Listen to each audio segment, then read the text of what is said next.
Today, we're embarking on a journey across 5 continents, from the 11,000-year-old pillars of Göbekli Tepe to the high-altitude mysteries of Tiwanaku. We'll descend into the painted depths of Lascaux, hunt for the truth behind the Ark of the Covenant in Ethiopia, and walk the Street of the Dead in Teotihuacan. 5 stories.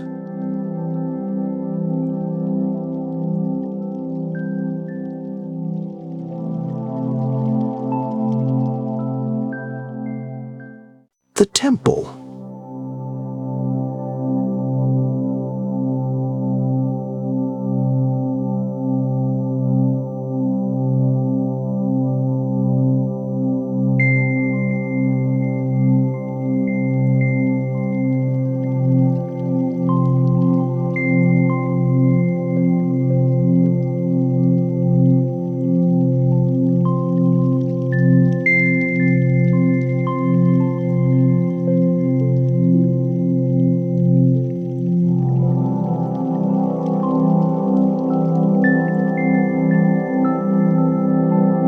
The locals call it Göbekli Tepe, the Hill of Bellies, or Potbelly Hill, named for its rounded shape that rises from the Haran plain like a pregnant earth, like a place where something is waiting to be born or has already been born and is sleeping now, digesting 11,000 years of silence.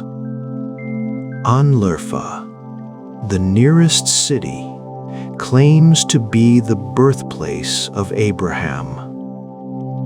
The Cave of Abraham, where tradition says he was hidden as an infant from Nimrod's decree to kill all male children, draws pilgrims who light candles and whisper prayers in the cool stone darkness.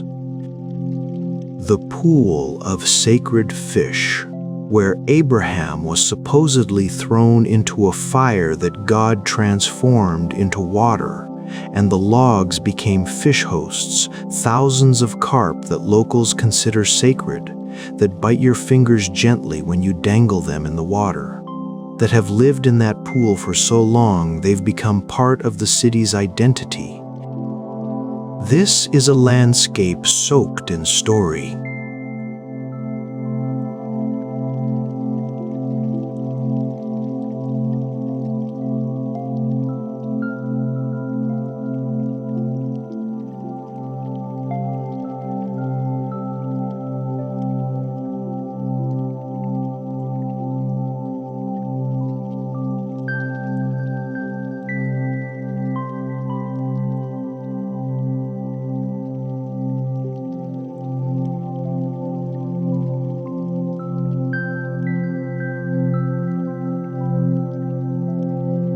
But Göbekli Tepe is different.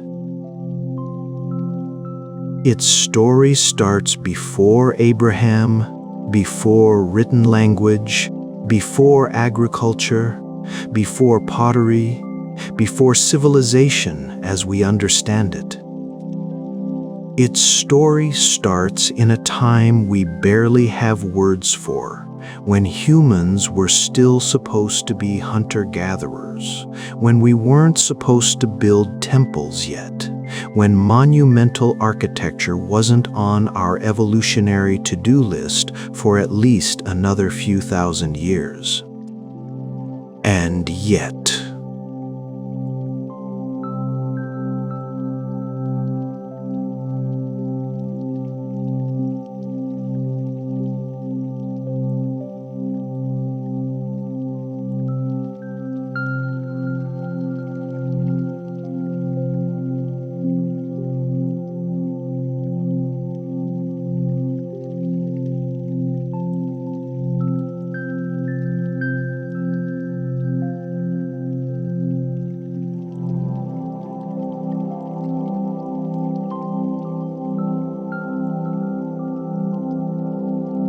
He was 73, wearing a flat cap and a wool vest, despite the warm spring afternoon, his hands wrapped around a glass of dark tea, his eyes bright with the particular mischief of old men who know they're the last link to stories that used to be common knowledge. "You want to know about the hill?" he asked in Turkish, after I'd explained my interest through a combination of broken phrases and enthusiastic hand gestures. A younger man at the next table, his grandson, I learned later, offered to translate. "Everyone wants to know about the hill," Mehmet continued, speaking to me, but really addressing the whole tea house, where several other men had turned to listen. This was a performance, I realized.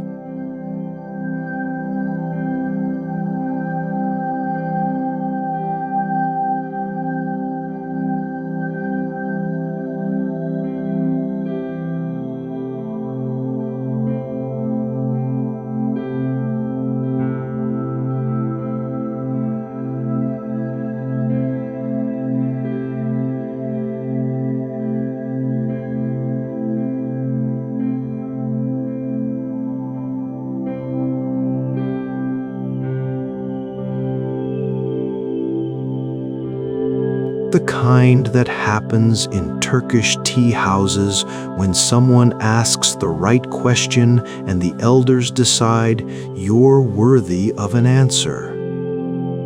"The hill has always been special," Mehmet said, accepting a refill of tea from the proprietor with a nod of thanks. "Even before the Germans came with their shovels and their cameras and their theories, even before the archaeologists. My grandfather's grandfather knew it was special. The shepherds knew. The land knew."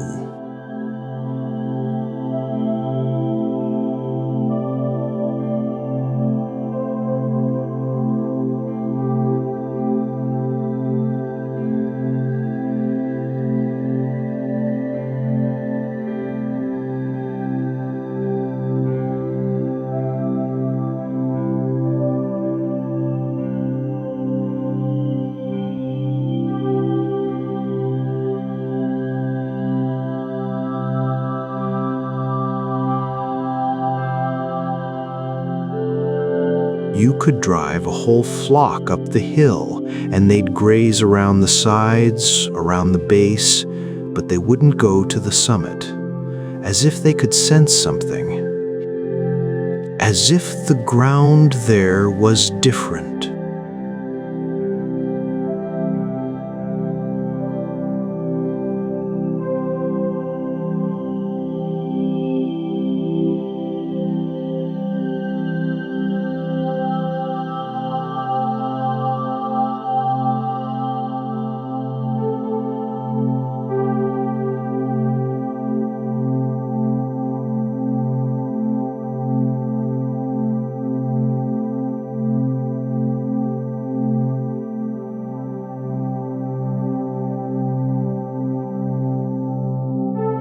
The sheep would stop.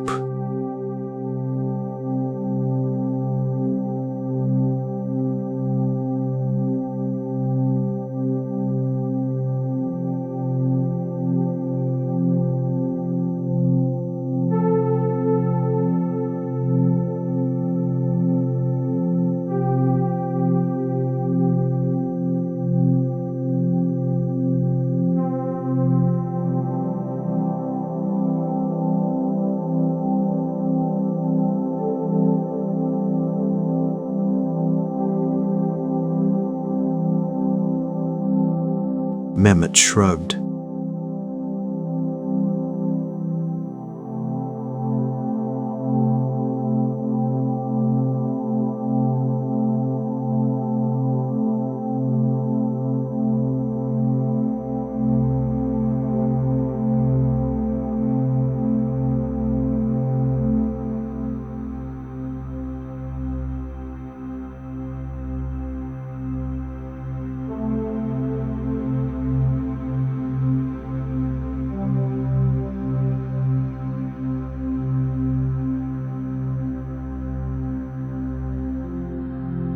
Others said it was a place where jinn lived, spirits who didn't want mortal animals disturbing them. The stories changed depending on who you asked, but everyone agreed the hill was different. He leaned forward, lowering his voice slightly, and the whole tea house leaned in with him. But there was another story, older, harder to explain.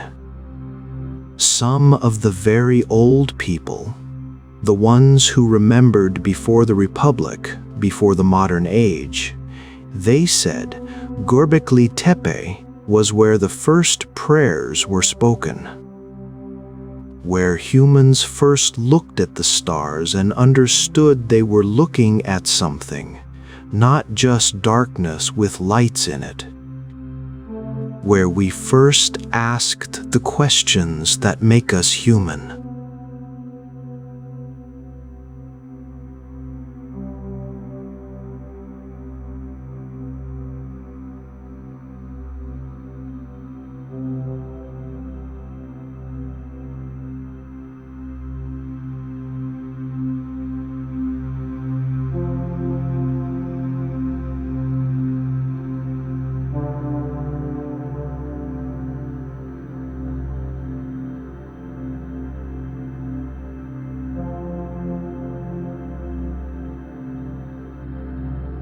Like knowing water runs downhill, like knowing bread must rise before baking.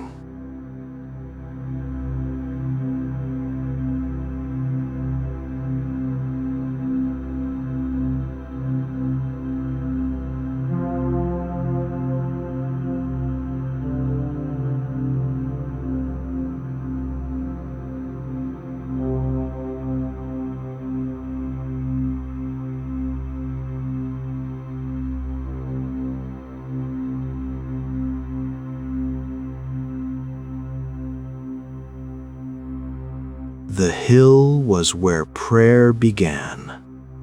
That's what the land remembered, even if we'd forgotten why. Part 3. The Layers That Dream.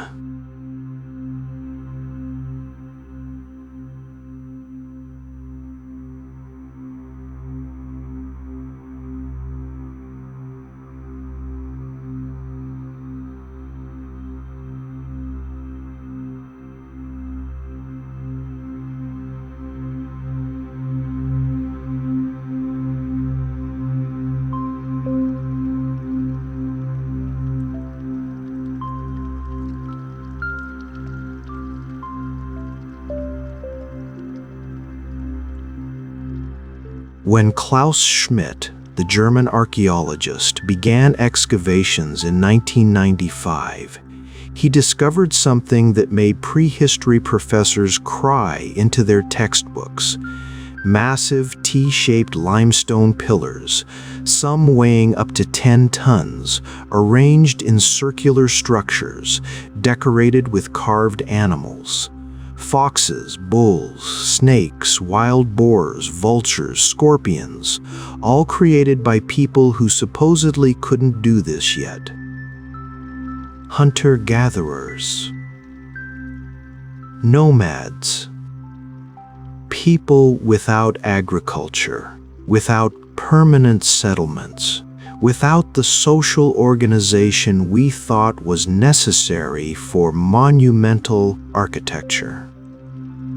And yet these hypothetical primitives had quarried massive stones, transported them to the hilltop, carved them with sophisticated imagery, arranged them in complex circular patterns, and then, this is the really weird part, deliberately buried everything. Not abandoned, not left to decay, but carefully, lovingly, intentionally filled in with rubble and dirt, preserving the structures perfectly, hiding them from view as if they were putting sacred things to bed for a very long nap. They knew Mehmet said when I explained what the archaeologists had found. Not the details, obviously.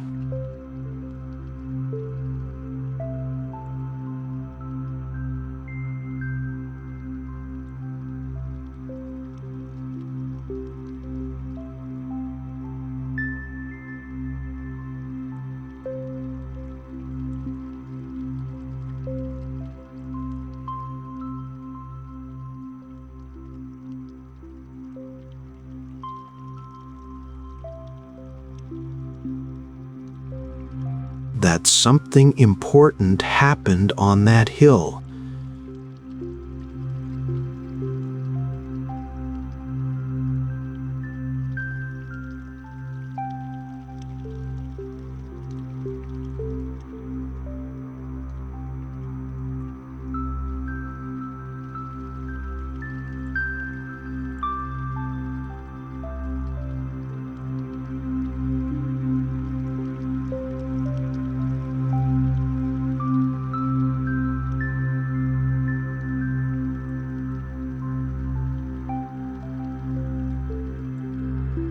Everything else, agriculture.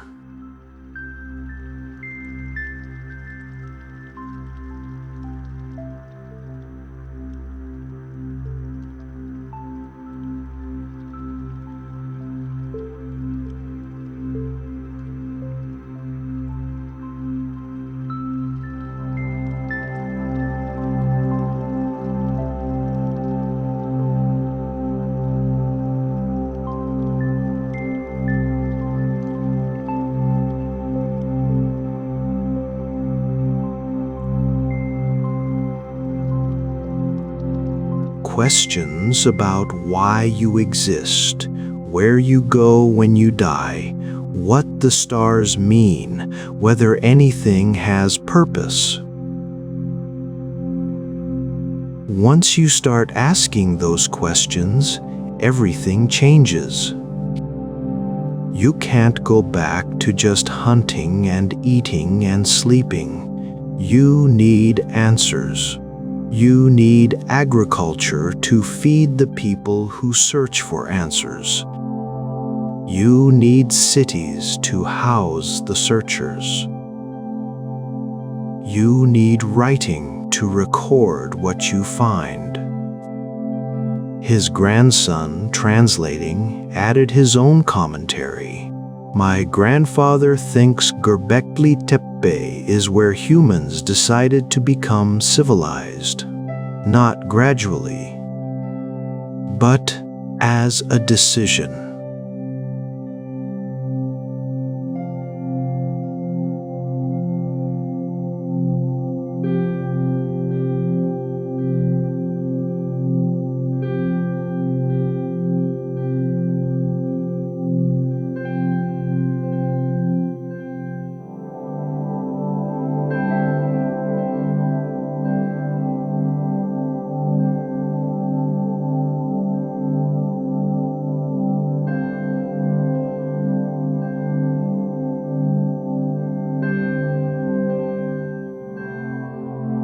Part 4. The Vulture Dance and the Dream of Wheat.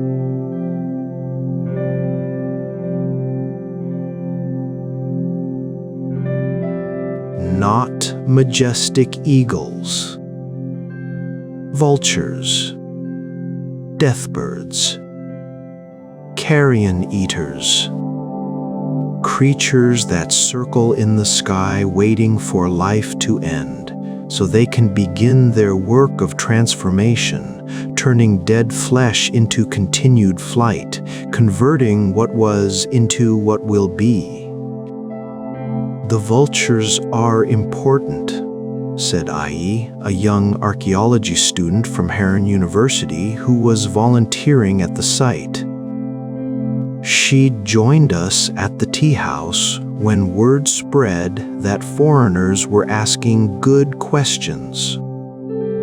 In Turkey, good conversations attract participants, the way good food attracts guests. Knowledge is meant to be shared, preferably over tea.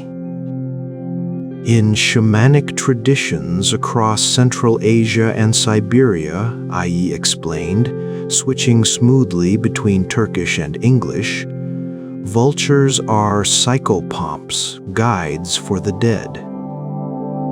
They carry souls to the next world. They transform death into continued life. The fact that Göbekli Tepe's builders carved so many vultures suggests they were thinking deeply about death, transformation, cycles.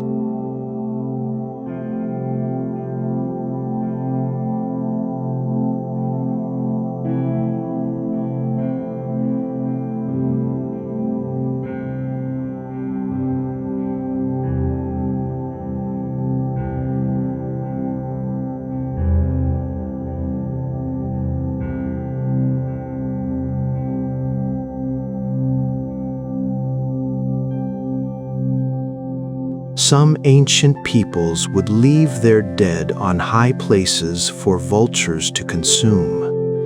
The body returns to the sky through the bird's belly. Very practical, actually. No digging in rocky soil, no worrying about graves. The vulture does the work.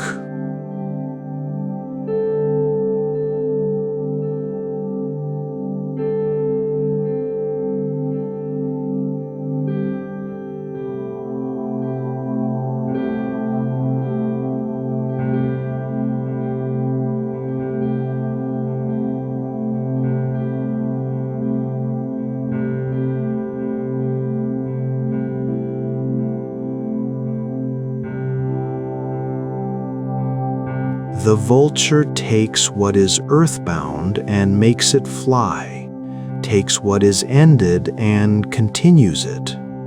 That's transformation.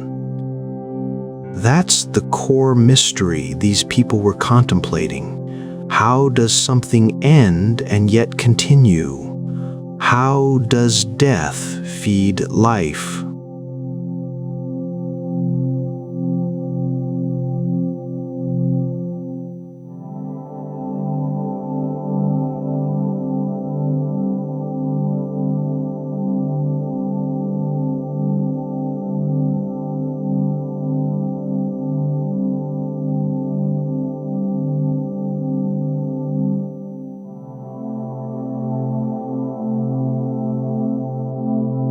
Now he spoke, and the table fell silent in that particular way that happens when elders decide to share something important.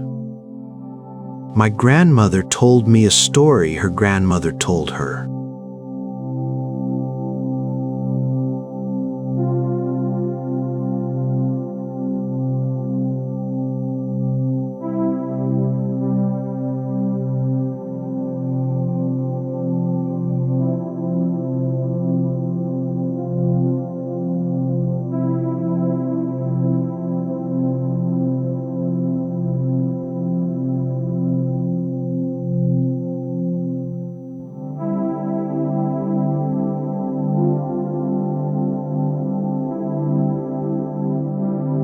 She said that long, long ago, when people still lived like animals, following herds and gathering plants, a group of shamans had a collective dream. He paused to sip his tea, letting the suspense build. A good storyteller knows timing. In the dream, they saw wheat. Not wild grasses, cultivated wheat, organized in fields.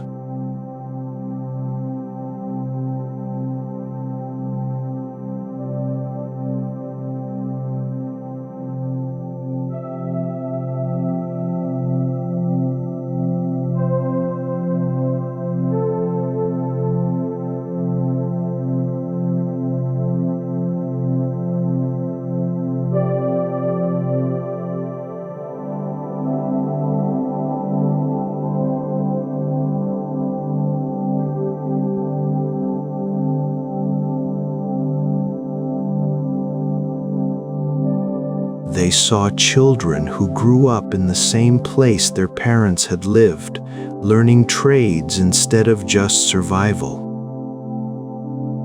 They saw writing, cities, all of it stemming from this one vision. What if we stopped wandering?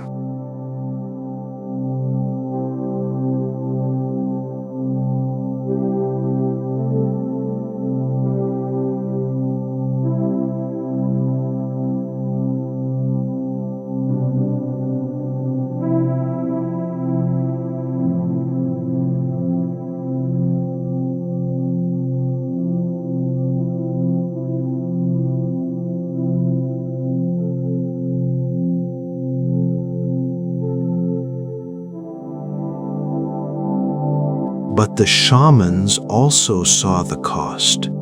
The dream showed them that settled life would mean hierarchy, inequality, some people owning more than others, war over territory, disease from living too close together, all the problems that came later. They saw it all in the dream.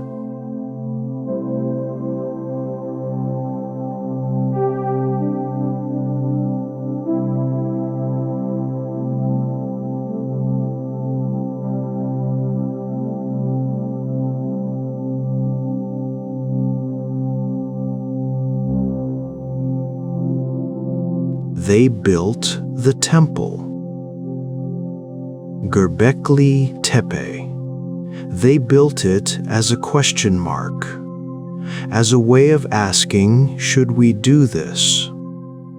Should we take the path that leads to cities and writing and everything will become? Or should we stay as we are, free, equal, wild? The vultures were their answer, Mehmet continued. Just as the vulture transforms the dead into continued life, they would transform humanity from one thing into another. They chose transformation. They chose to die as hunter-gatherers, so they could be reborn as farmers, as city builders, as writers of history. And then they buried the temple, I.e. added softly.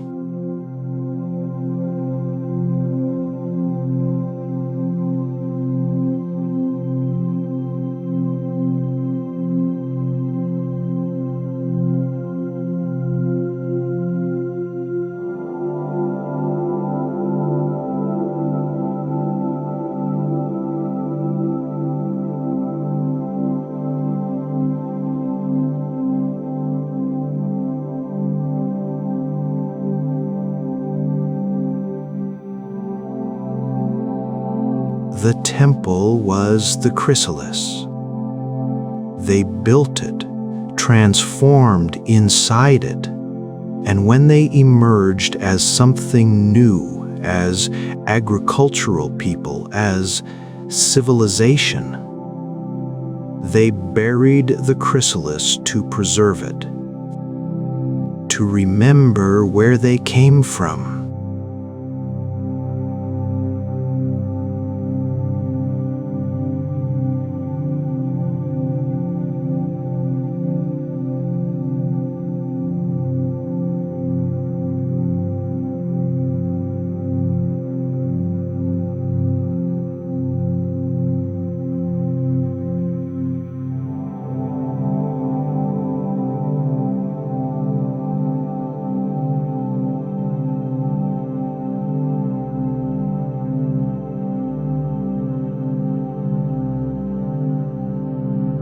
In Turkey, tea isn't just a beverage, it's a social technology.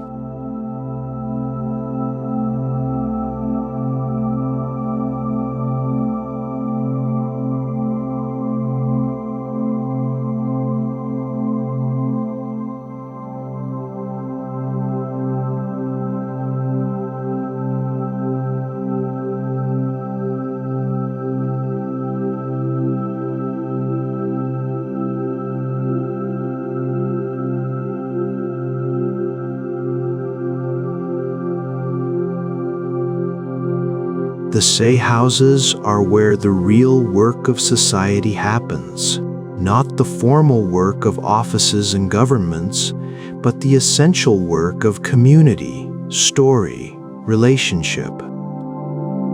The tea is served in small tulip-shaped glasses on small saucers.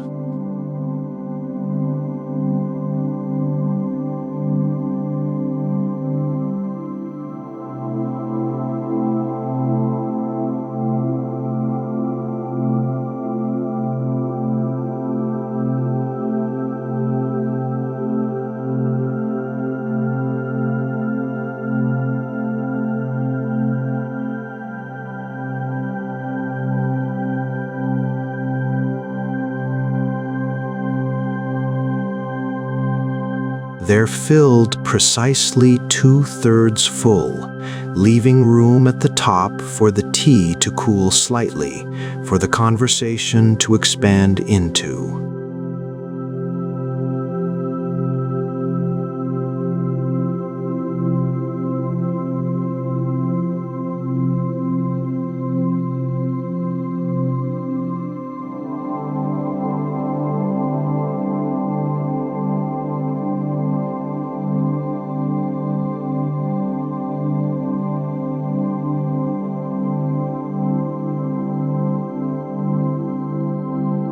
You sip it slowly, between sentences, letting the warmth and slight bitterness punctuate your thoughts. And here's what's beautiful. This ritual of gathering, of sharing warmth and bitterness and conversation, of creating community around a shared beverage and shared stories. This is old. Not 11,000 years old, but old enough. Tea houses might be a relatively recent innovation, but the principle is ancient. Humans need gathering places. We need rituals that bring us together. We need ways to mark ourselves as social creatures, as beings who find meaning in sharing our inner lives with others. Göbekli Tepe was an ancient tea house, a gathering place.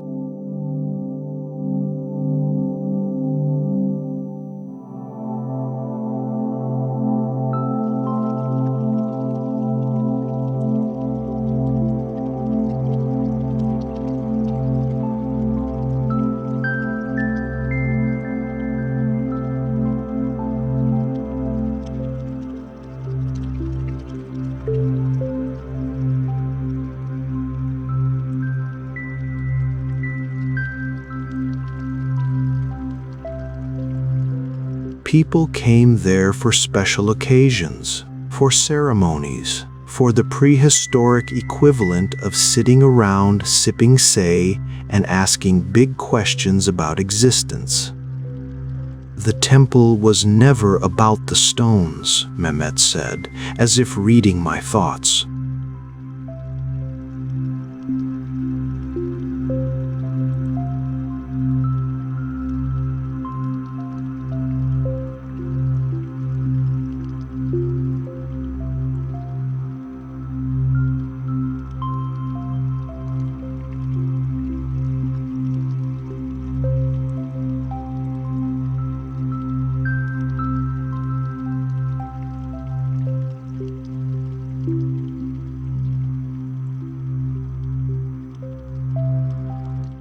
About humans coming together to ask, what are we? What could we be? What should we become?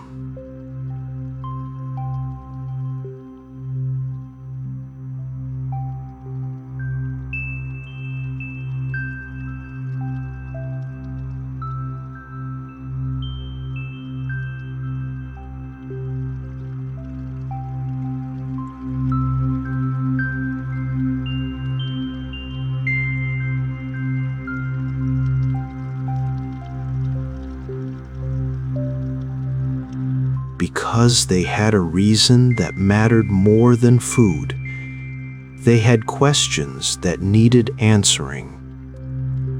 You can postpone farming for a season or two if you're working on something more important, but you can't postpone forever.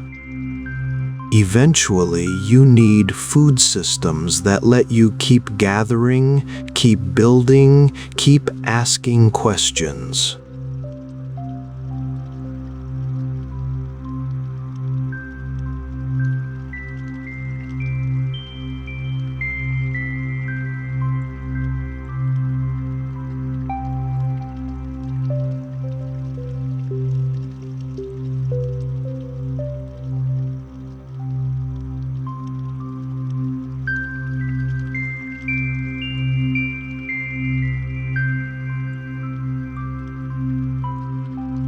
No, I corrected gently.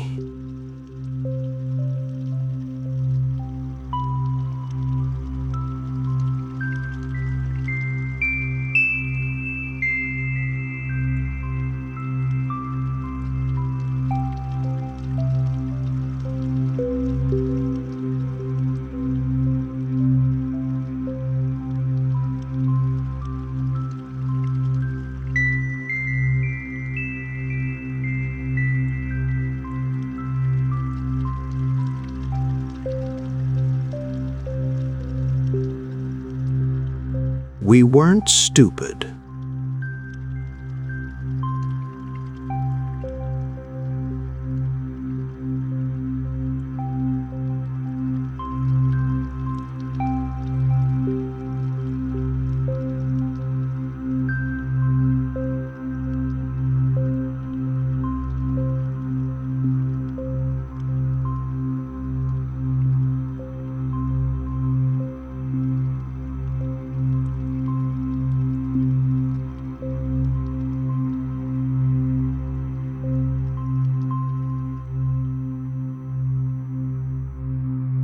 Why be tied to one place when you can roam? But once you build a temple like Göbekli Tepe, she continued, once you invest that much labor, that much communal energy, that much meaning into a place, suddenly you have a reason to stay. You have seasonal ceremonies to return to. You have questions that require generations to answer. You need to be near your sacred site. And if you're going to stay nearby, well, you might as well plant some wheat. Buck.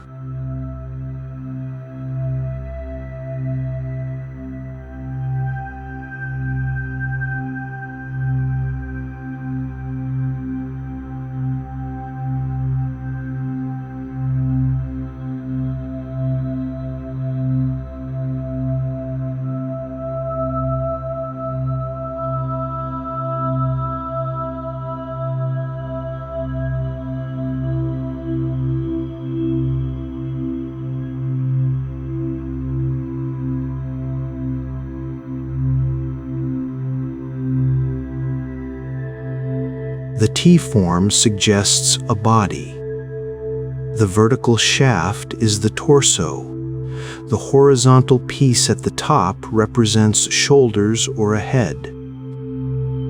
Some have arms carved into them, hands meeting at the front as if holding something precious, as if cradling a secret.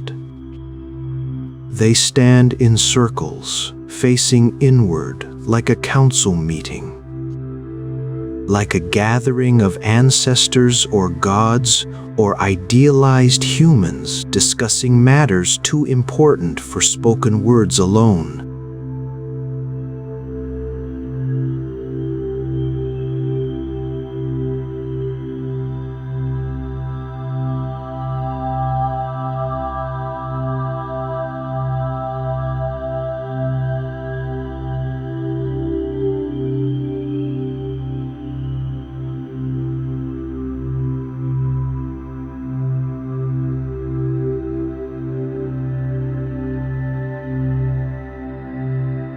maybe just presences, standing there watching, participating in ceremonies we can't imagine because we don't have the context.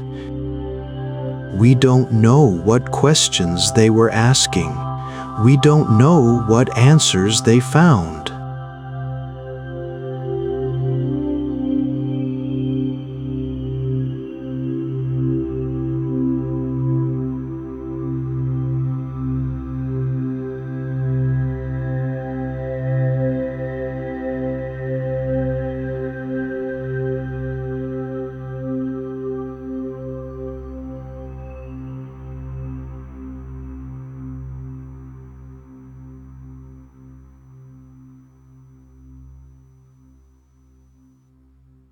We know they thought the questions were important enough to move 10-ton stones.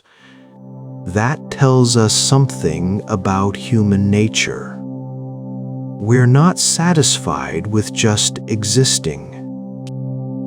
We need meaning. We need to understand our place in the cosmos. Even 11,000 years ago, even as hunter-gatherers, we needed that. A German tourist had wandered into the tea house. Göbekli Tepe attracts them and was listening to our conversation with interest. He spoke some Turkish, enough to follow the general thread. In Germany, he offered in careful Turkish, we say that civilization begins when humans bury their dead with intention. When we show care for those who cannot benefit from our care, that's when we become human in the fullest sense.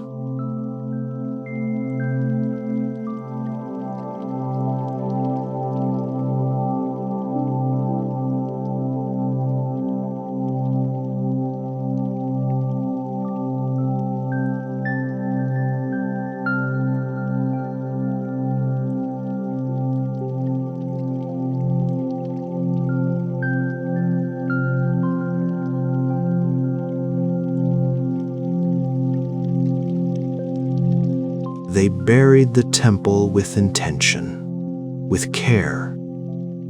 They didn't just abandon it, they preserved it. They knew it was important, that future people would need to know this place existed, that this question had been asked and answered. They buried it the way you'd bury a beloved ancestor. With respect, with love, with hope that the memory would continue. Part 7. The Wild Wheat and the Domesticated Dream. Here's a fact that makes archaeobotanists weep with joy. Some of the earliest domesticated wheat, einkorn, if you want to be specific, comes from the mountains visible from Göbekli Tepe. The Karakadank Range, right there on the horizon, is one of the birthplaces of agriculture. Coincidence? The archaeologists don't think so. The theory goes like this. People gathered at Göbekli Tepe for ceremonies. These gatherings required food for hundreds of participants. Wild wheat grows in the area.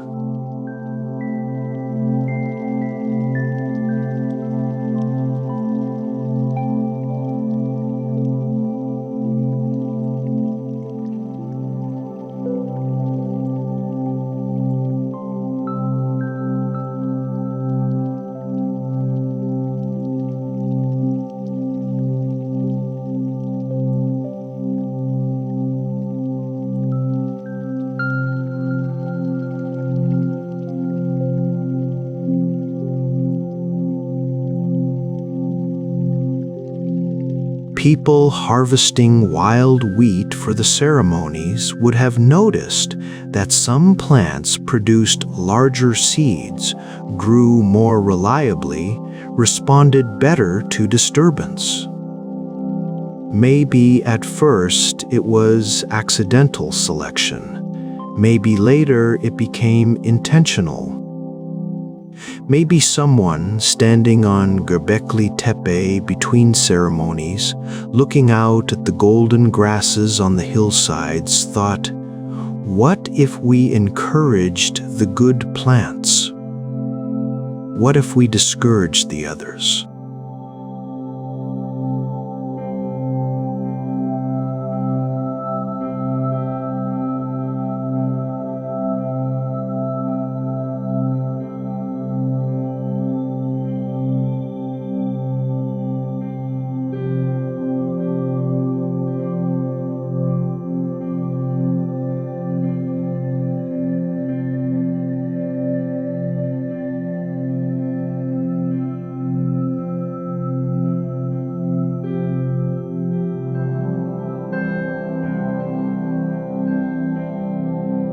And agriculture was born not from necessity, but from desire, from wanting to stay close to something meaningful.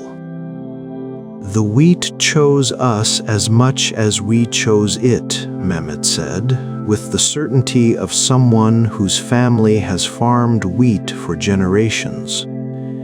"Wheat needs humans now. It can't survive in the wild. The seeds don't disperse properly. We made it dependent on us through cultivation."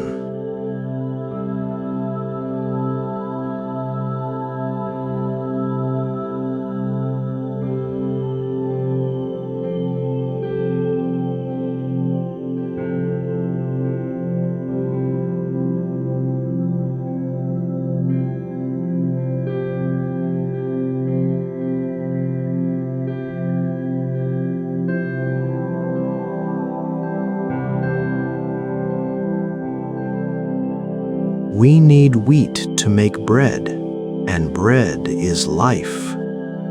We say ekmek for bread, but it also means livelihood, survival, the work you do to feed yourself. Wheat and humans.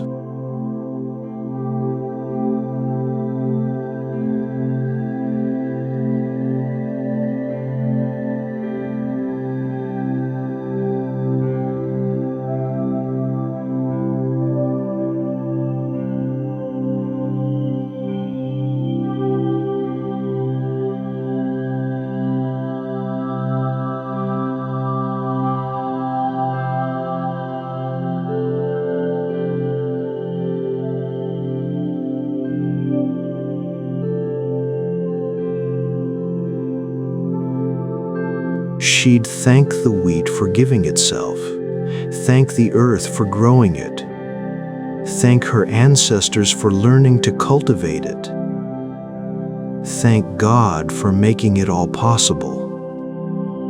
Making bread wasn't just cooking. It was continuing a relationship that started here on this hill 11,000 years ago.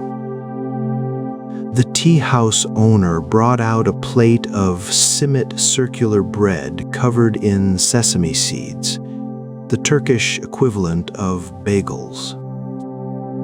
Everyone took a piece, broke bread together, continued talking while chewing slowly. "This is what Göbekli Tepe taught us," Ai said, "that the sacred and the practical are connected. You build a temple. You need food for ceremonies. You figure out agriculture. You create civilization. You end up sitting in tea houses breaking bread and discussing ancient mysteries.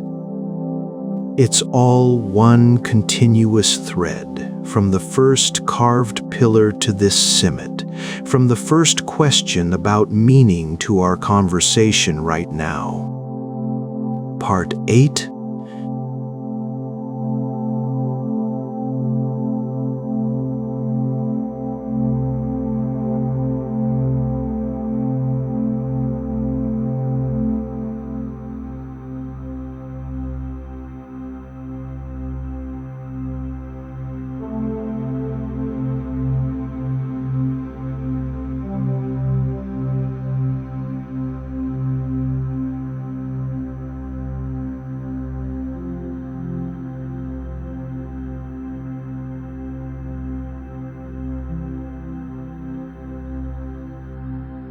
Not in a single closing ceremony.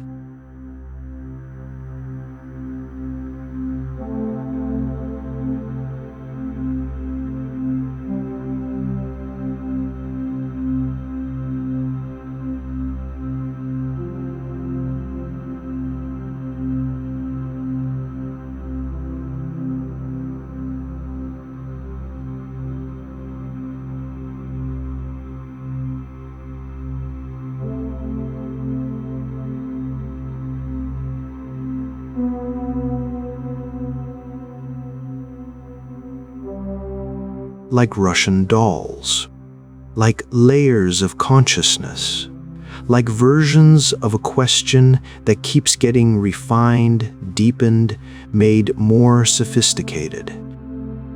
The oldest structures at the bottom are the largest and most elaborate. As you go up through time, the circles get smaller, less monumental, less ambitious.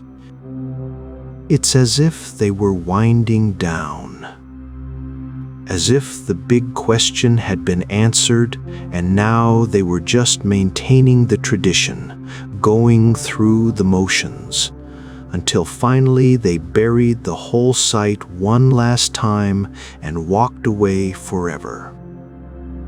They finished, Mehmet said simply. Whatever they came to do, they did it.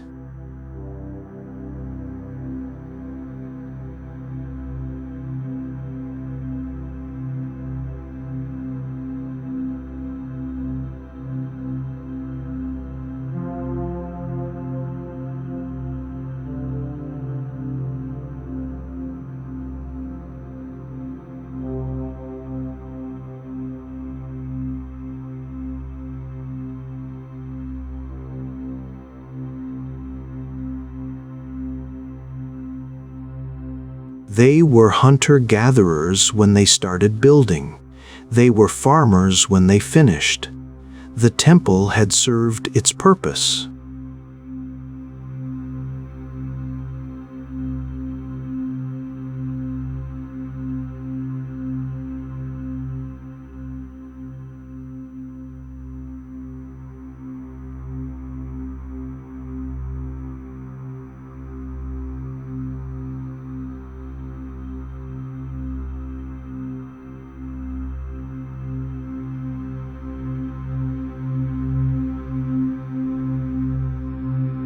Why not just abandon it?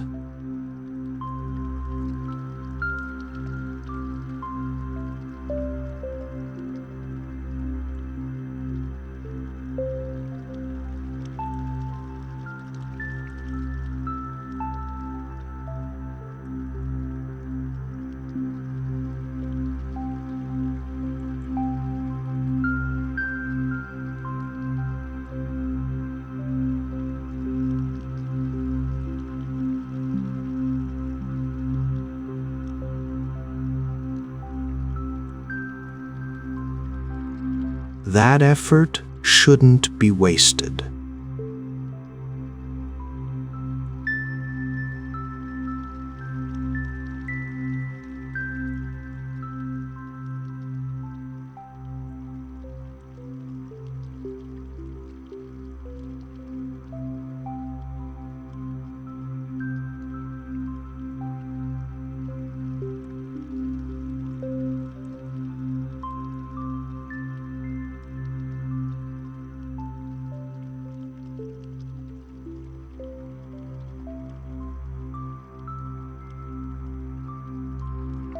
We're asking the same questions we still ask.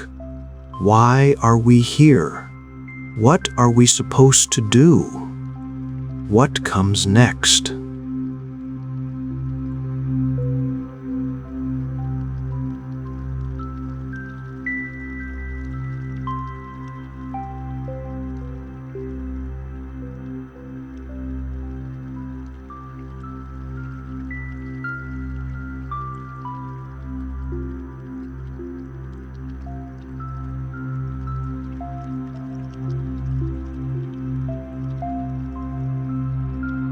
As a message to the future.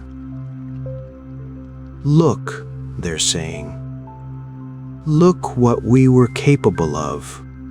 Look what we chose to become. Look at the price we paid for civilization, but also look at what we gained. We made this choice consciously. We weren't forced into agriculture by climate change or population pressure. We chose it.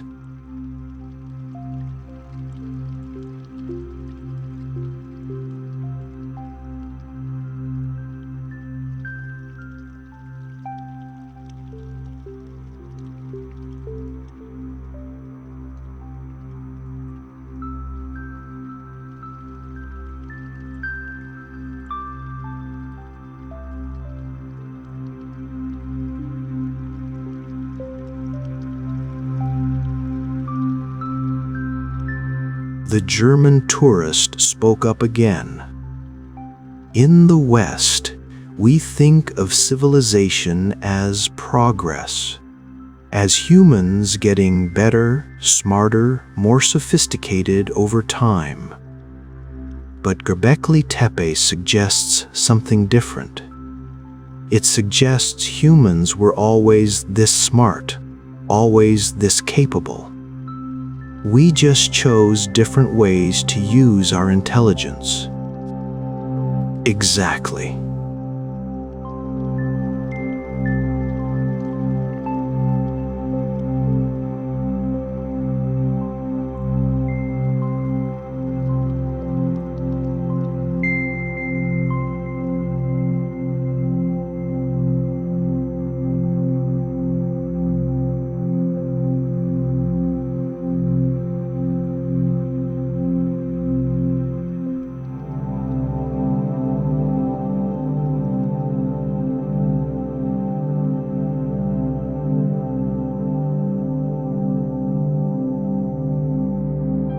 These weren't primitives stumbling toward civilization.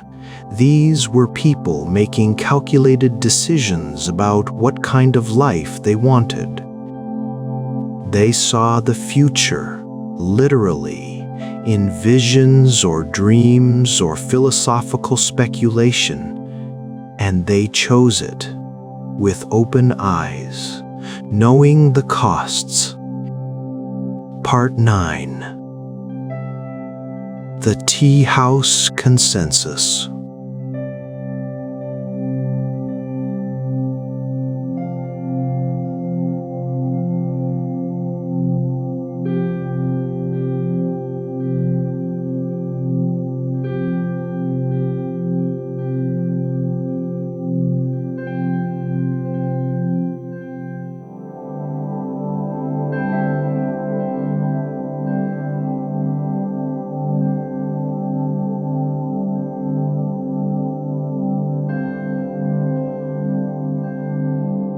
Word had spread that interesting conversation was happening, and in Turkish culture, interesting conversation is communal property. Everyone contributes. Everyone benefits.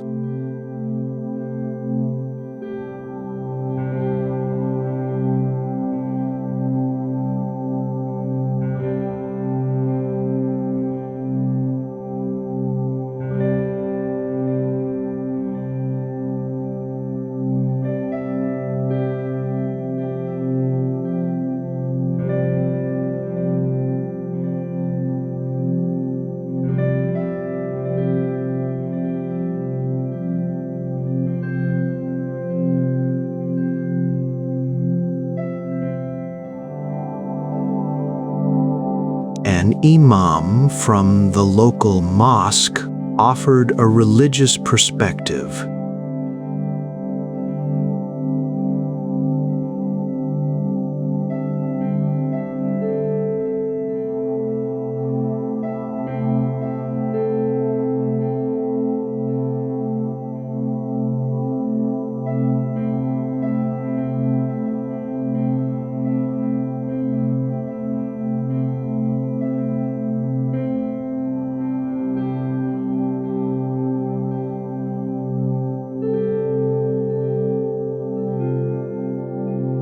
Whether literally true or symbolically true, the meaning is the same.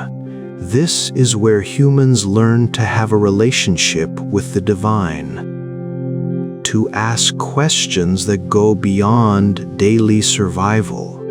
Göbekli Tepe is pre-Islamic, pre-Christian, pre-Jewish, but it's not pre-spiritual.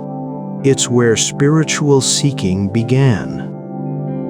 A young teacher added, "I tell my students that Göbekli Tepe is proof their ancestors were brilliant, not primitive, not lesser, just different. They knew things we've forgotten."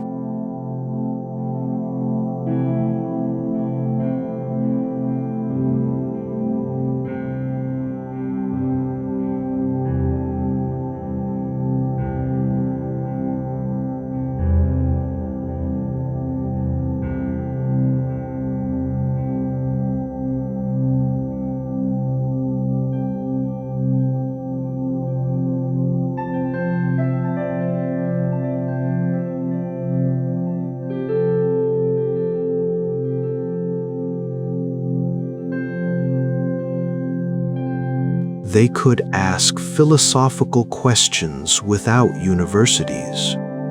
We're not smarter than them. We're just asking our questions differently. An old woman who'd been listening quietly from the corner finally spoke. "My mother used to say the hill was sleeping, that someday it would wake up and teach us what we'd forgotten. Maybe this is the waking. Maybe the Germans digging it up was meant to happen now, when we need the reminder."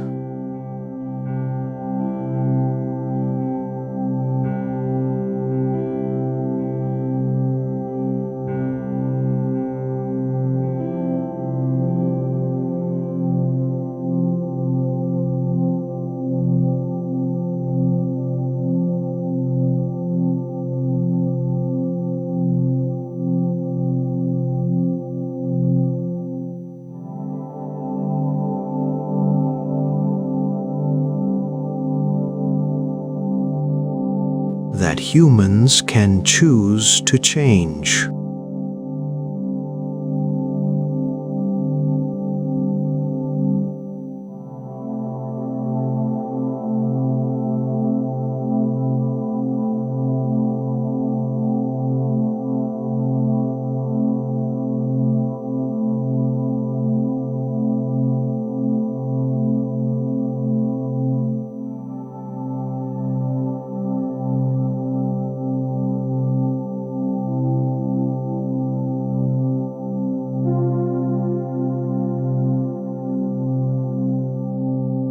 The hill remembers when we made the big choice. It's waiting to see what we'll choose next. Eek.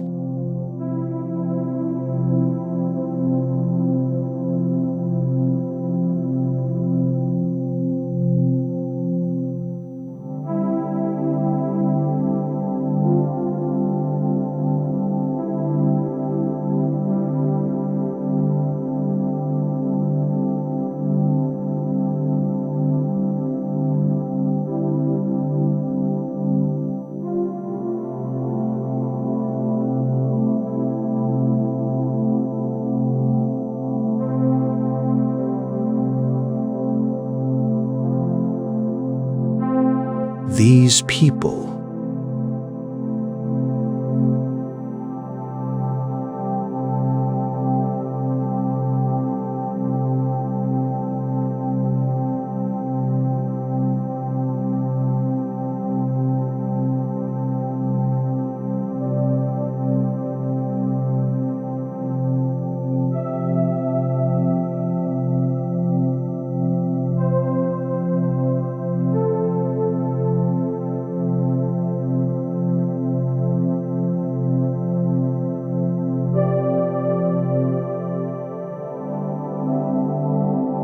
We can ask bigger questions and pursue deeper answers. They didn't have to. Life as a hunter-gatherer, when the climate was good and resources were abundant, could be quite pleasant.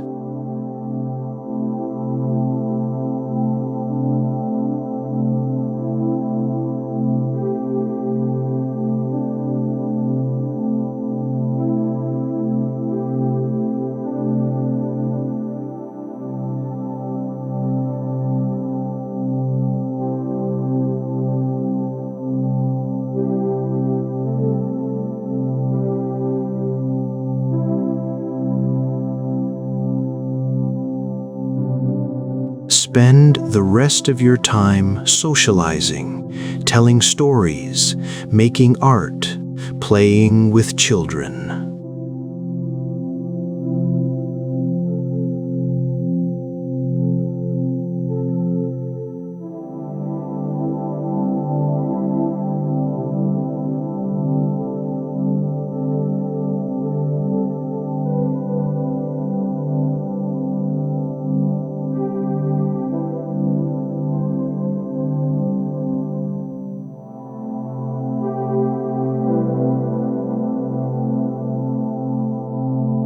They wanted meaning. They wanted to understand their place in the cosmos. They wanted to create something that would outlast them, that would speak to future generations, that would serve as a bridge between earth and sky, between human and divine, between what was and what could be. So they built temples, massive, sophisticated, beautiful temples. And in the process of building them, of gathering for ceremonies, of creating sacred space, they transformed themselves. They became agricultural people. They became civilized.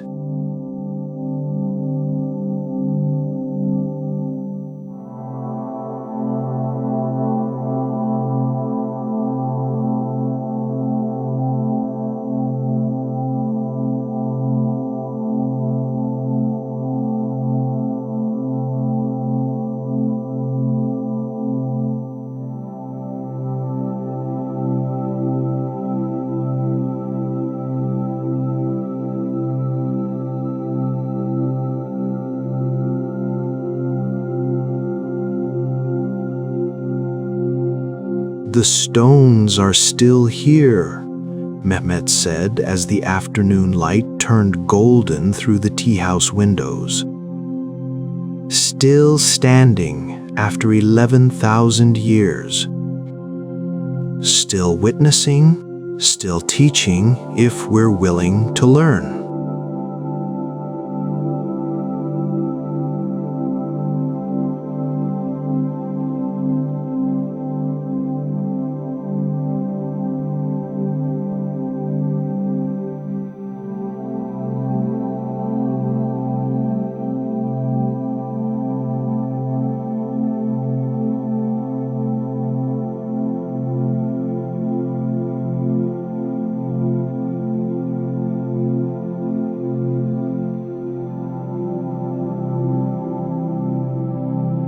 That our ancestors weren't primitive.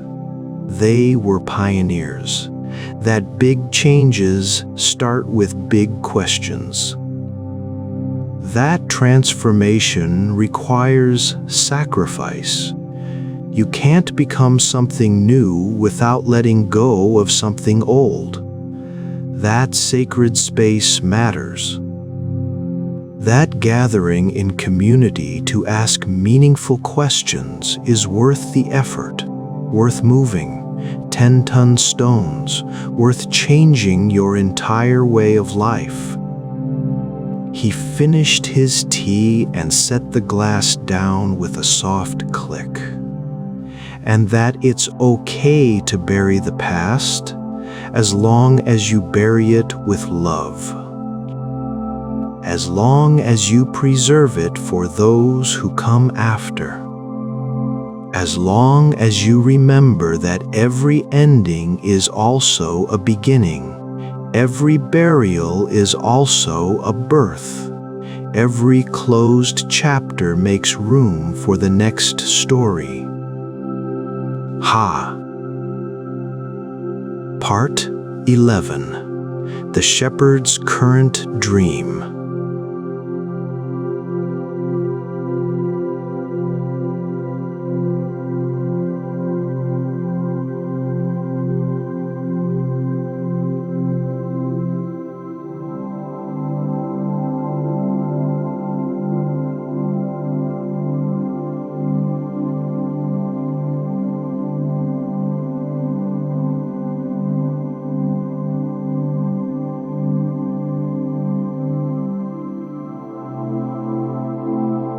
The site is now protected by a giant translucent roof, necessary for preservation, slightly strange in appearance, like someone put a UFO on top of an ancient temple complex.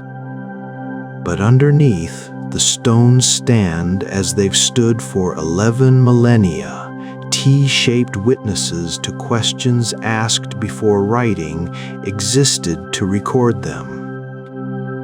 The Turkish guards at the site were friendly and proud.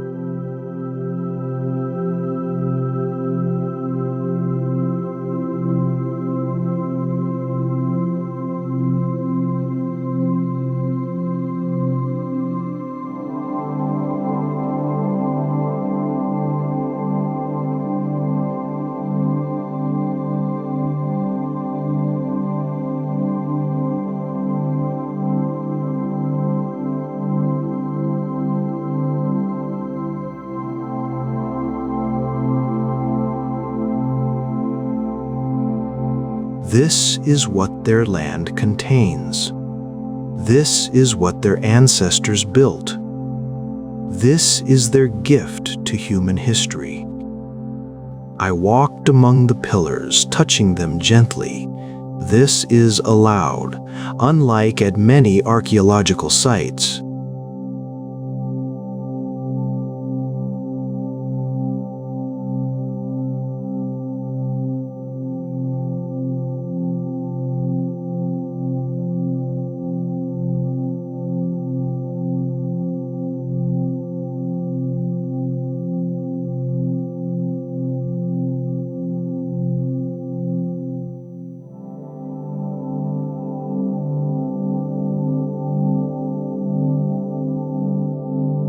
The stone was warm from the morning sun, rough under my fingers, solid in that particular way that only limestone can be.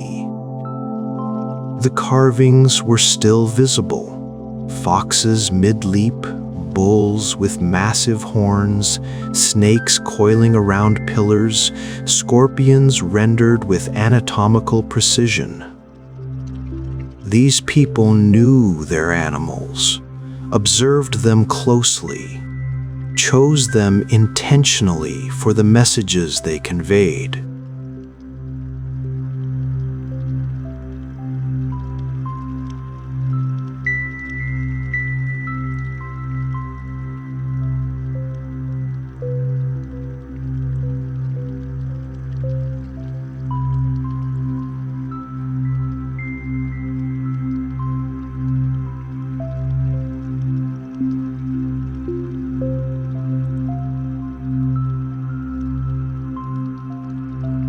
The code is lost.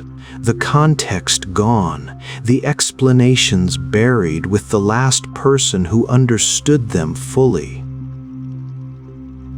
But we can guess. We can stand among the stones and imagine. And our imaginings become their own kind of truth, their own layer of meaning added to the site. Because that's what sacred places do.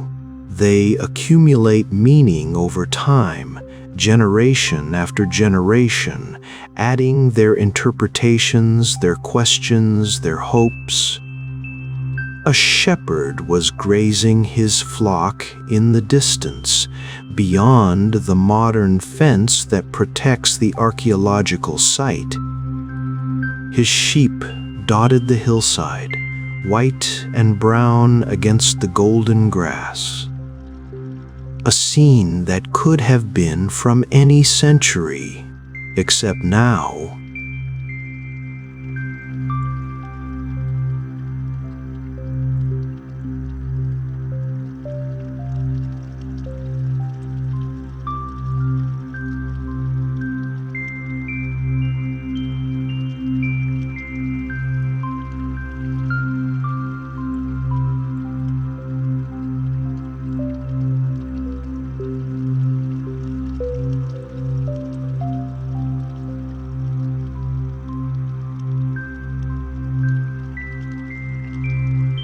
But the essential relationship remains.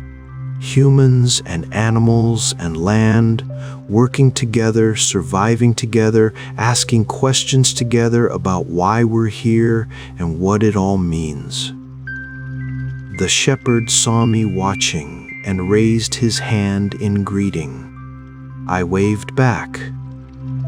Across 11,000 years, across the invention of agriculture and writing and cities and nation-states and smartphones, the gesture remained the same.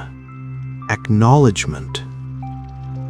Connection. We're here together on this hill under this sky.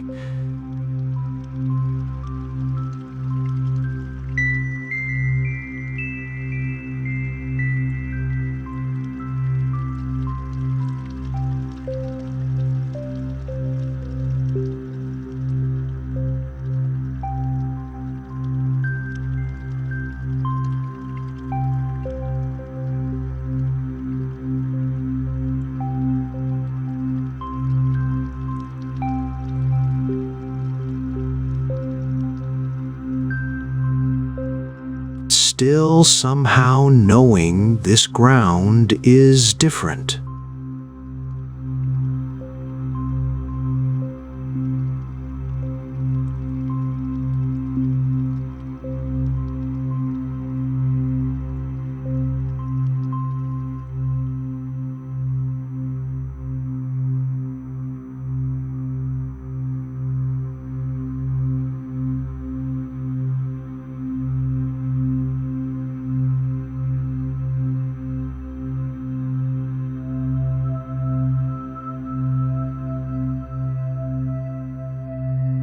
Mehmet was there, as I'd hoped he would be. The same table, the same tea glass, the same patient wisdom in his eyes. "So," he asked, "what did the hill teach you?" I thought about this while sipping tea that was probably my 20th glass that day. Turkish hospitality is measured in tea quantities, and I'd been well hosted. "That questions are more important than answers," I finally said. "That transformation requires intention. That our ancestors were brilliant in ways we're only beginning to understand. That sacred space matters."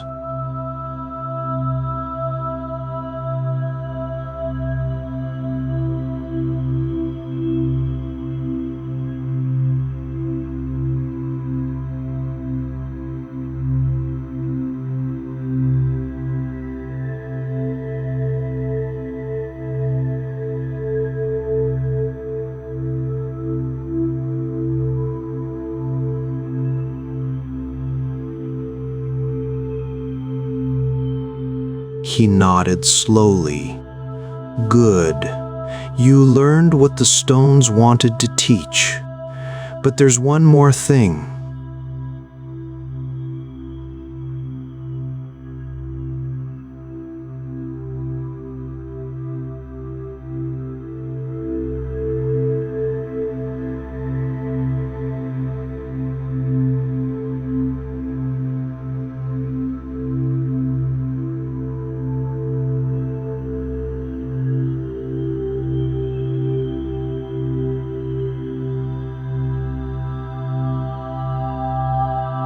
The questions they asked.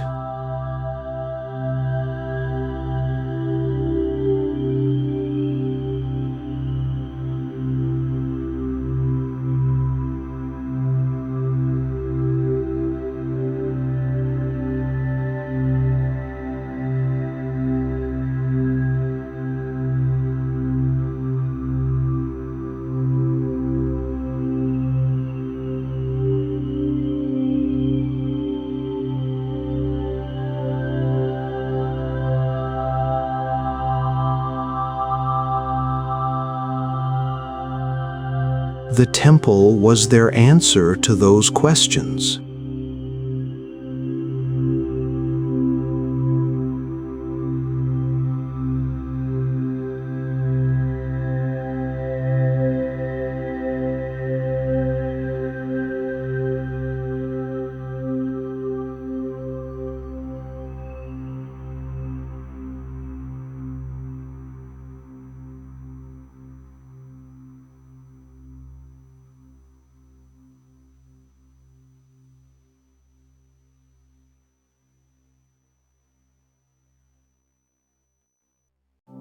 But we're still building our answer, stone by stone, choice by choice, transformation by transformation. You think we'll bury our answer too? I asked. Like they buried the temple.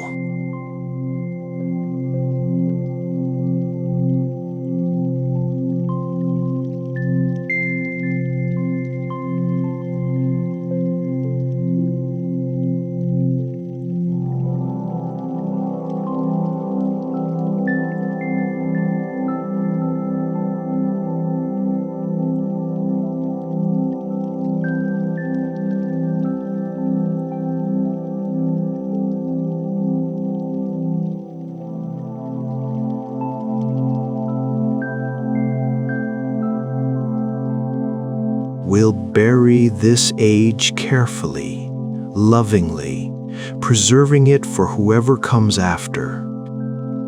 And they'll dig it up and ask their own questions and think we were either brilliant or crazy, or probably both.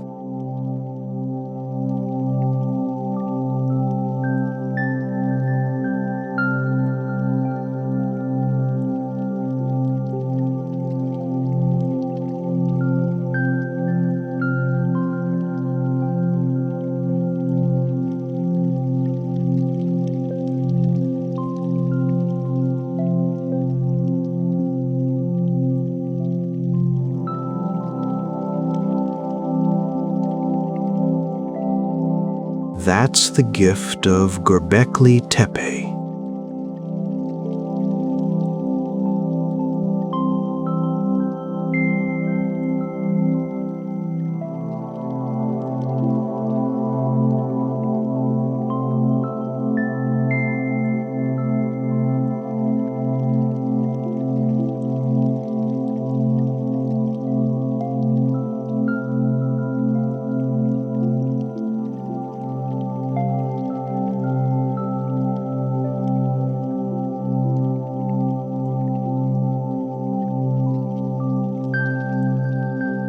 Humans asking questions that mattered more than comfort, more than safety, more than staying the way we'd always been.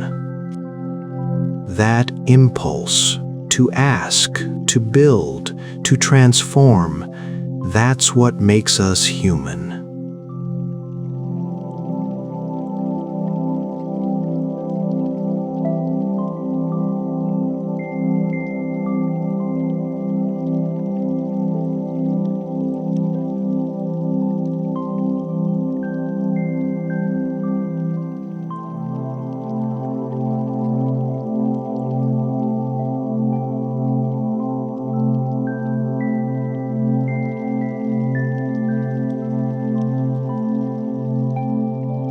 "Will you go back to the hill?" he asked, "when you come to Turkey again?"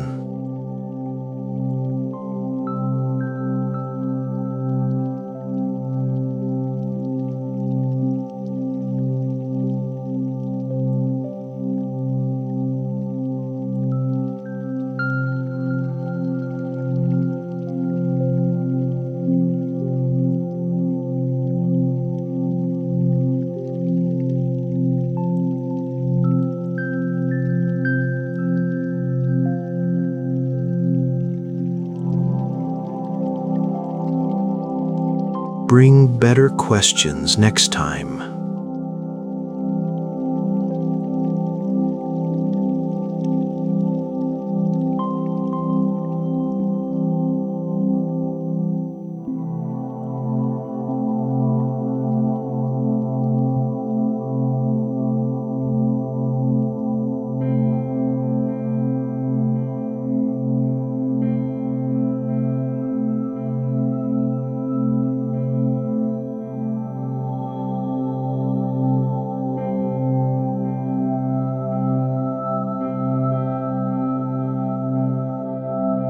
Epilogue.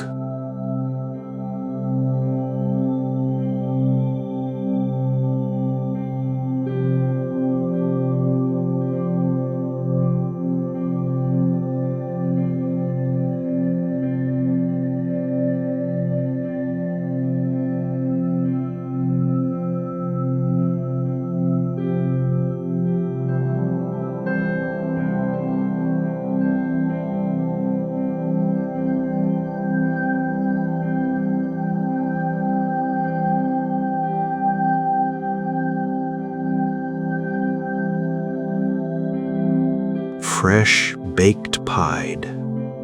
Turkish flatbread topped with cheese and egg, served hot from the wood-fired oven, with more tea, of course, and a small salad of tomatoes and cucumbers.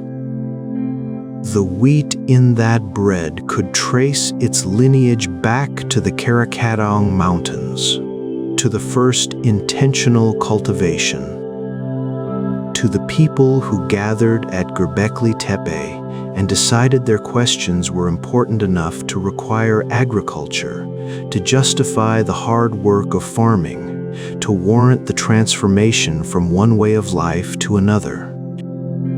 Every bite of that bread was a continuation of their choice.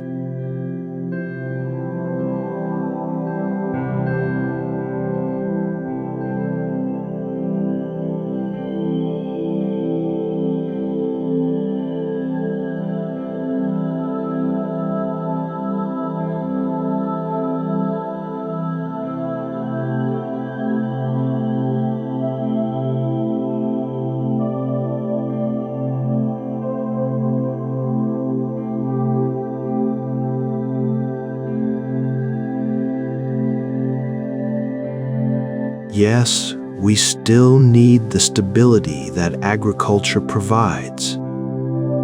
Yes, we're still asking the questions that require us to stay in one place, to build lasting structures, to create civilization. The bread was delicious, simple and perfect, and connected to 11,000 years of human decision-making.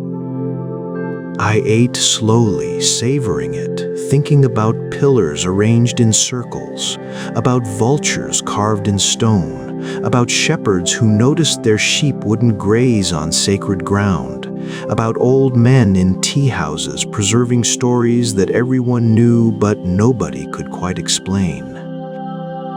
And I felt, for just a moment, the weight of all those generations, all those choices, all those transformations, leading from a hilltop temple to a comfortable restaurant where a traveler could eat bread and think about continuity, about change, about the questions that made us human and keep us human and will define what we become next. The stones remember. The wheat remembers. The stories remember. And we eating bread in tea houses, telling stories about ancestors who sang questions into stone. We remember too. Even when we forget the details, we remember the essential truth that humans are beings who ask questions, who seek meaning, who transform ourselves when the questions demand it, who build sacred spaces and then bury them lovingly for future generations to discover and marvel at and add their own layers of meaning to. Göbekli Tepe teaches us that this impulse to ask, to seek, to transform is older than agriculture, older than civilization, older than almost anything else in human culture. It's what we were before we were anything else. And it's what we'll still be after everything else has been buried and dug up and buried again. The Hill of Bellies, pregnant with questions, giving birth to answers that become new questions, continues its patient vigil over the plains of Lurfa, waiting for the next person who arrives with curiosity and leaves with wonder.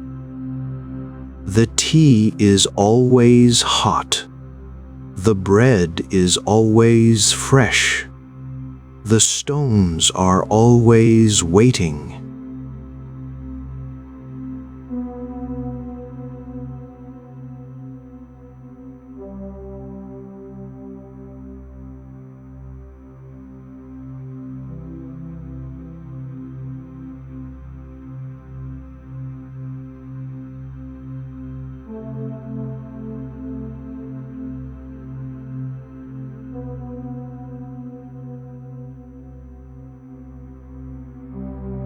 They just transform, the way humans transformed, the way hunter-gatherers became, farmers became city dwellers, became tea house philosophers, became whatever we're becoming next. The transformation continues. The temple remembers. And 11,000 years from now, someone will look back at our ruins and ask the same questions we asked about Göbekli Tepe.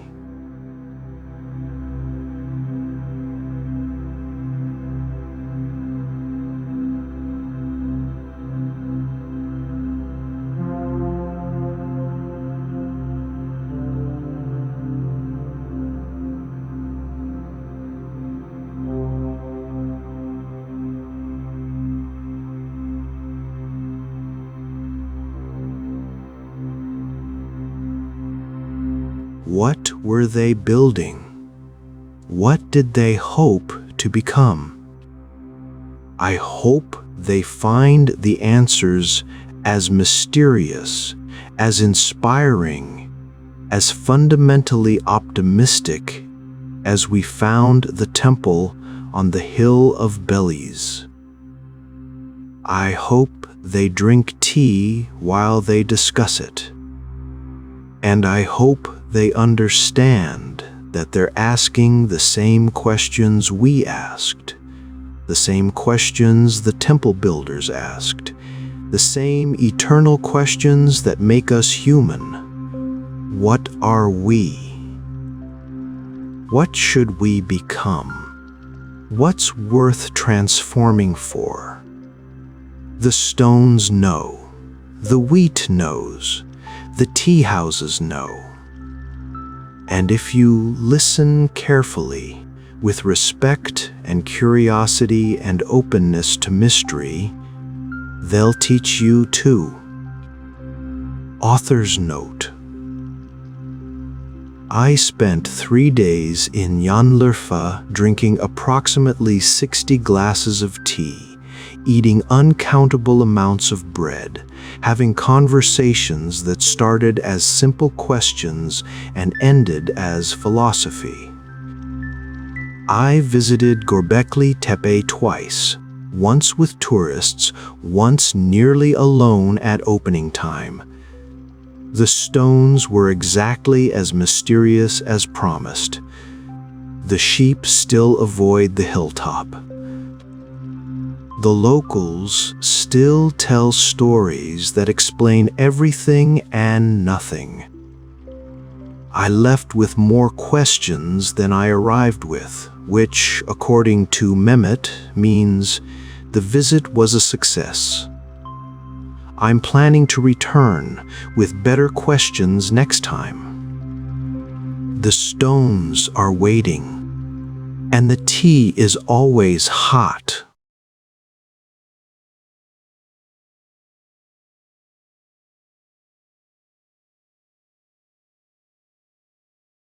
The giants who built in darkness.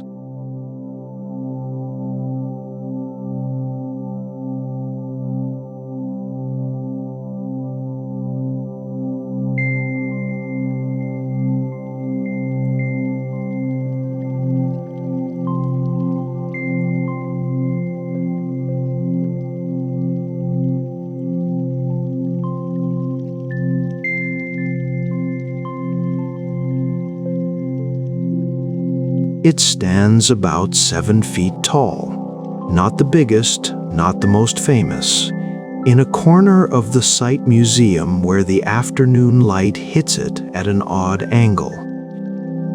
"That one's interesting," my guide Javier said when I pointed it out, his tone suggesting I'd just spotted something most tourists miss. "You see those proportions? The hands, the feet, they're wrong for a human. Too large."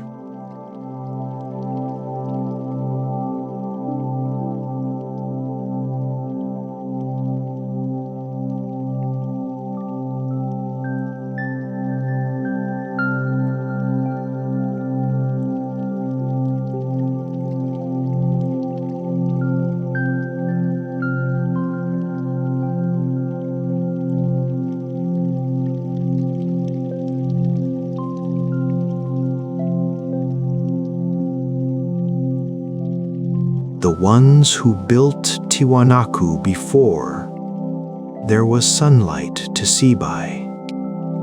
I'd come to Bolivia chasing stories about machine-perfect stone cuts, about H-blocks that fit together like three-dimensional puzzles, about architectural precision that makes modern engineers scratch their heads.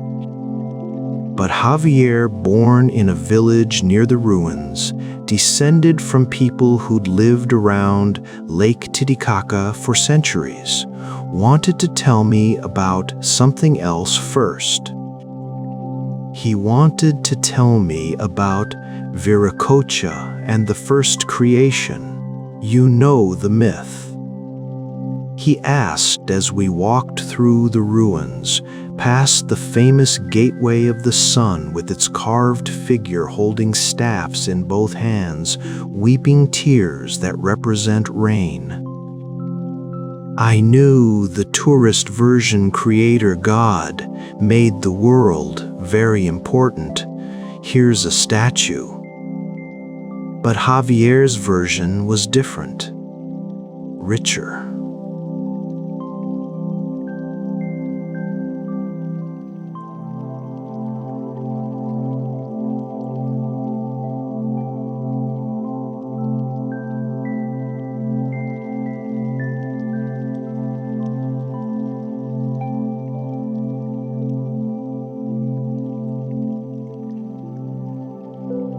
"In the beginning," he said, settling onto a fallen stone that had once been part of a wall, "there was only darkness and water." Lake Titicaca covered everything, not the lake you see now, but an infinite ocean with no shore, no bottom, no end. And from those dark waters, Viracocha emerged. Not born, not arriving.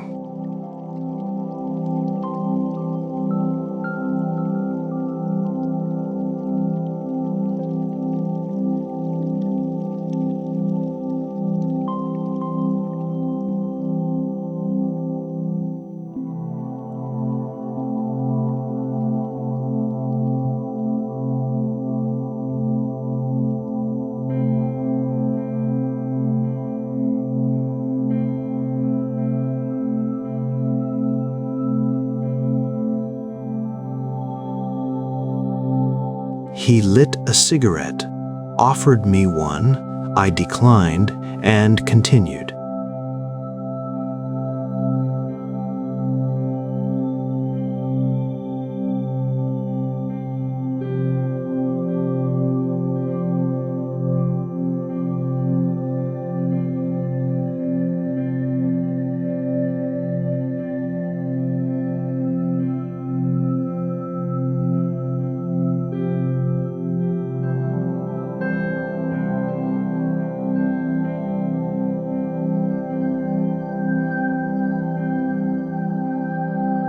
He separated land from water, pushed the mountains up, carved the valleys down.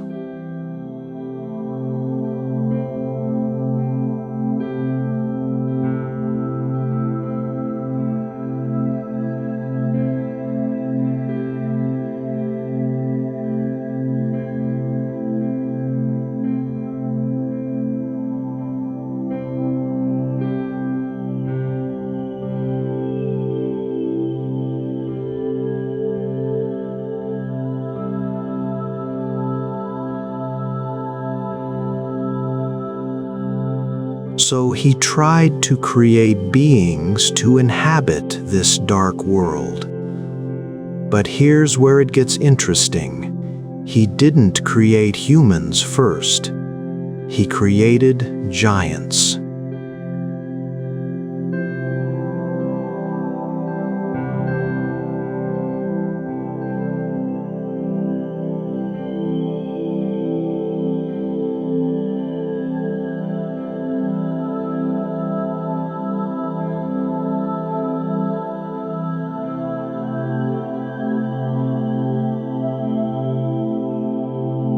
Beings carved from the living rock, animated by his will, massive and powerful and completely wrong.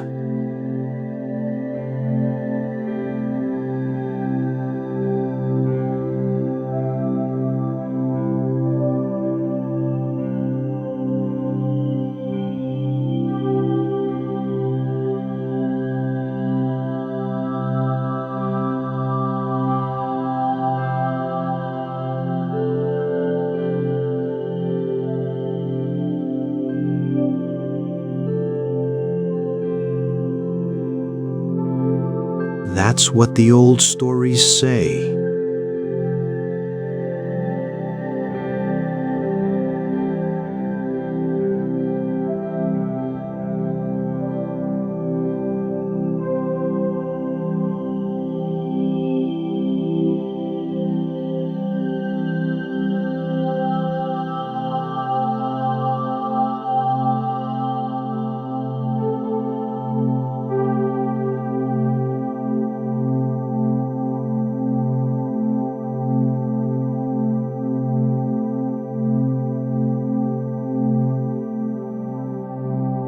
These giants were strong enough to move mountains, but they had no gratitude, no reverence, no understanding of their place in creation. They disobeyed Viracocha.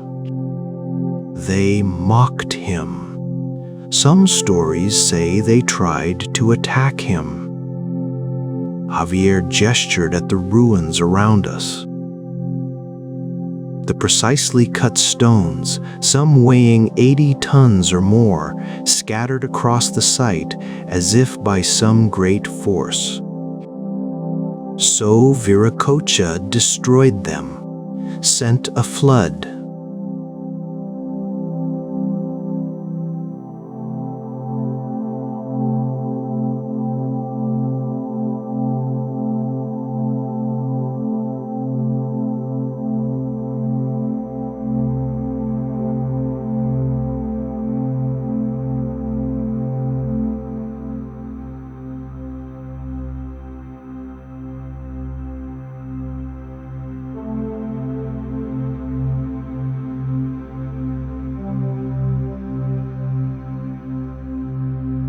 But some, the worst offenders, or maybe just the biggest examples,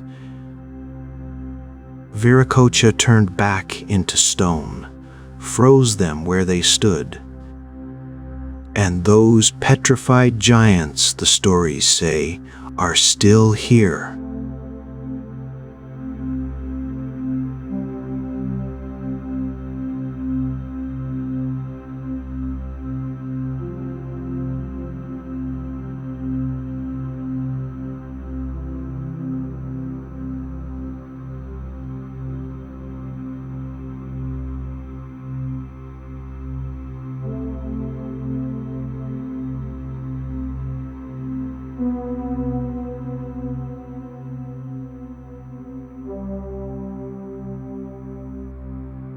And some are these ruins, the very stones of Tiwanaku itself.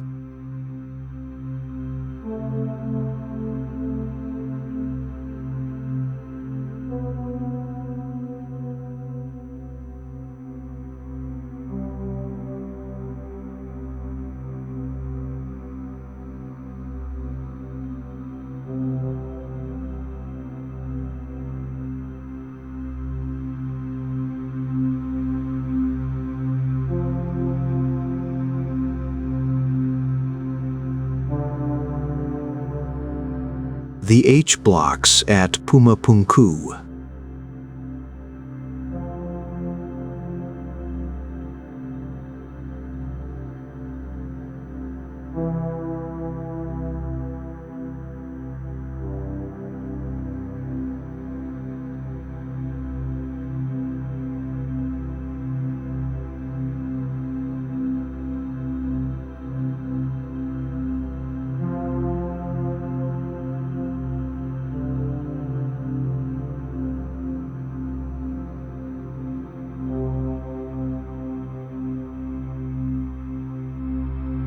They're cut from red sandstone and andesite with such precision that they interlock in 3 dimensions, with tolerances measured in fractions of millimeters. No mortar, no adhesive, just stone fitted to stone so perfectly that 5 centuries of earthquakes haven't shifted them. After the flood, Javier continued,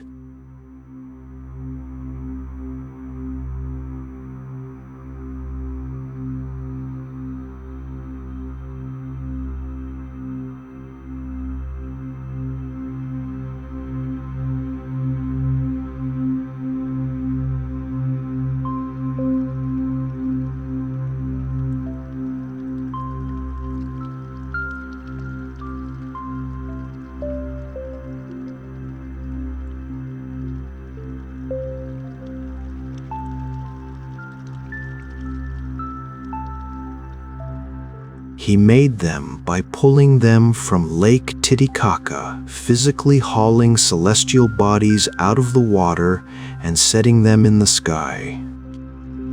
And then, with light to see by, he created humans properly. Made them from clay, smaller than the giants, but with wisdom, with language, with the ability to learn and grow and worship correctly.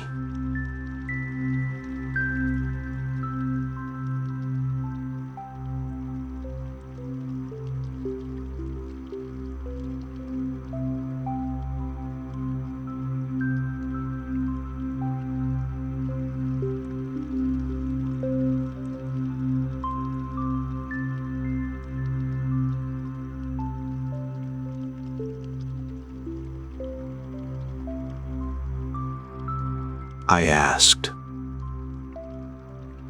Javier smiled.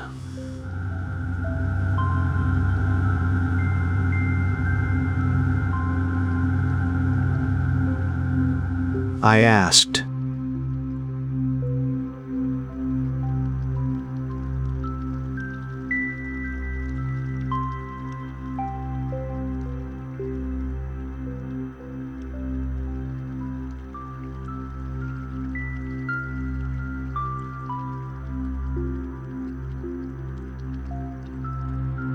they were quarried from mountains 10 kilometers away, transported here, carved with precision we still can't fully explain, and assembled into structures that have survived 3,000 years.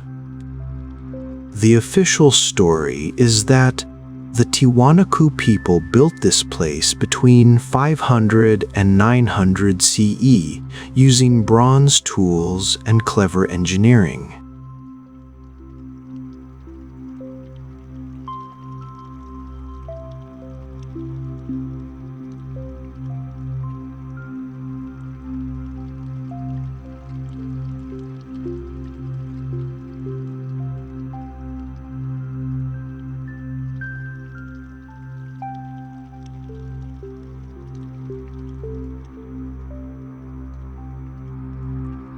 The unofficial story is that the giants built it in the darkness before the sun existed, working by touch and sound and some understanding of stone that we've lost.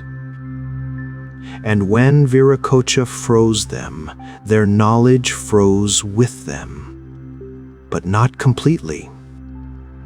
Some of it leaked out, transferred to the new humans, became the techniques the Tiwanaku people used.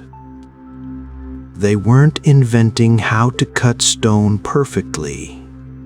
They were remembering.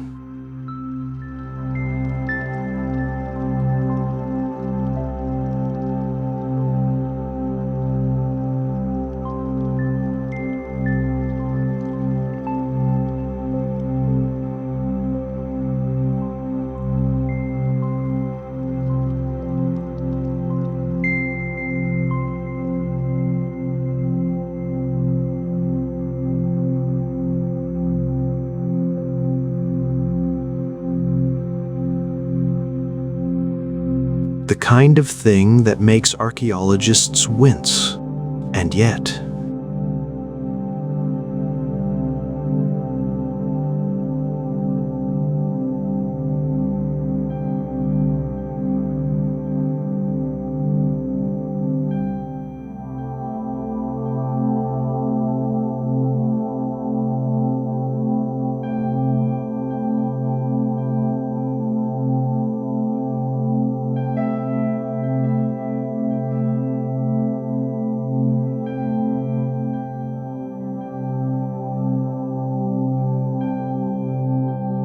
there are H-blocks here, massive stones carved to create interlocking channels and grooves that are cut so accurately they seem machined rather than hand-carved. The angles are perfect. The surfaces are flat to within millimeters across spans of several feet. The internal corners are sharp and clean in ways that bronze chisels shouldn't be able to achieve in andesite, which is nearly as hard as granite.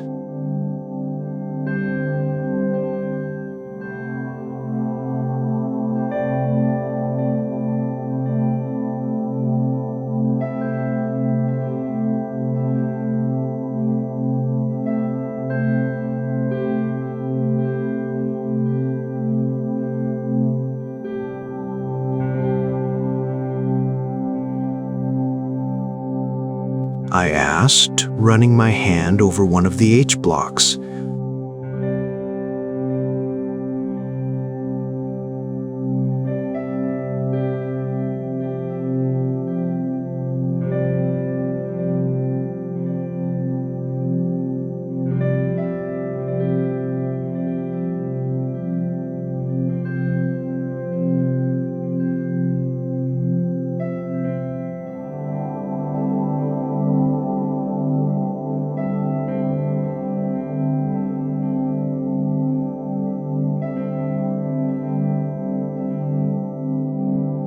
The academic explanation involves patient work with bronze tools, stone hammers, sand abrasives, and enormous labor forces.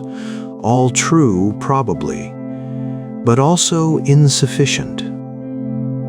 Because knowing the tools doesn't explain the vision, doesn't explain how they conceived of three-dimensional interlocking blocks before modern engineering drawings existed, doesn't explain the mathematical sophistication needed to plan these structures. He pointed to the massive platform mound of Puma Punku, which rises from the plain like a squared-off mountain. This was a pyramid once. It still is under all the damage. And at its peak, it would have measured 167 meters by 117 meters at the base, rising in tiers decorated with precisely cut stones in red sandstone and gray andesite, creating color patterns that would have been visible for kilometers. Why?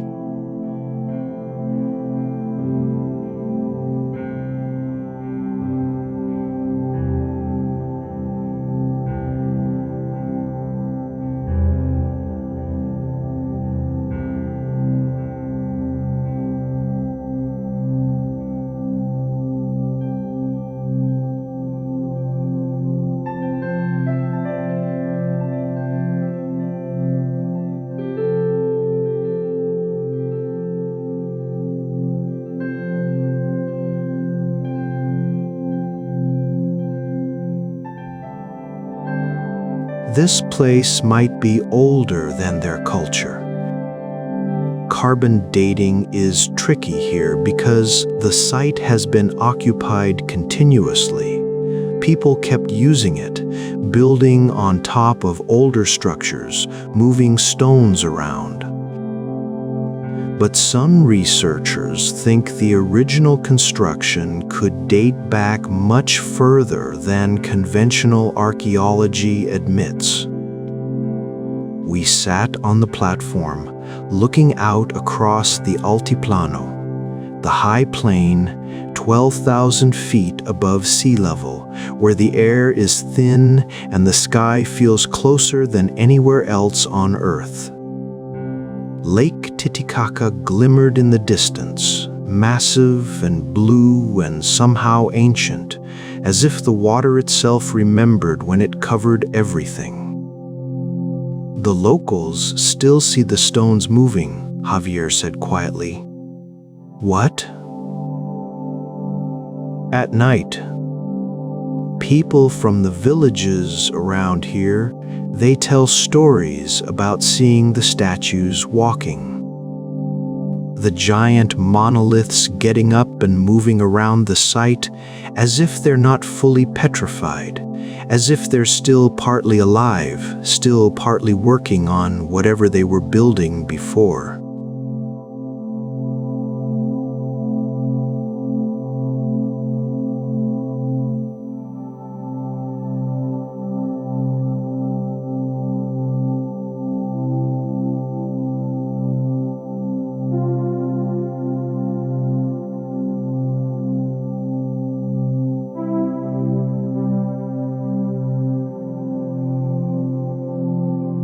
He laughed, a bit embarrassed. I've never seen it myself. But my grandmother did, she said. She was walking home late one night. This was maybe 50 years ago, and she saw one of the statues near the Kalasasea temple moving, turning its head to watch her pass. She ran, never walked past the ruins at night again.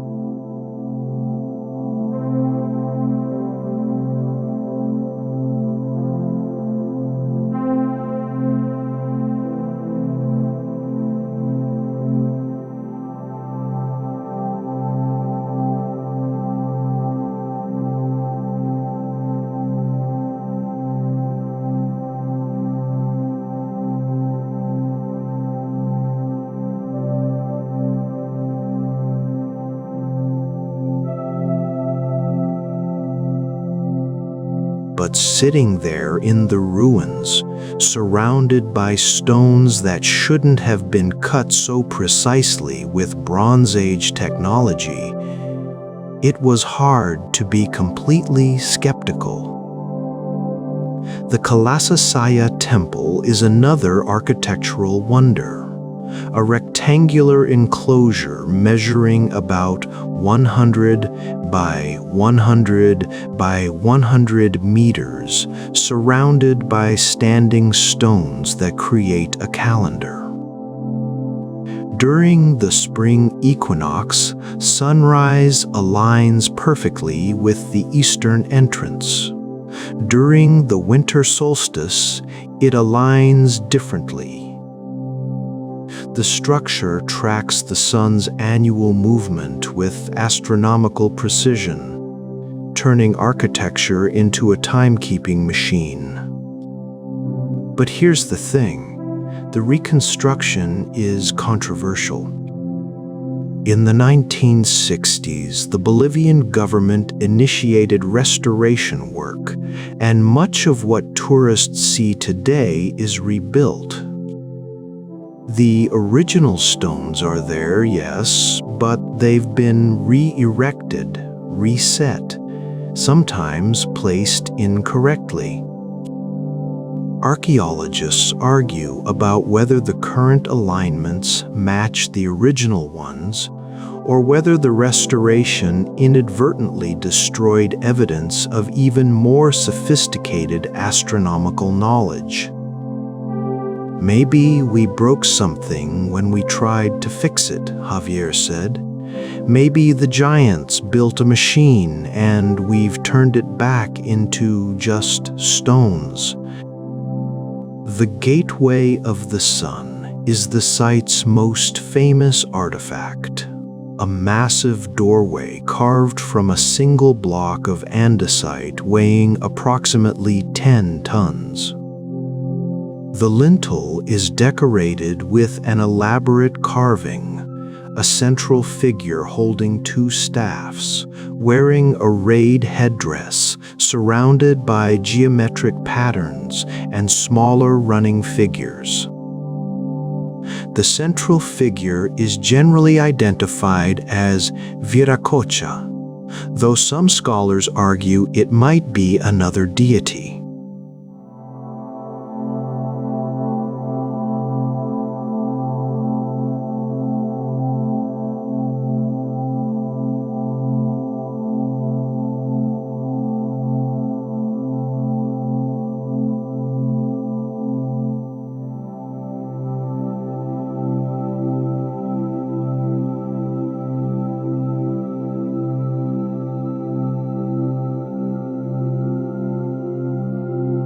The rays radiating from his head could be sunbeams, or perhaps power emanating from divine thought. The running figures might be servants, or aspects of the god himself, or abstract representations of time flowing outward from the creator. "Look at his face," Javier said. "Those aren't decorative lines. They're tears."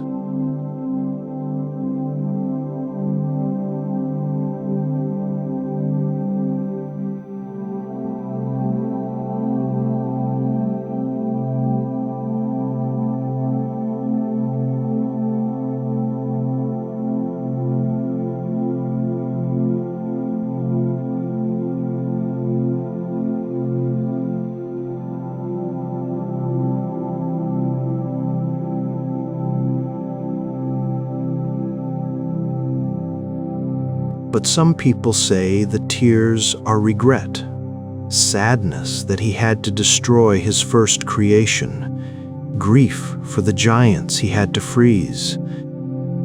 The carving is sophisticated, precise, controlled, showing a level of artistic and technical skill that makes clear this wasn't primitive work. These weren't people fumbling with basic tools.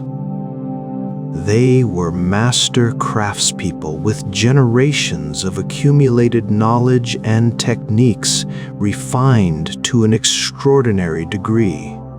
But where did that knowledge come from? The conventional narrative says it developed gradually, each generation learning from the previous one, techniques improving incrementally, until the Tiwanaku culture reached this level of sophistication around 500 CE. Then they flourished for about 400 years before collapsing, probably due to climate change and drought, and their knowledge was partially lost, partially absorbed by the later Inca Empire.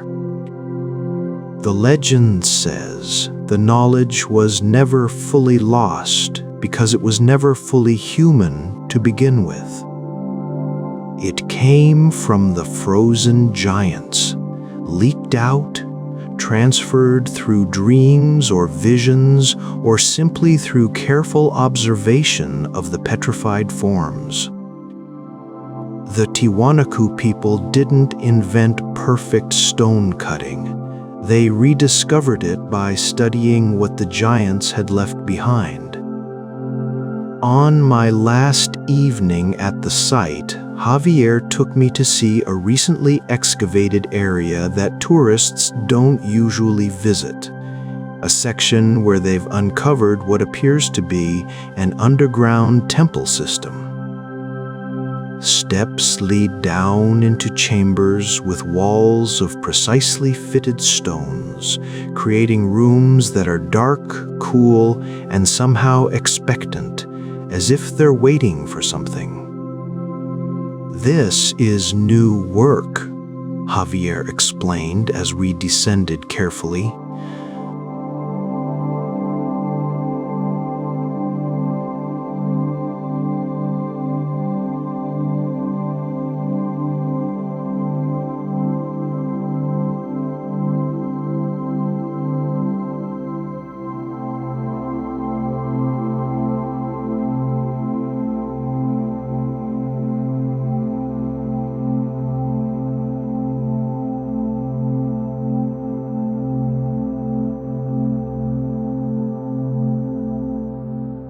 Ground-penetrating radar showed that there's much more underground, possibly an entire underground city stretching beneath the visible ruins.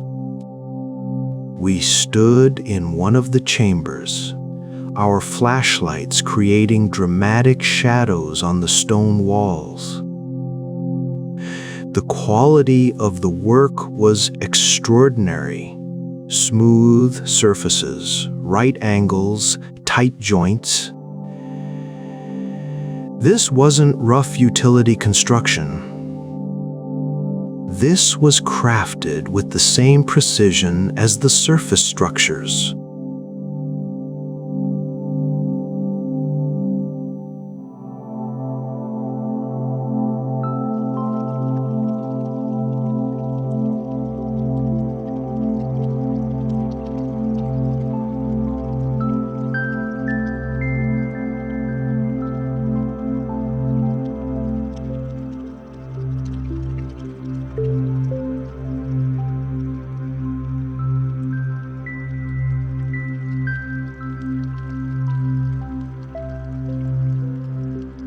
What if some of them went underground instead?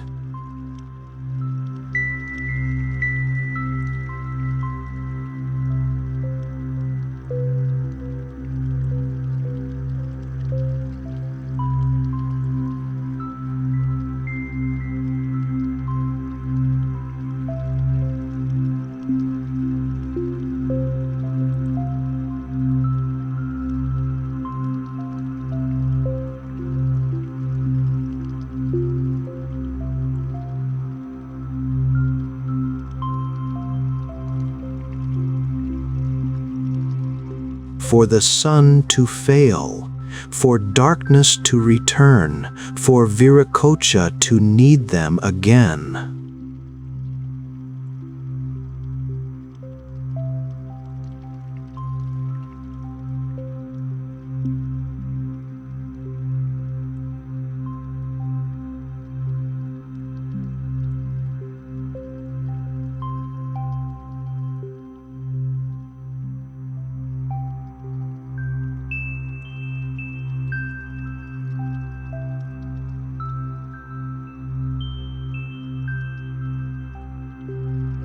Or maybe waiting for humans to be wise enough to unfreeze them, to learn from them directly instead of just guessing at their techniques from the traces they left behind. We climbed back to the surface as sunset painted the Altiplano in shades of gold and purple. The ruins of Tiwanaku spread out around us.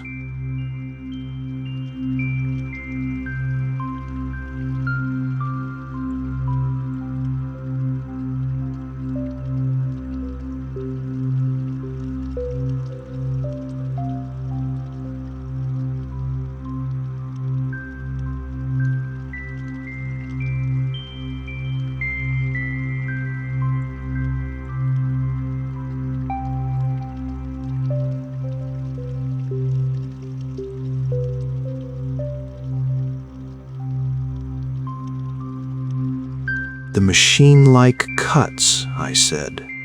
The H-blocks, the perfect angles, the tight tolerances.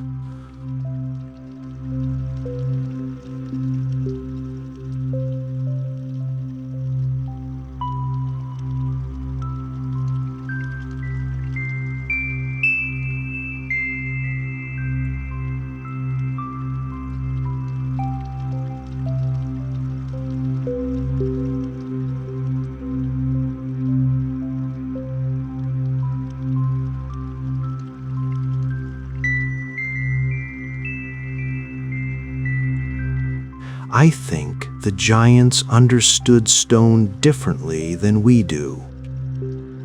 Not as dead material to be forced into shapes, but as something alive, something with its own internal logic.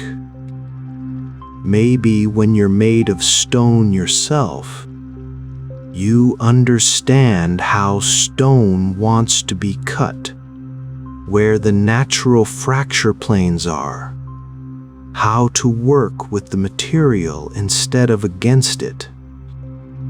And the Tiwanaku people remembered this.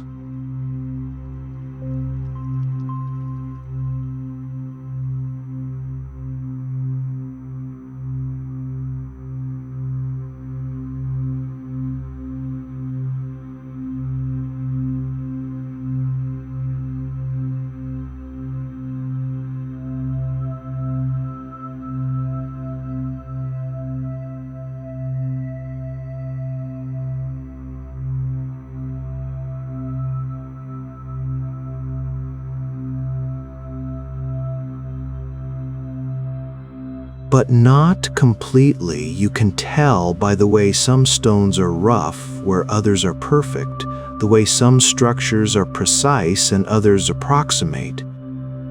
They had the knowledge, but not fully. They were recovering something rather than inventing something.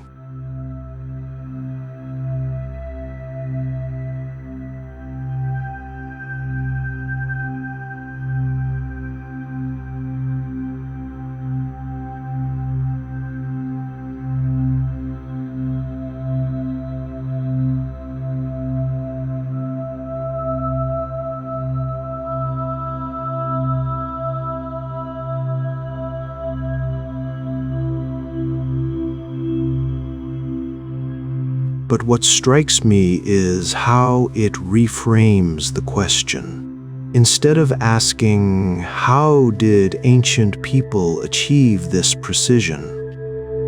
It asks, what knowledge system did they inherit, and how much of it did they understand? Modern archaeology tends to assume that ancient civilizations started from zero, that they gradually accumulated knowledge through trial and error. But what if that's wrong? What if they started with massive inherited knowledge from previous civilizations or previous eras, and much of their effort went into recovering and preserving what had been nearly lost?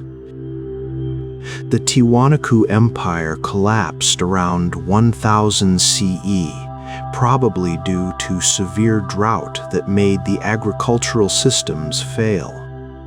The population dispersed. The city was abandoned. But it wasn't forgotten.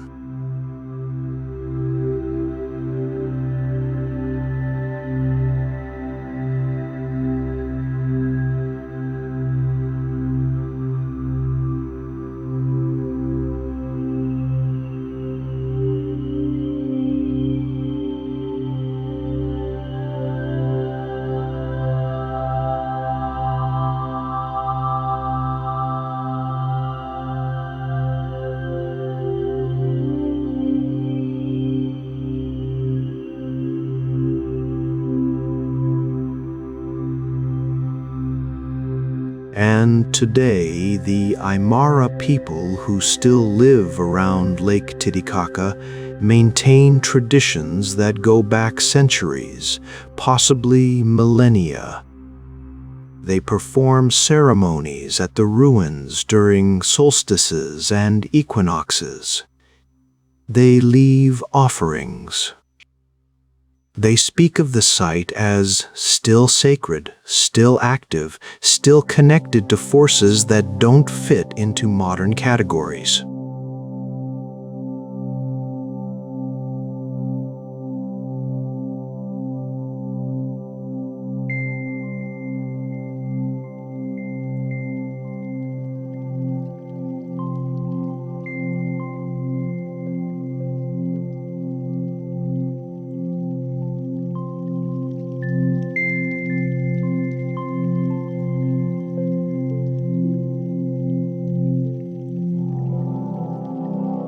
I asked Javier as we prepared to leave.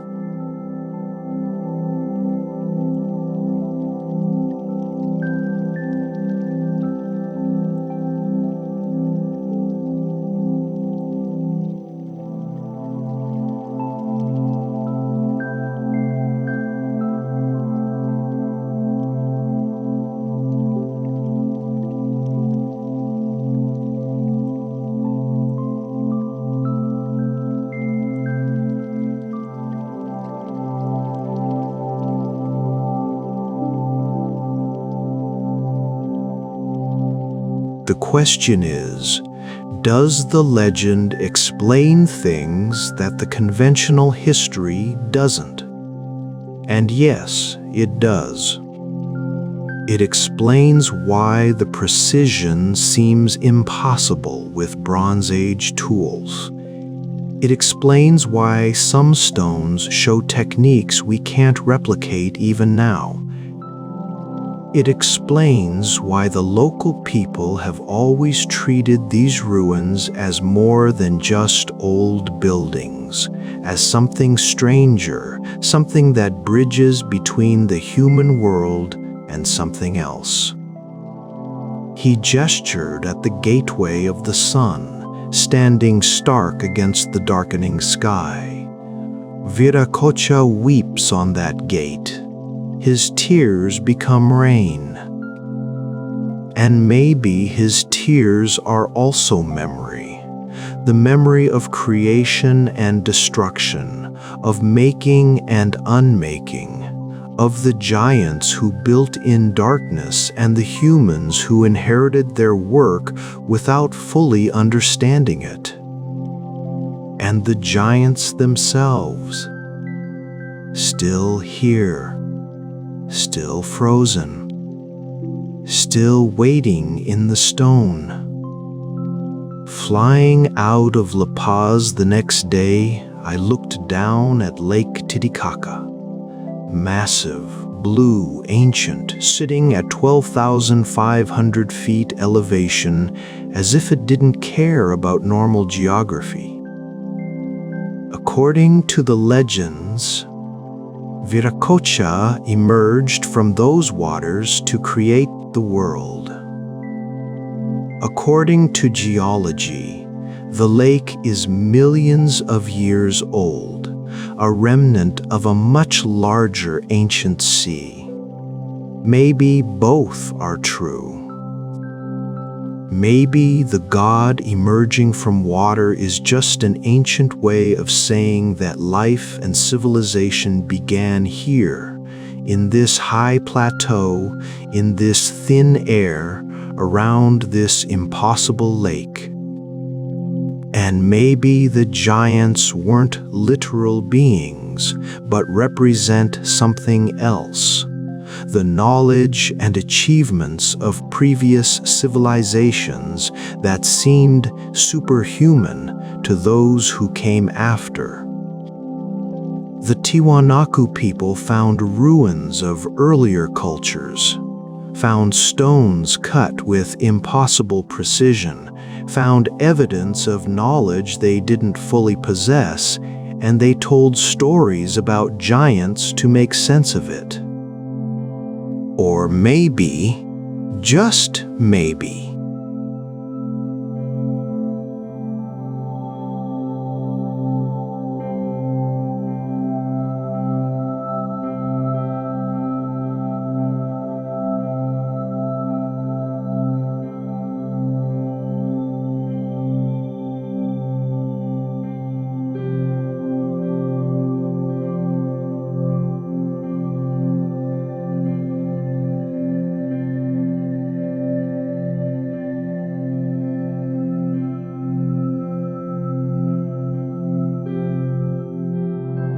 the machine-like precision of Tiwanaku's stonework isn't explained away by the legend of the giants. But the legend gives you a different lens through which to see the precision, not as impossible achievement, but as inherited memory, as knowledge recovered from previous heights, as the echo of a world that existed before this one. And somewhere in the ruins, or in the underground chambers still being excavated, or in the stones themselves, the giants wait, frozen but not dead, silent but not mute, teaching anyone patient enough to listen. That stone is not inert material but memory made solid, and that the greatest achievements might not be new inventions but successful recoveries of what was almost lost. The rain comes. Viracocha weeps.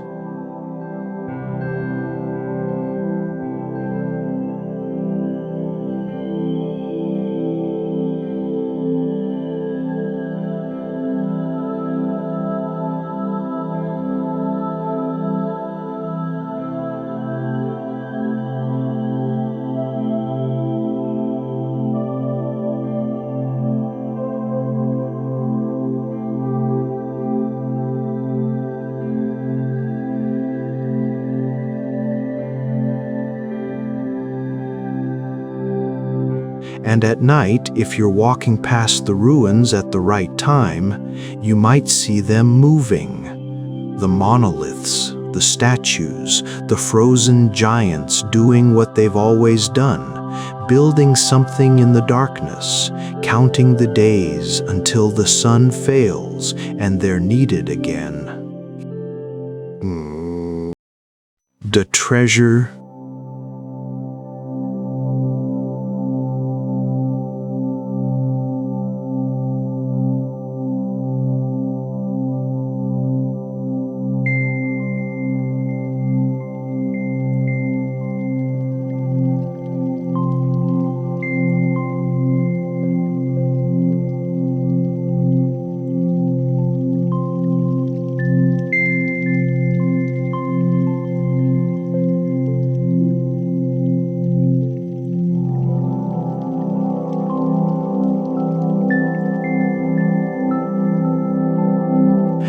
That's the story everyone tells now, how Robot fell down a hole chasing a rabbit, and Marcel went looking for his pet and found instead the most spectacular prehistoric art gallery in the world.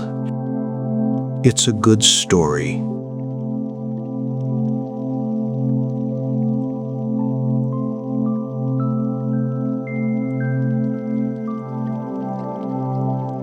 Archetypal. Boy plus dog equals destiny. But the truth, which Marcel himself admitted years later with a mischievous grin, is more interesting.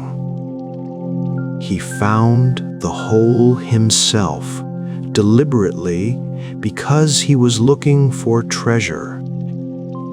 We were 17, 18 years old, Marcel would tell visitors decades later, when he'd become the unofficial guardian of Lascaux.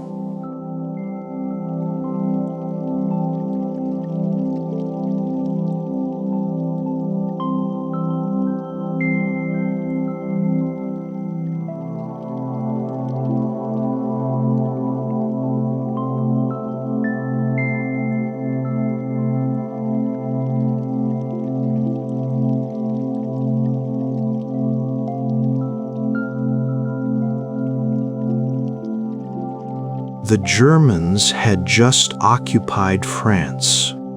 There was a war on, and we were bored teenagers in a small village with nothing to do but imagine adventures. And we had heard all our lives about the secret tunnel.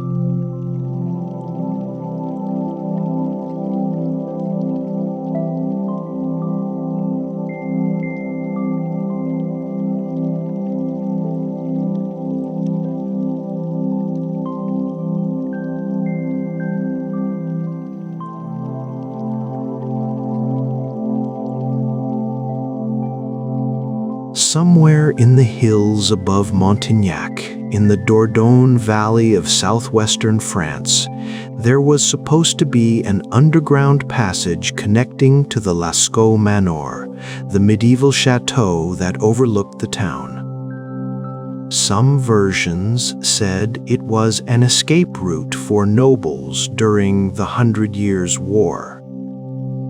Other versions claimed it led to a chamber where treasure had been hidden: gold, jewels, ancient relics saved from Viking raids or Protestant iconoclasts or revolutionary mobs, depending on who was telling the story and when.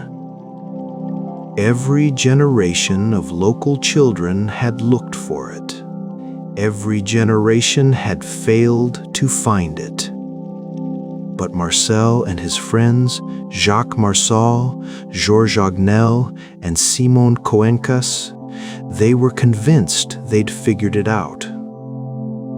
There was a small hole on the hillside, near where an old tree had been uprooted in a storm.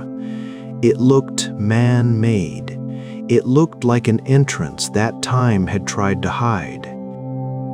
On September 8, 1940, Marcel dropped stones into the hole and listened to them clatter down, down, down into darkness. The sound was perfect, hollow, echoic, suggesting vast empty space beneath the hill. A tunnel. Maybe even a treasure chamber. He tried to squeeze through, but couldn't manage it alone. 4 days later, on September 12, he returned with his 3 friends, proper equipment, and a sense of destiny that only teenagers can really pull off. They widened the opening, lit an improvised lamp, and Marcel, because it was his discovery, his obsession, went first. He slid down a 15-meter shaft, landed on a cone of loose stones, and found himself in a narrow gallery.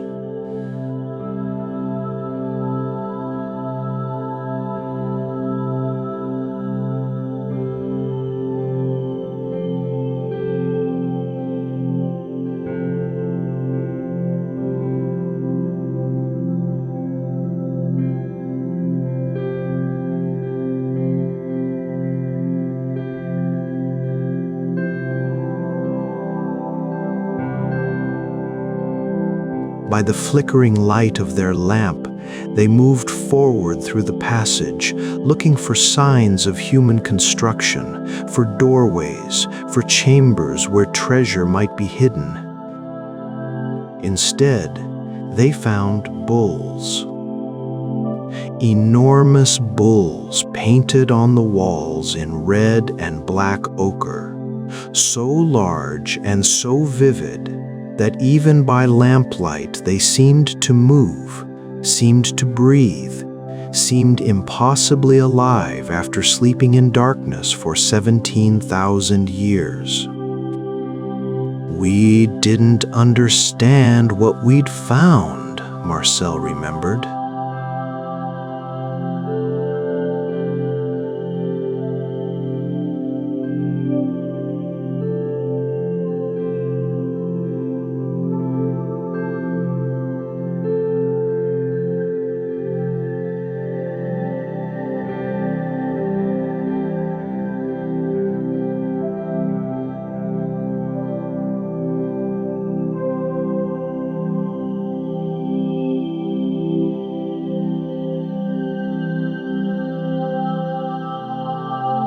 We kept going deeper, looking for the treasure we were sure must be there. It took us hours to realize.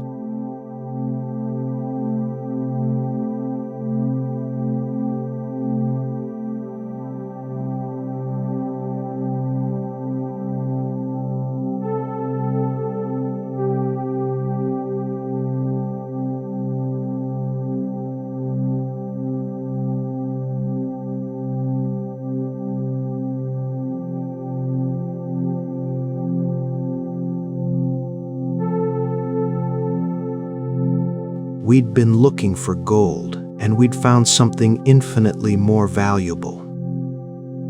We'd found time itself, frozen on stone walls. This is how the Lascaux Caves were discovered.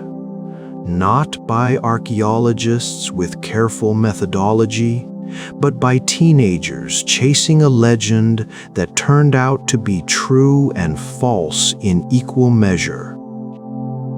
There was no secret tunnel to the manor. There was no chamber of golden relics. But there was something far stranger, a sealed capsule of Ice Age Europe preserved by chance and geological accident, waiting for curious young men to slide down a shaft and shine a light on images that hadn't been seen by human eyes in nearly 200 centuries. What Marcel and his friends had stumbled into, quite literally, was one of the most extensive and sophisticated examples of Paleolithic art ever discovered. The cave complex extends for about 250 meters, divided into several chambers and passages. The Hall of the Bulls, where they first entered, contains some of the most dramatic images. 4 massive aurochs, an extinct species of wild cattle, measuring up to 17 feet long, their horns shown in twisted perspective, a sophisticated artistic technique showing them from multiple angles simultaneously.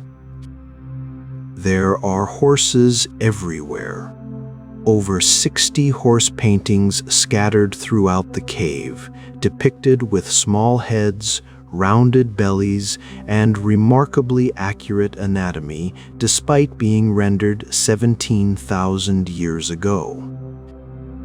There are deer with elaborate antlers.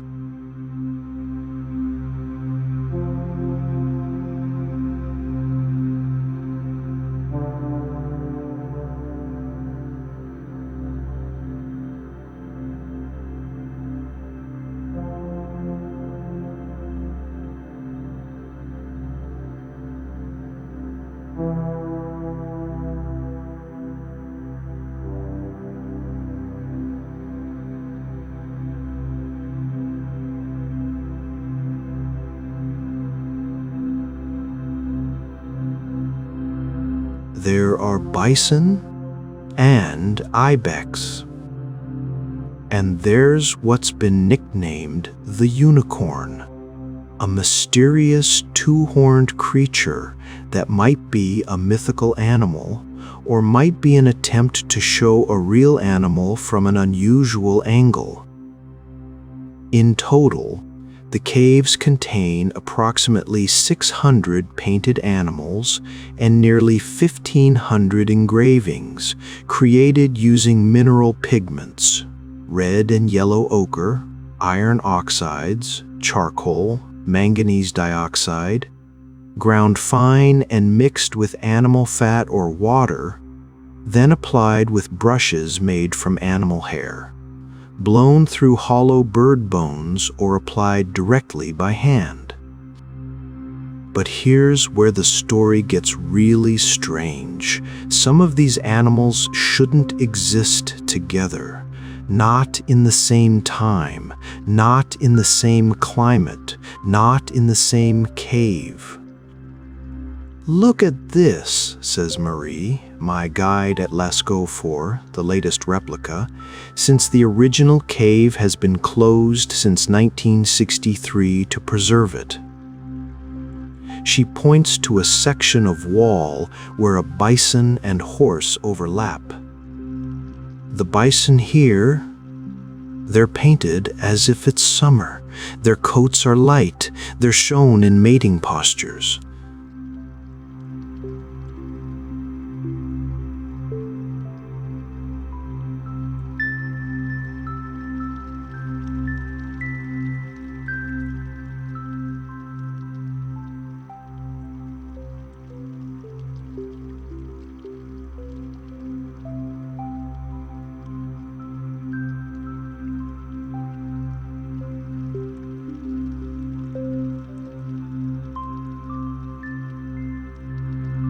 And over here, she moves to another section.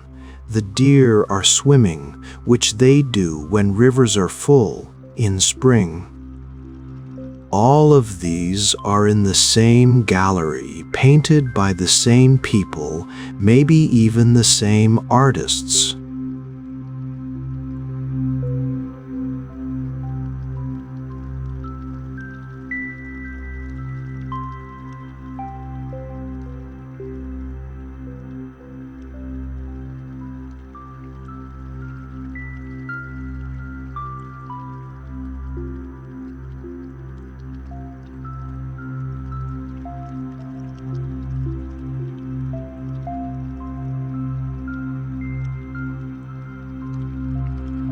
Or maybe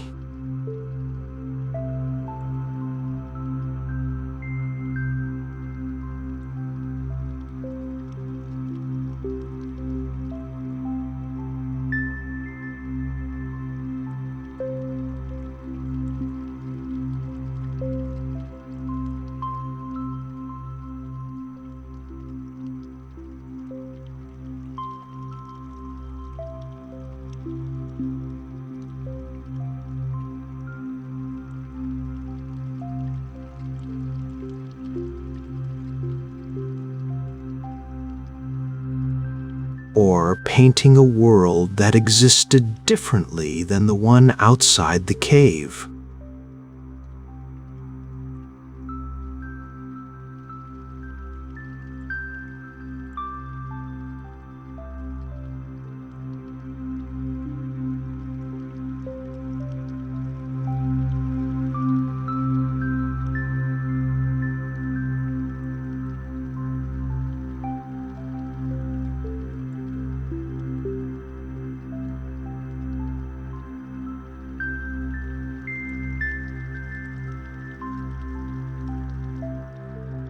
She leads me to reproductions of the deep chambers, the parts of the cave that require scrambling down narrow shafts and crawling through tight spaces. The shaft section, at the very bottom, contains perhaps the most puzzling image in all of Lascaux, a scene showing what appears to be a wounded bison confronting a human figure with a bird-like head, who appears to be dead or dying. A rhinoceros walks away from the scene.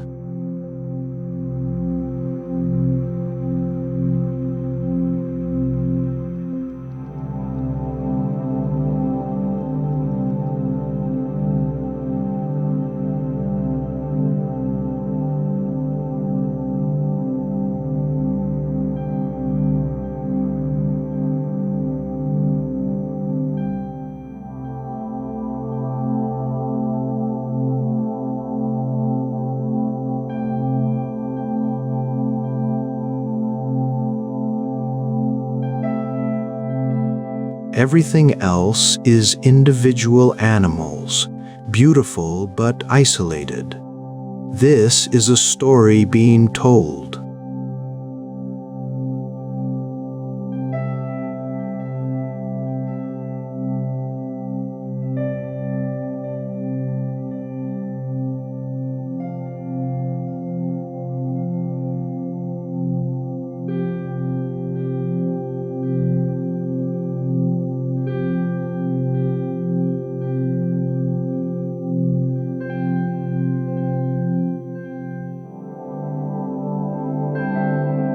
This bison, it's painted as a temperate climate animal.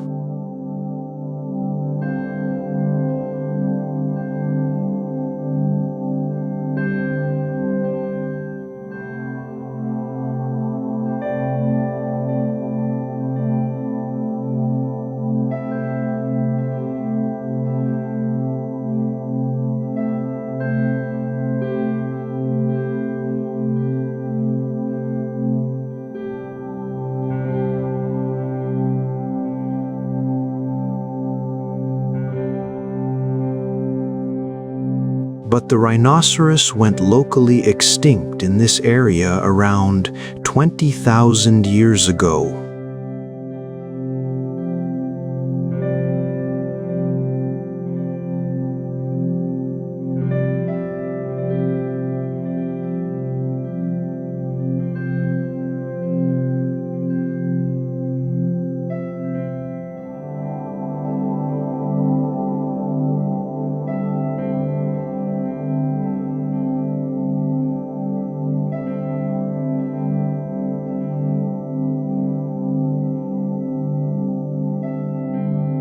So either they're painting an animal from cultural memory, from stories passed down about the old days when rhinoceros still lived here, or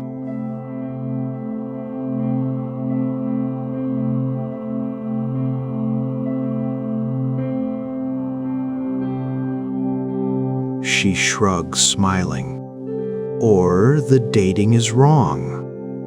Or the species identification is wrong. Or something impossible is happening in these caves. This is the thing about Lascaux that the textbooks have trouble with.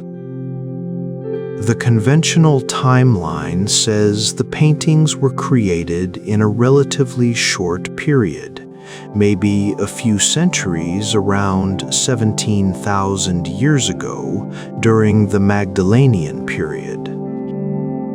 But the animals depicted come from different climatic periods. Some are temperate climate species. Some are cold adapted. Some went extinct thousands of years before the cave was supposedly painted. Others survived thousands of years after.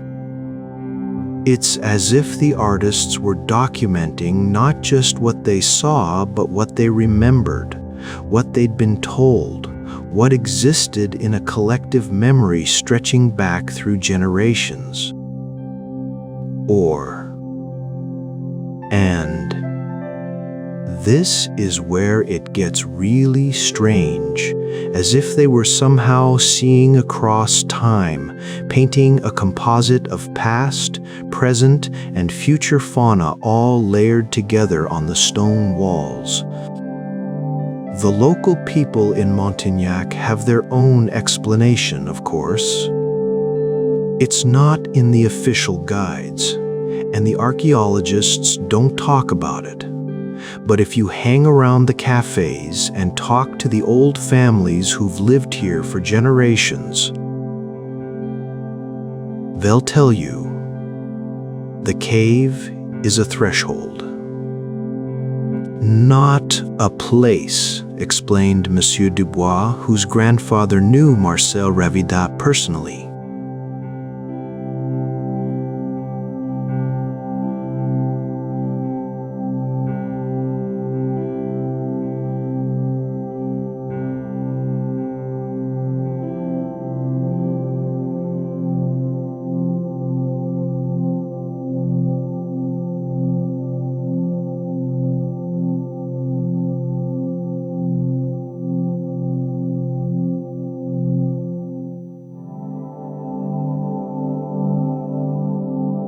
That's why it shows animals from different eras.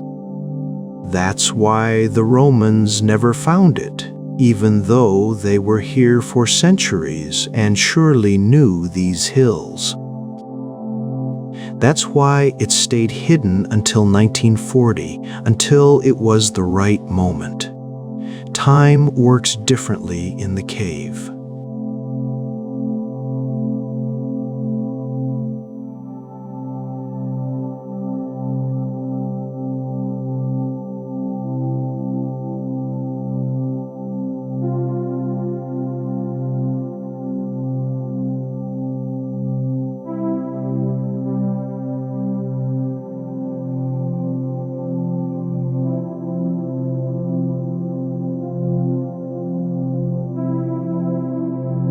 The world was tearing itself apart, he said, gesturing with his wineglass. War, occupation, darkness.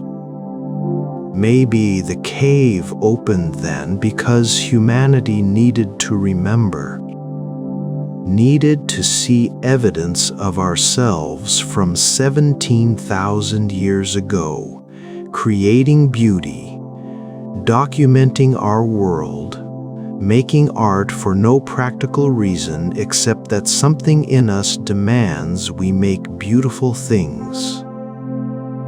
Maybe that memory, that evidence of continuity, was the real treasure Marcel was looking for.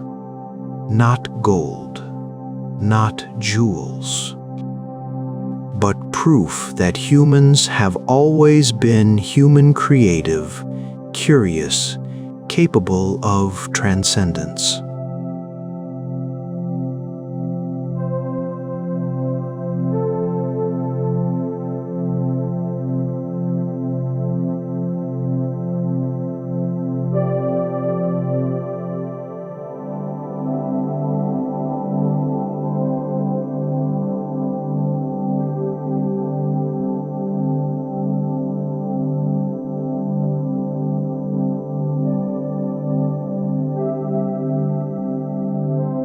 Romantic, unprovable, the kind of thing that makes archaeologists wince. But standing in Lascaux 4, looking at perfect recreations of the original paintings, I can't entirely dismiss it.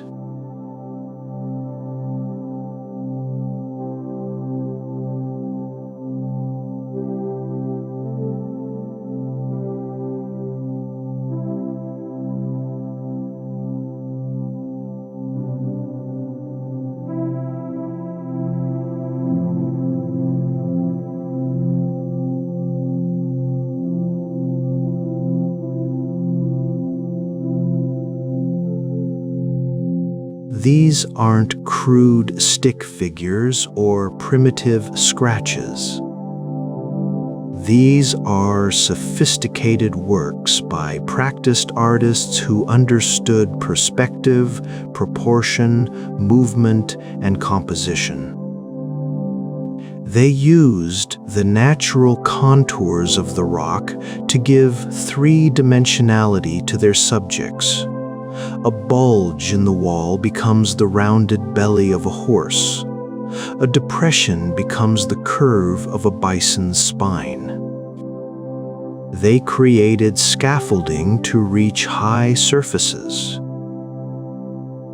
Archaeologists found the holes where wooden poles were anchored.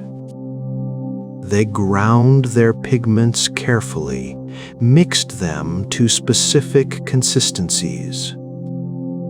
They worked by firelight in cramped, difficult conditions, sometimes in spaces so confined they could barely move.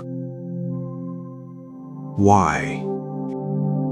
What compelled them to descend into darkness and paint animals on walls that no one would see in normal daily life? The popular theory is hunting magic, that they were performing rituals to ensure successful hunts.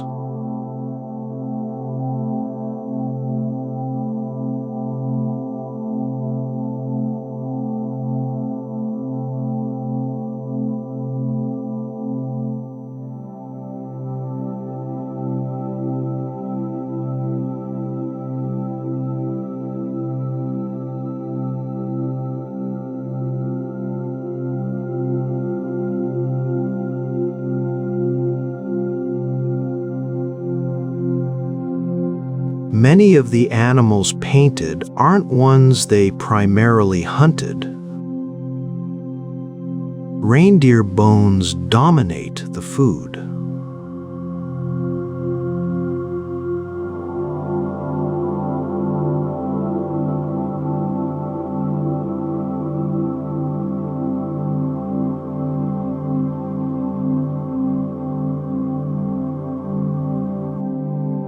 I think, says Marie as we finish the tour, that we don't understand what we're looking at because we think of art as separate from life.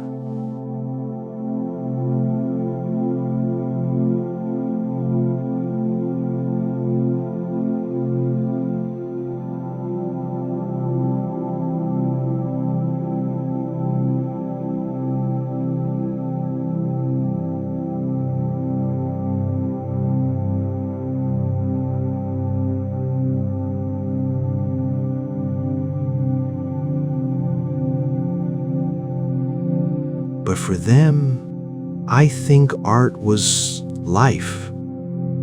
Creating these images, maintaining these sacred spaces, passing down the knowledge of how to mix pigments and find the right walls and enter the threshold.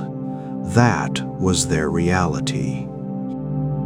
That was how they understood their place in the world.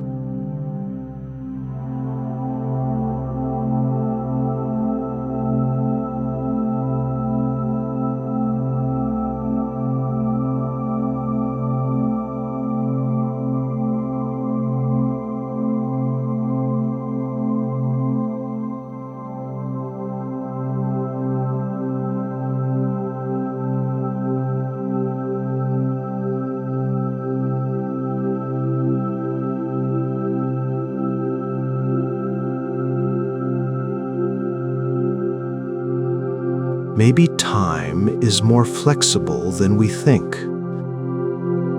Maybe in the cave, in the darkness, by firelight, in a state of ritual awareness.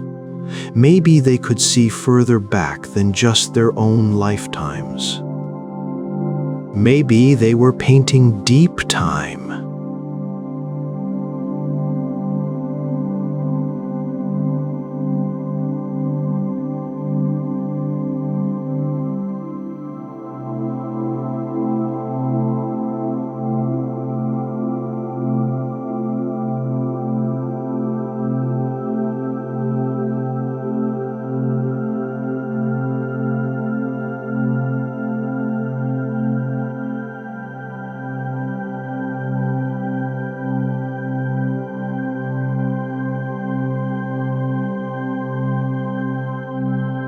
But quantum physics tells us time isn't linear. Neuroscience tells us memory is reconstructive. not reproductive.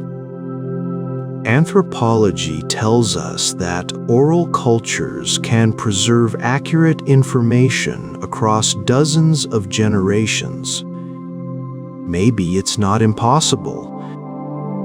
Maybe these artists really were accessing something we've lost, a way of remembering that goes deeper than individual experience. The treasure Marcel was looking for wasn't in the cave. It was the cave itself. After the discovery, the 4 teenagers tried to keep it secret at first, but news spread quickly. The Abbé Henri Breuilly, one of the foremost experts on prehistoric art, arrived on September 21, 1940, and immediately recognized the significance. "We will make Lascaux the Sistine Chapel of prehistory," he declared.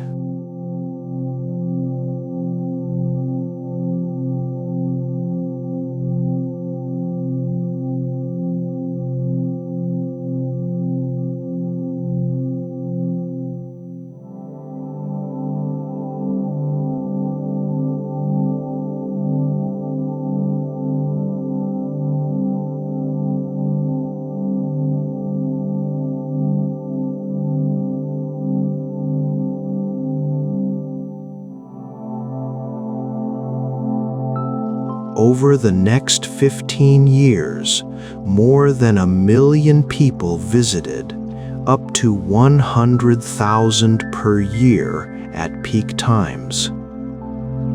Their breath, their body heat, the artificial lighting,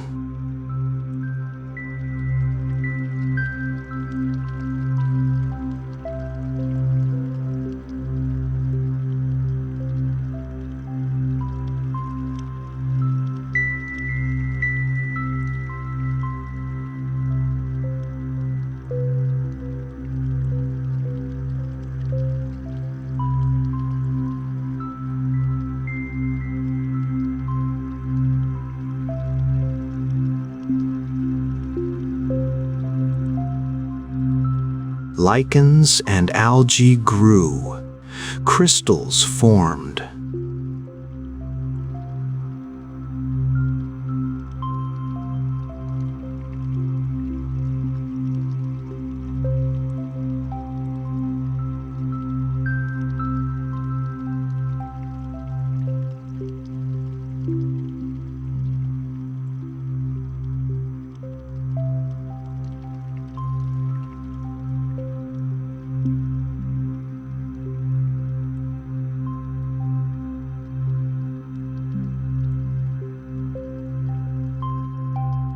Since then, access to the original cave has been limited to a handful of researchers for a few days per year. Everyone else experiences Lascaux through replicas. First Lascaux II opened 1983, then Lascaux III traveling exhibitions, and now Lascaux II-4 opened 2016, which reproduces the entire cave system using digital mapping and traditional painting techniques. The irony isn't lost on anyone. Marcel and his friends found a sealed time capsule, and we opened it and nearly destroyed it by looking at it too much. The treasure survived 17,000 years of geological time, but almost didn't survive 15 years of human enthusiasm. Jacques Marcel, the youngest of the 4 discoverers, spent the rest of his life associated with Lascaux. He became a guide, lived near the cave, and died in 1989, still devoted to protecting and sharing what they'd found. In his later years, he said the hardest part was knowing they'd inadvertently contributed to the cave's deterioration by bringing in outsiders, by publicizing the discovery. But what else could we do? He said. Keep it secret. It belongs to everyone. It's evidence of who we are, who we've always been. It had to be shared even if sharing damaged it. That's the paradox. The treasure that everyone must see, but mustn't touch. On my last night in Montagnac, I walk up the hill toward where the original cave entrance is.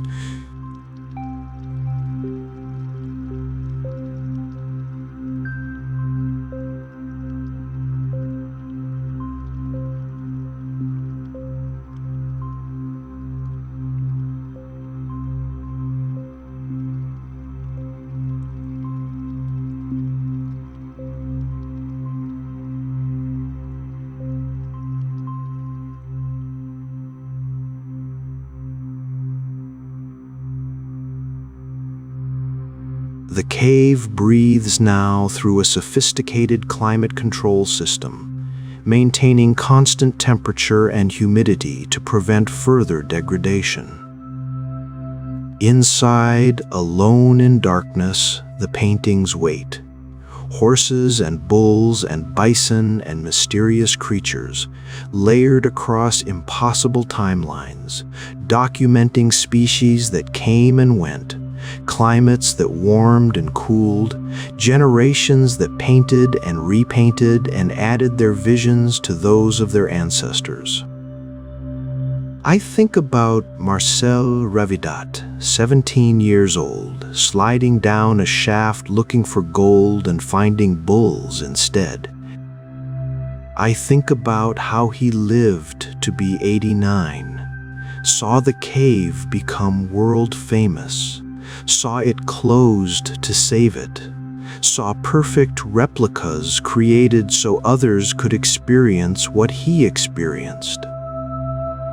I think about how the legend of treasure was true after all, just not in the way anyone expected. The secret tunnel existed. It led not to a manor house or a chamber of gold, but to deep time, to a threshold where past and present and future overlap, where artists 17,000 years ago painted memories and visions they would never meet. The treasure wasn't gold. It was connection. It was continuity. It was proof that we've been here before, in the darkness, making beauty because something in us demands we make beauty, documenting our world because documentation is itself an act of love and hope and defiance against time. Marcel found his treasure. We're still trying to understand it. And somewhere beneath the hill, sealed and silent and carefully preserved, the horses still run on stone walls. The bulls still charge at enemies that became dust millennia ago. And the bird-headed man still confronts his mysterious doom, while a rhinoceros walks away, and a bird watches, and 17,000 years collapse into a single moment that contains all moments. The cave is a threshold. The treasure is time. The legend was true. And somewhere, Marcel Ravidat is smiling, knowing that the best discoveries are the ones you stumble into while looking for something else entirely. The guardian who never leaves.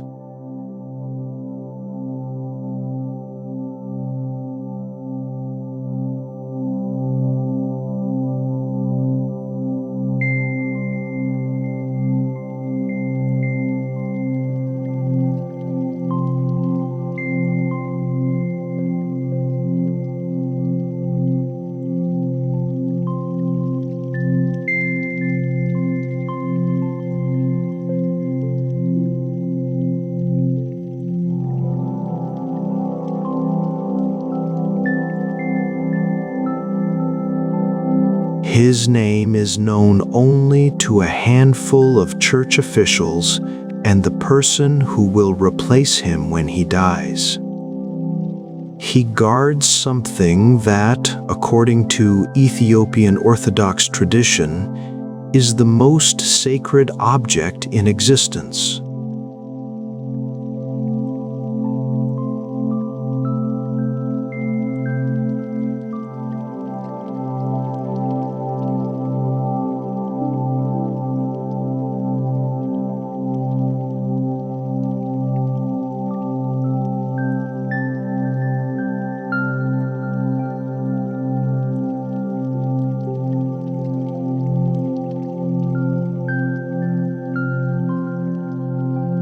Or at least, that's what millions of Ethiopian Christians believe.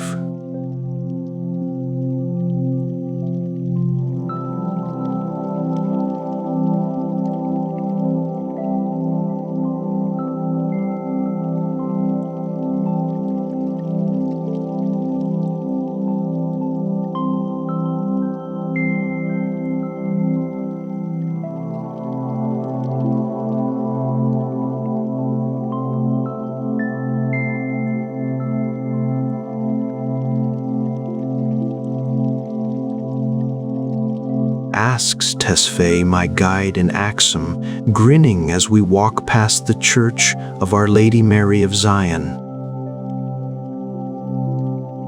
Everyone wants to know.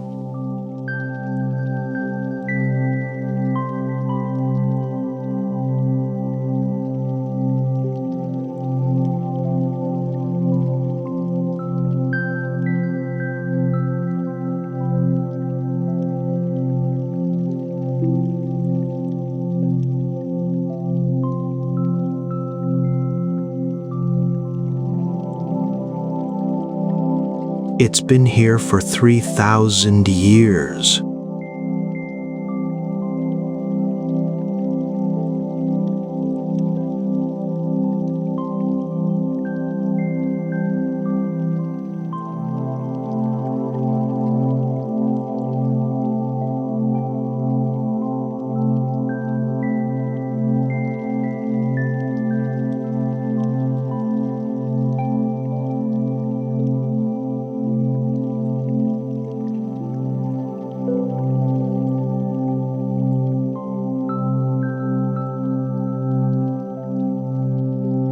He points to a small, unassuming chapel.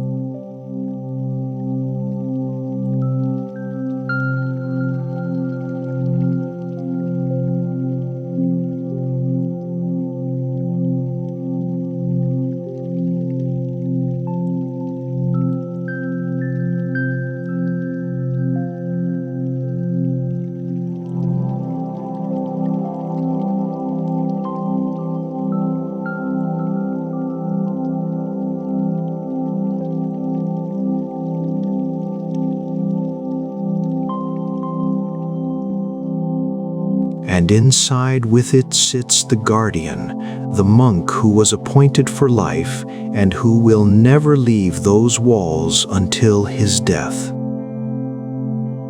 No photographs, Tesfaye says. No entry.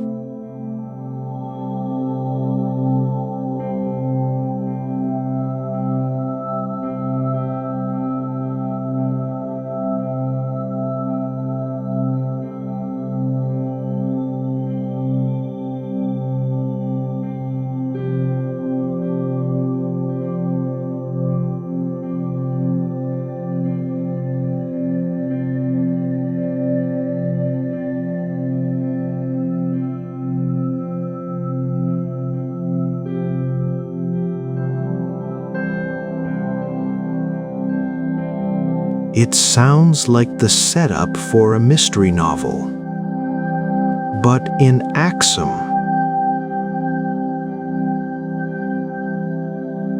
one of the oldest continuously inhabited cities in Africa, capital of an ancient kingdom that once rivaled Rome, it's simply fact, unquestioned. celebrated annually with a 3-day festival that brings hundreds of thousands of pilgrims to the city. Come, Tesfaye says.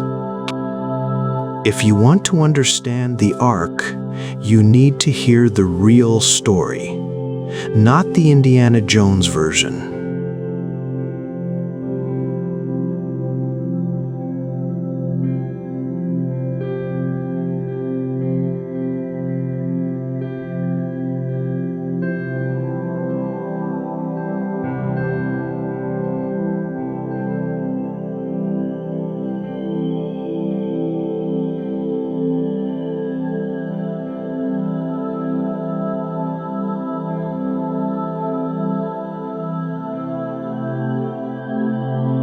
We sit in the shade of an ancient sycamore tree, and Tesfaye begins the tale that every Ethiopian child learns, the story written in the Kebra Nagast, the glory of the kings, a 14th century text that is, to Ethiopian Orthodox Christians, as important as any biblical book.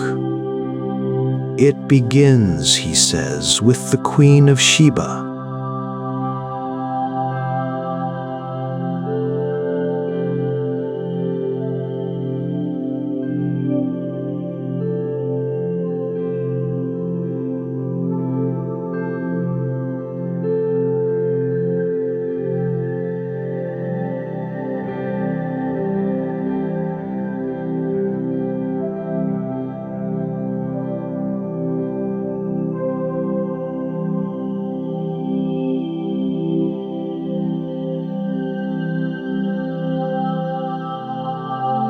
She was wise, wealthy, and curious, especially curious about King Solomon of Jerusalem, whose reputation for wisdom had spread across the known world.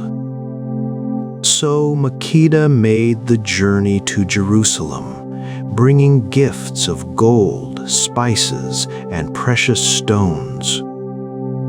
She wanted to test Solomon's wisdom with difficult questions to see if the rumors were true. They were true.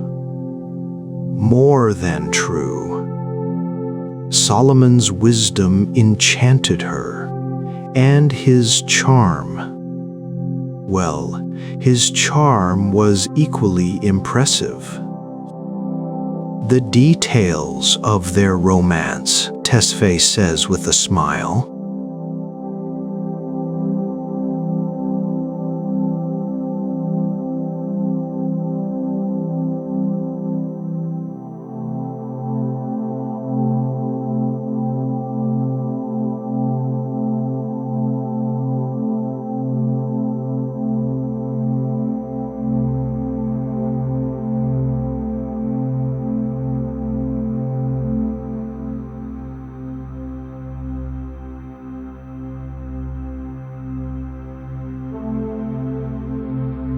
Makeda stayed in Jerusalem for some months.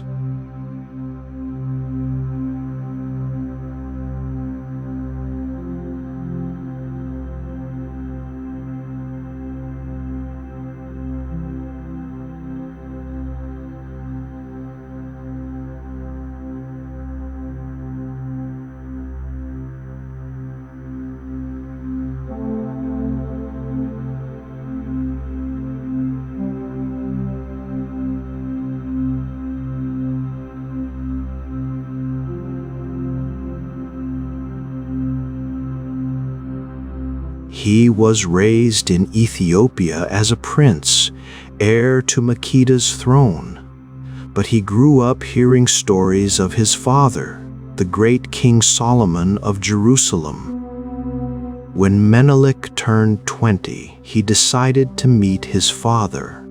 He made the journey to Jerusalem, bringing gifts and Solomon's royal ring as proof of his identity.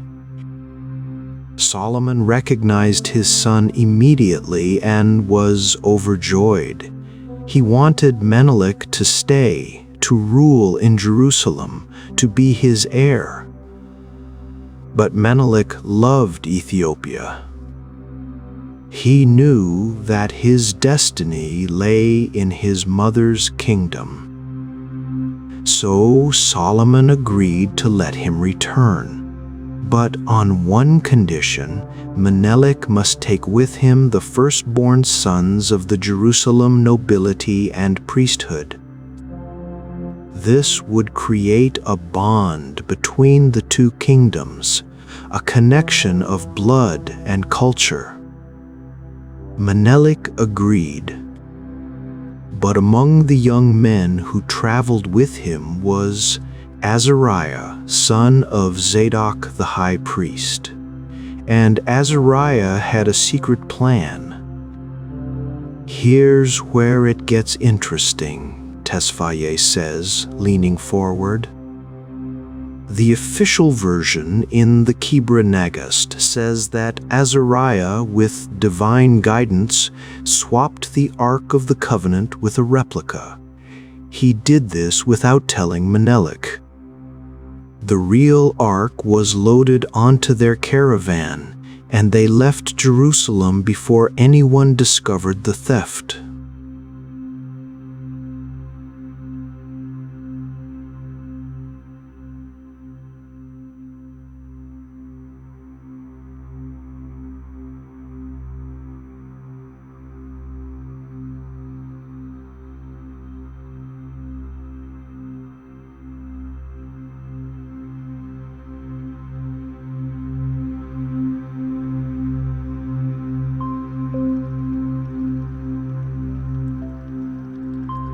When he discovered what had been done, he was initially horrified.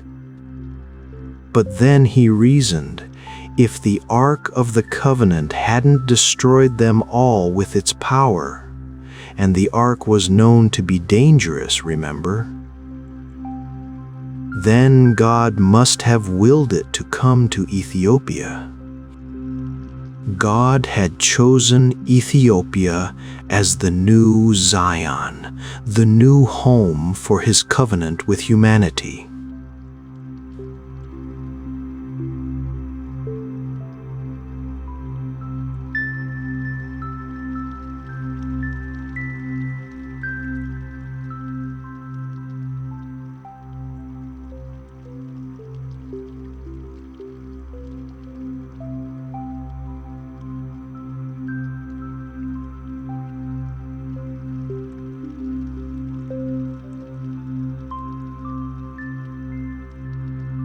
I think it's a beautiful story, I say carefully.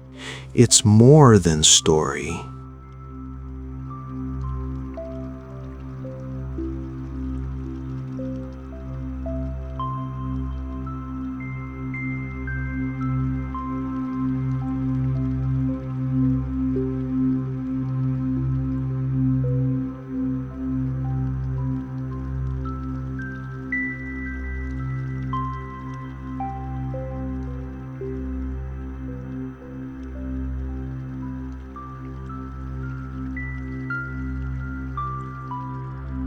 When Menelik returned to Aksum with the Ark, he established the Solomonic dynasty.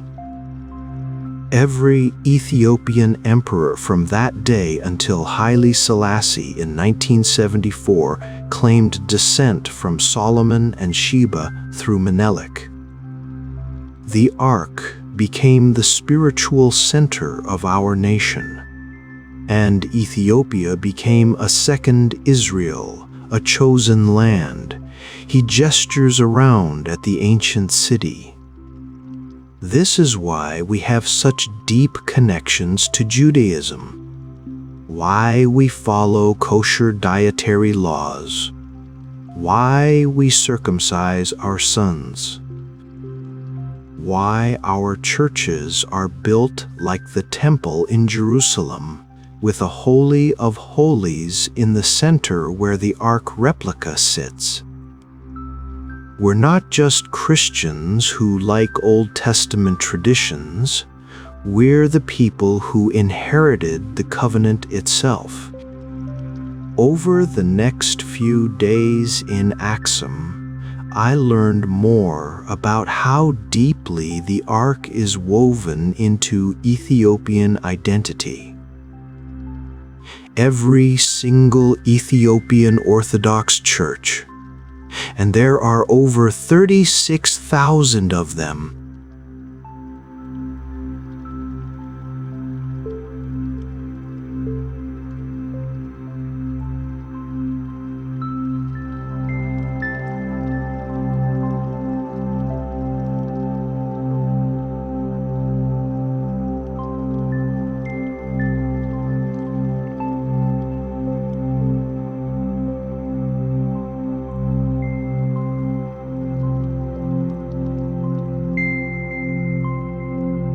these tablets are considered almost as sacred as the original Ark itself.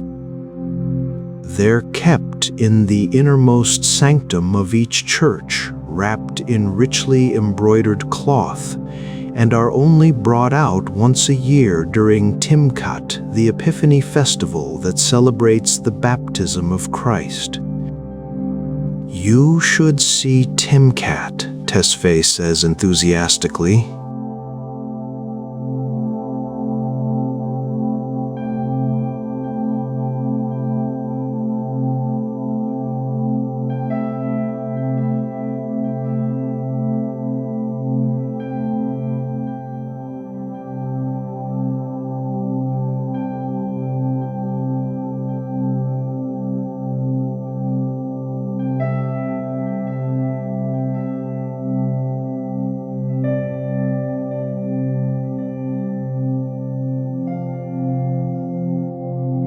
He describes it vividly.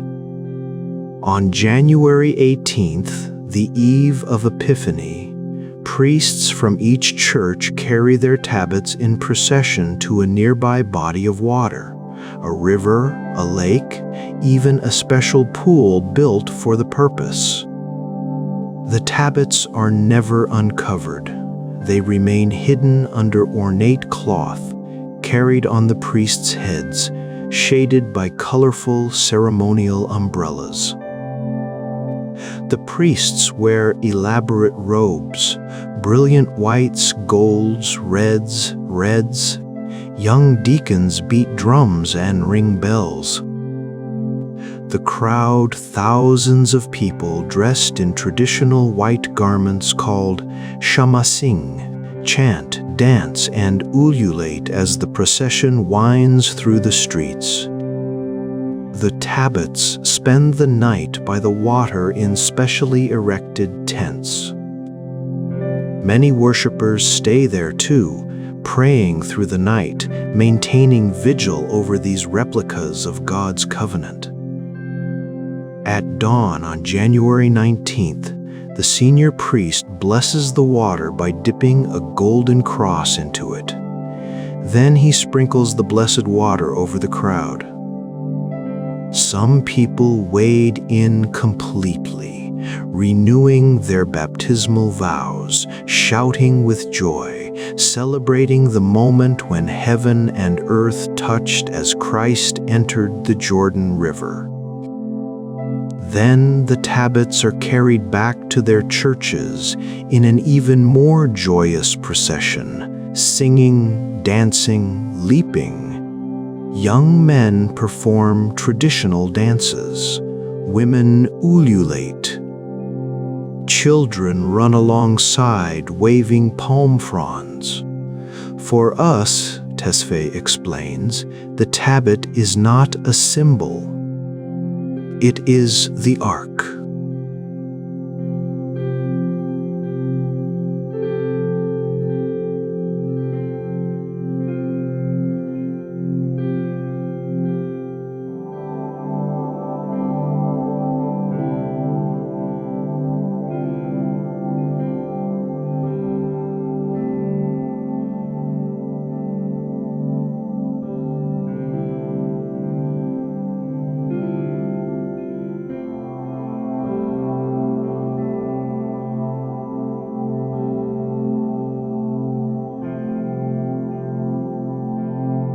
And the original Ark here in Aksum It's the mother of all tablets, the source, the proof that God chose Ethiopia.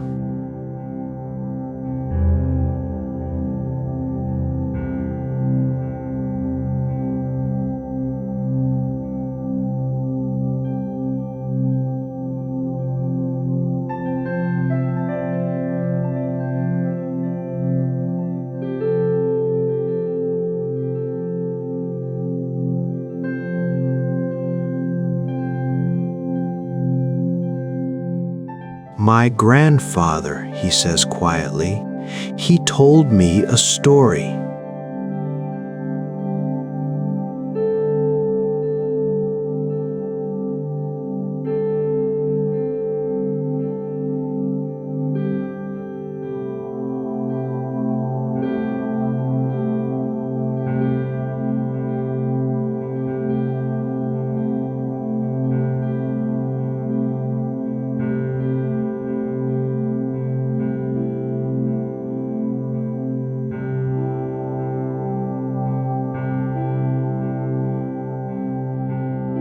There was a scholar, a foreign one, I think British, who was given permission to examine what was in the chapel. Very rare, almost unprecedented.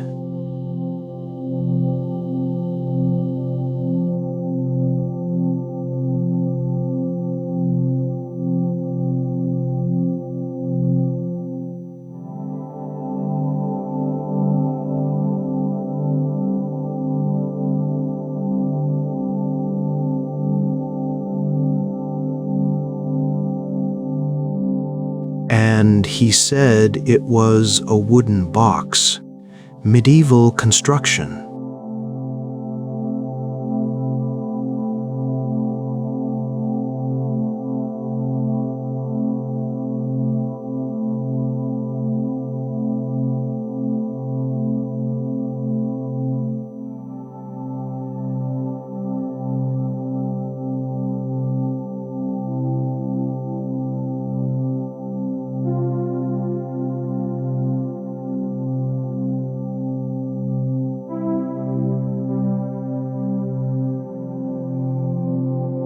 But my grandfather said the church officials just laughed. They said the scholar was shown what he was meant to see, a decoy, or perhaps a lesser ark, one of many protective layers. The real ark, they said, remained hidden even during that examination.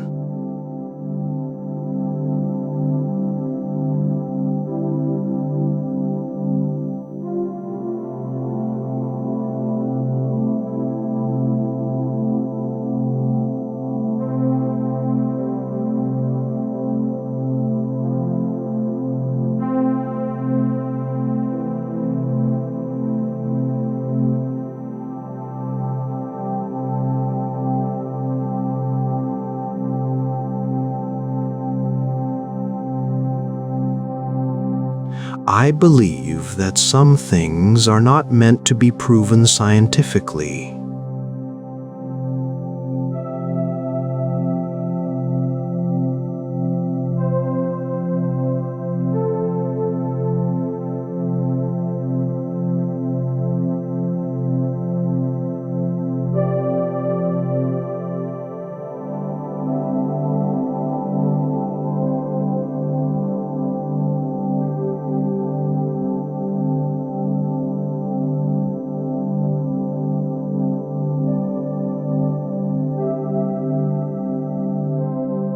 It exists in our faith, our traditions, our identity as a people. And maybe that's more real than any wooden box could ever be. That evening, I walk around the archaeological park that surrounds the Church of Mary of Zion. Aksum was once one of the great powers of the ancient world.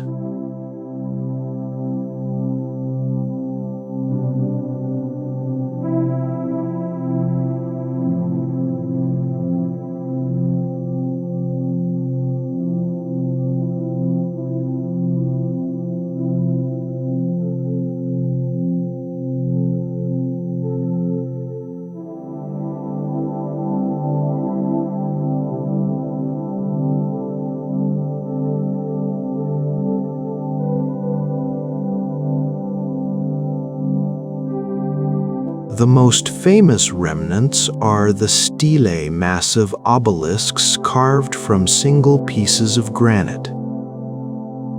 The largest, still standing, is 23 meters tall.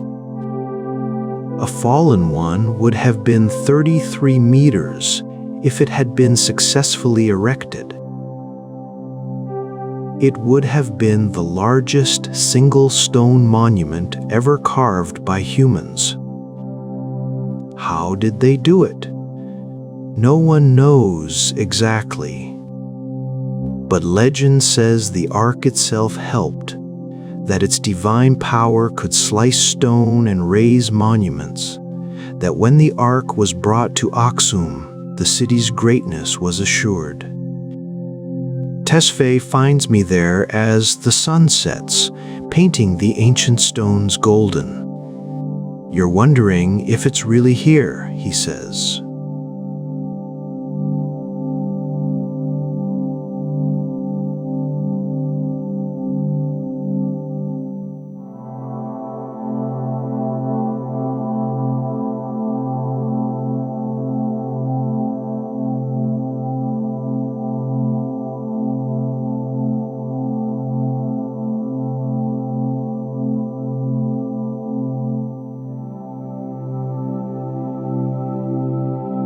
If the guardian really sits with it day and night.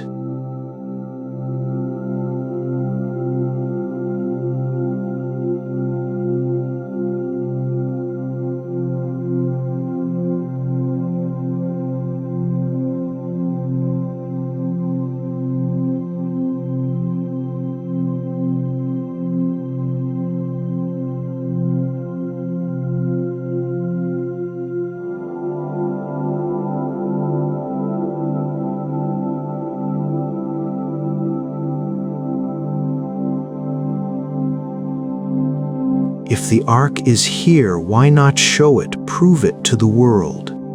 Because some things lose their power when exposed, he says.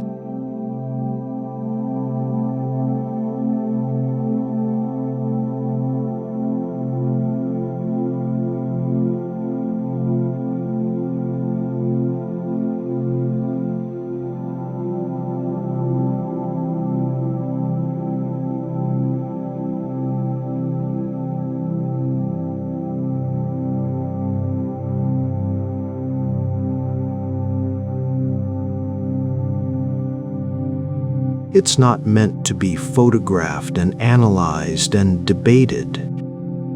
It's meant to be present, a reminder that God made a covenant with humanity, that this covenant continues, that some mysteries should remain mysterious. He points to the chapel in the distance, already disappearing into evening shadows. That guardian, the one who sits alone with the ark,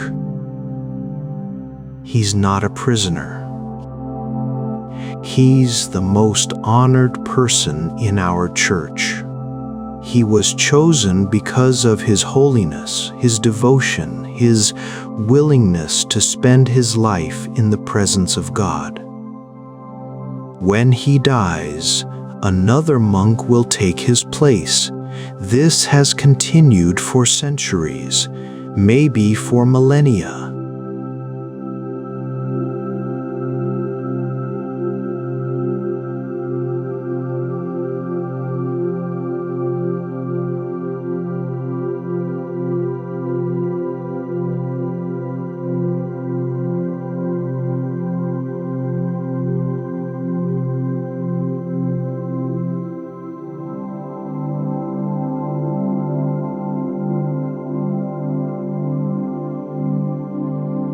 Meditates, protects, and listens.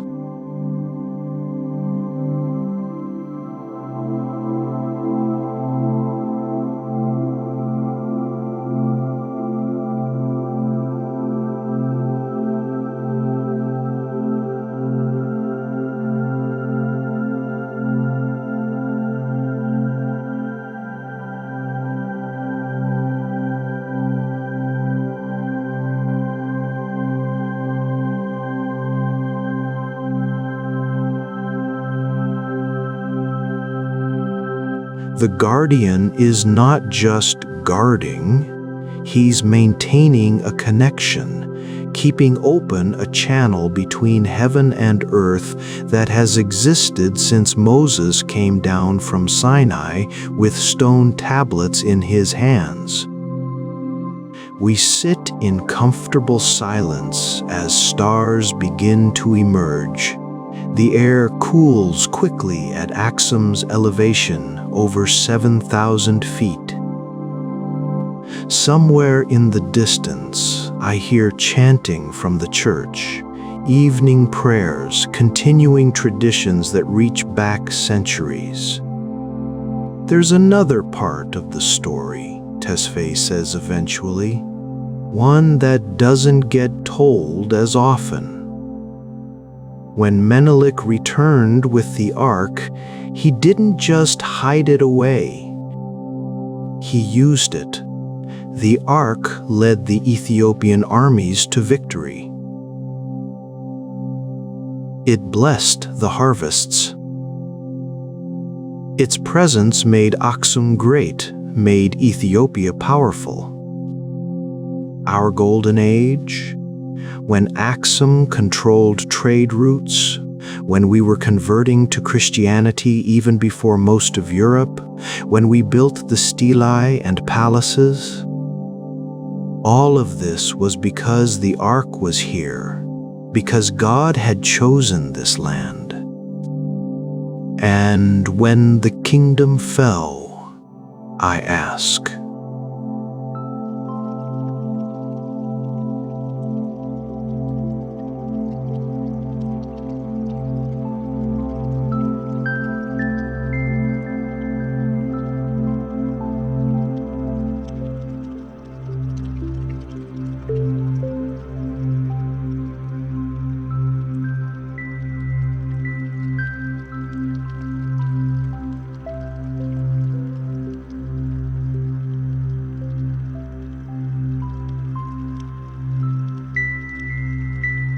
through invasions, through wars, through the Muslim conquest of surrounding territories, through Portuguese intervention, through Italian occupation, the ark stayed in Aksum. Protected, hidden, waiting.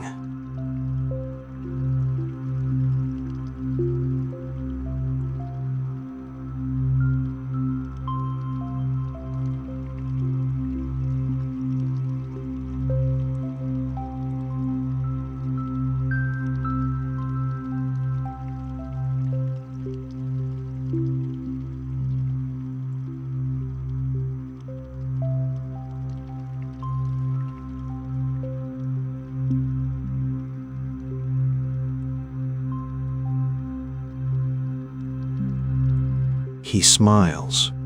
Or maybe it's already revealed every year at Timkat, when hundreds of thousands of people celebrate the presence of God's covenant among us.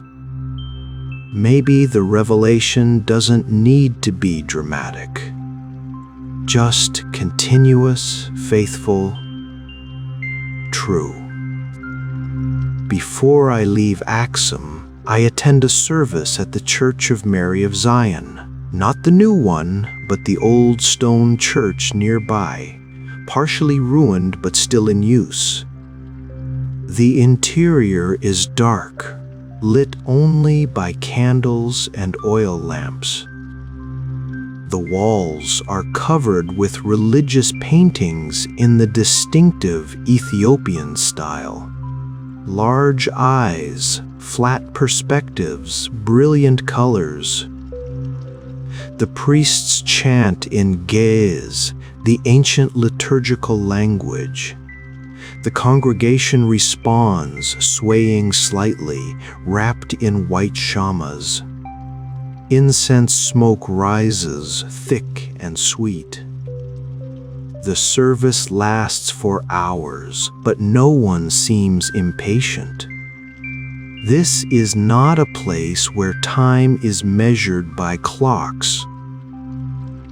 At one point, the senior priest brings out the church's tabot, still covered, still hidden, and holds it high.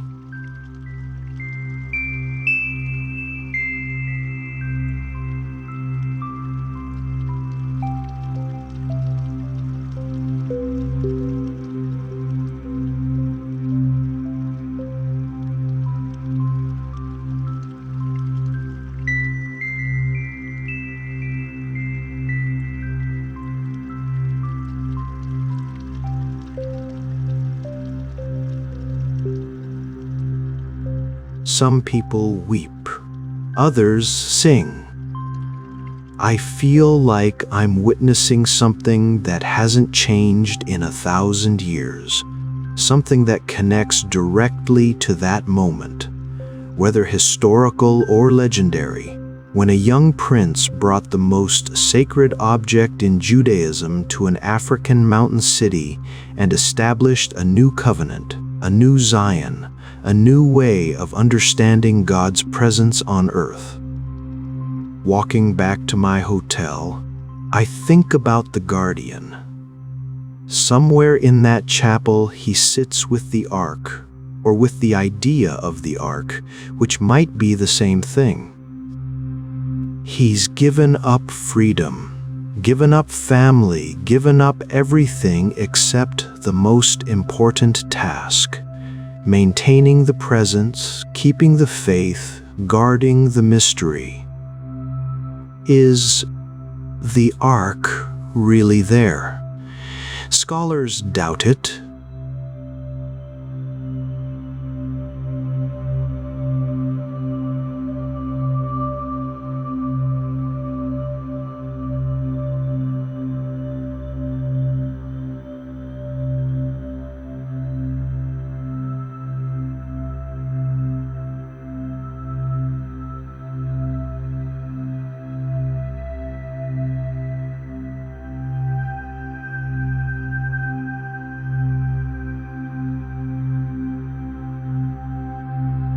Various traditions claim it was hidden by the prophet Jeremiah, or taken to heaven, or destroyed. The Ethiopian claim seems impossible. The timeline doesn't quite work. The Kebra Nagast was written centuries after the supposed events.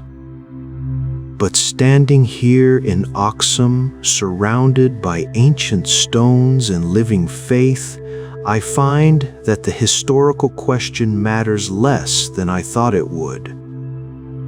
The Ark is here in a way that transcends archaeology. It's here in the tablets that every church treasures. It's here in the Timkat celebrations that bring the nation together. It's here in the guardian who sits in darkness maintaining vigil.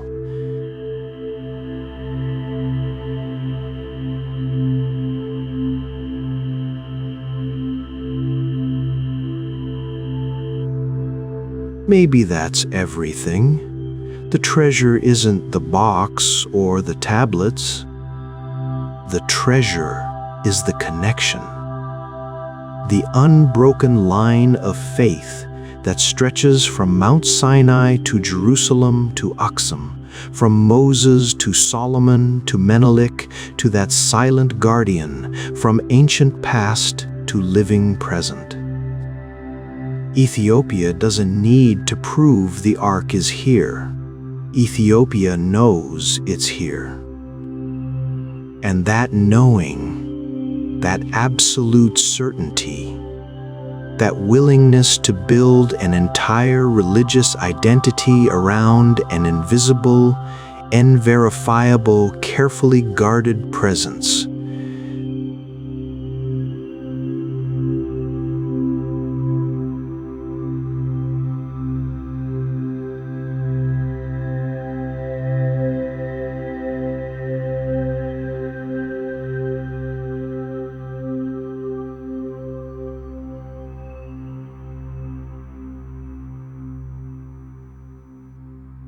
The Ark of the Covenant rests in Aksum, or the idea of the Ark rests there. or the faith that has sustained a nation for millennia rests there. Take your pick. They're all true. And somewhere in a small chapel, a guardian sits in the darkness, keeping watch over a mystery that the world lost. But Ethiopia remembers, waiting for nothing and everything, maintaining the ancient covenant between God and humanity, one silent day at a time. The processions will continue.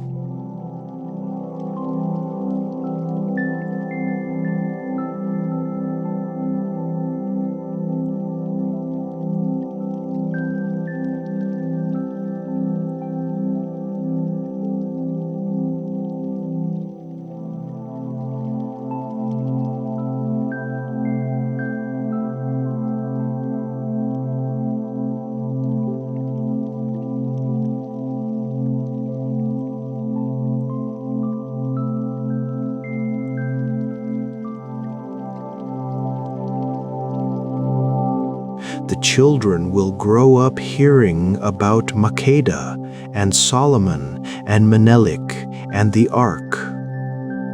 And the guardian will remain until another guardian takes his place, until another,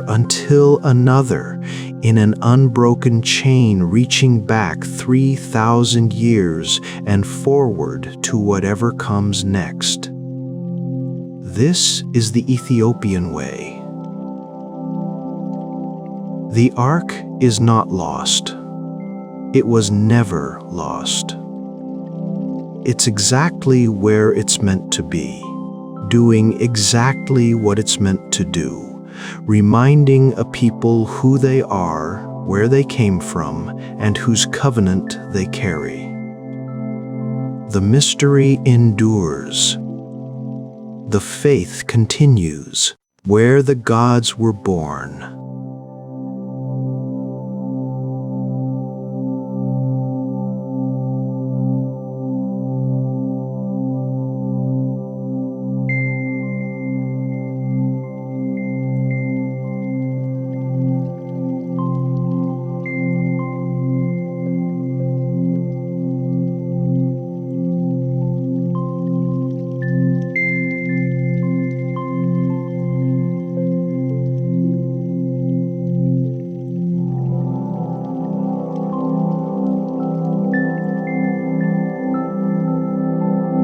Not where it began, where it was remade Og.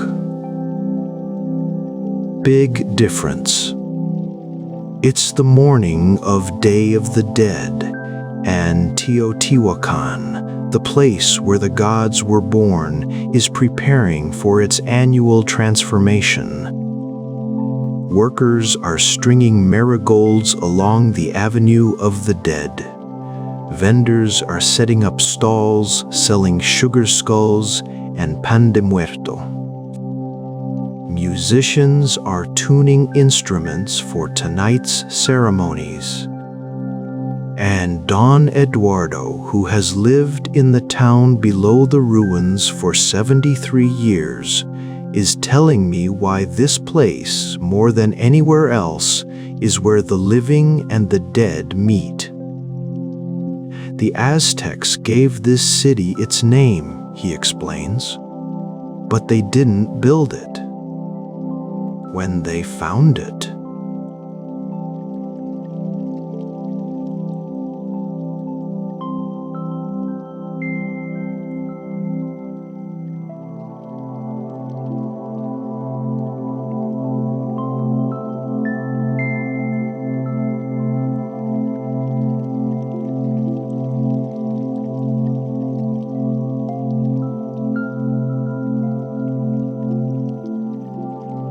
the pyramids were here, the Avenue of the Dead, all of it covered in dirt and trees, but still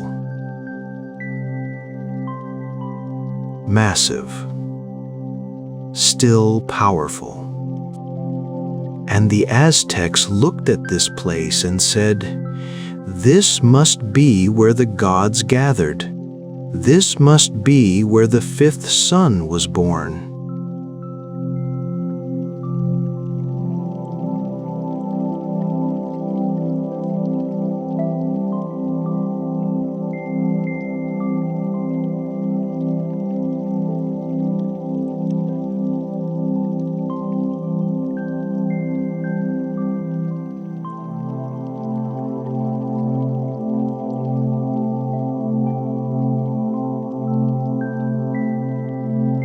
You don't know the story.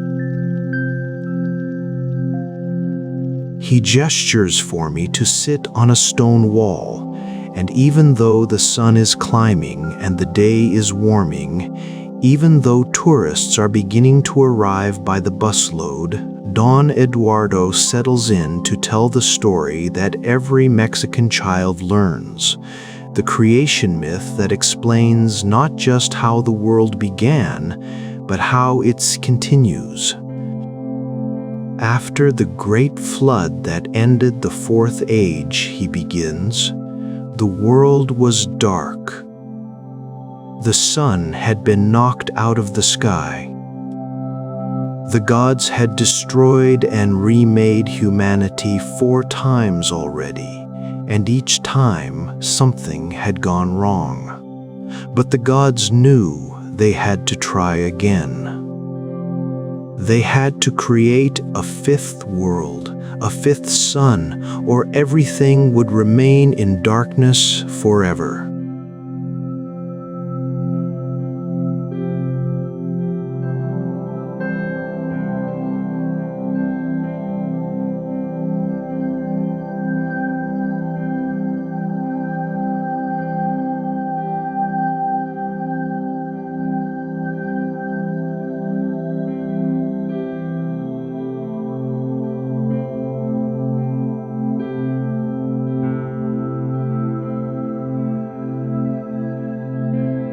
So the gods gathered here at Teotihuacan, and they built a great fire.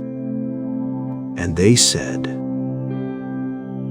"One of us must sacrifice himself, must jump into the fire, and he will become the new sun. Without sacrifice, there can be no light. Without death, there can be no life." It's a harsh philosophy, but it's woven through everything in Mesoamerican culture.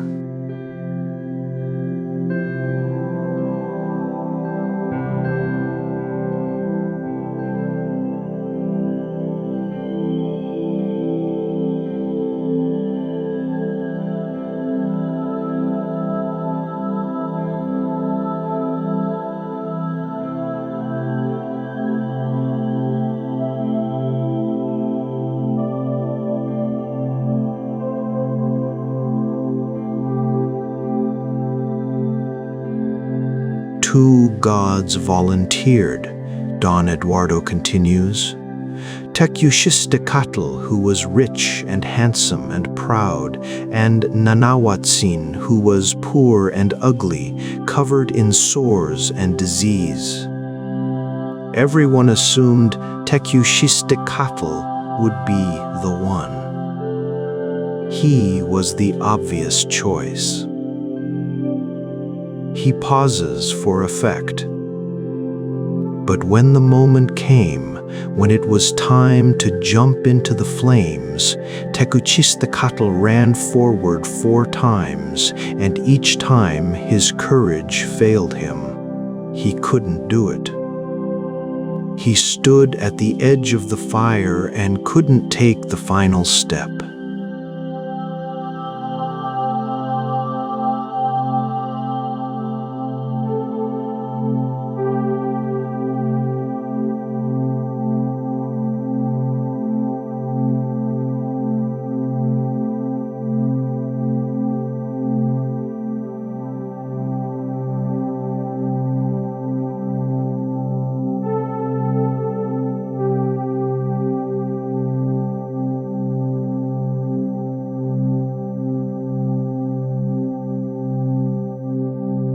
He ran straight into the center of the fire and was consumed, became the sun. And Teotihuacan, ashamed of his cowardice, jumped in after him and became the moon.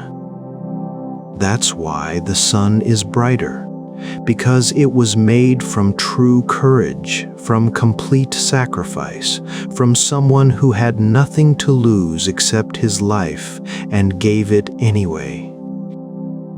Don Eduardo stands looking up at the pyramid.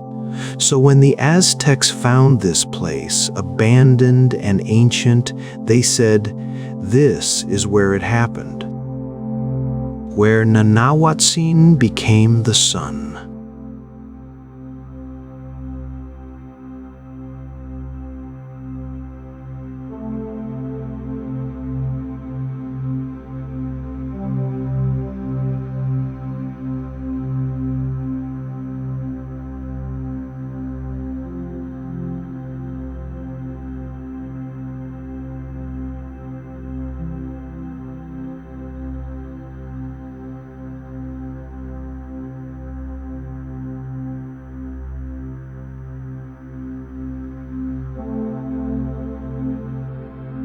This is the place where creation happens.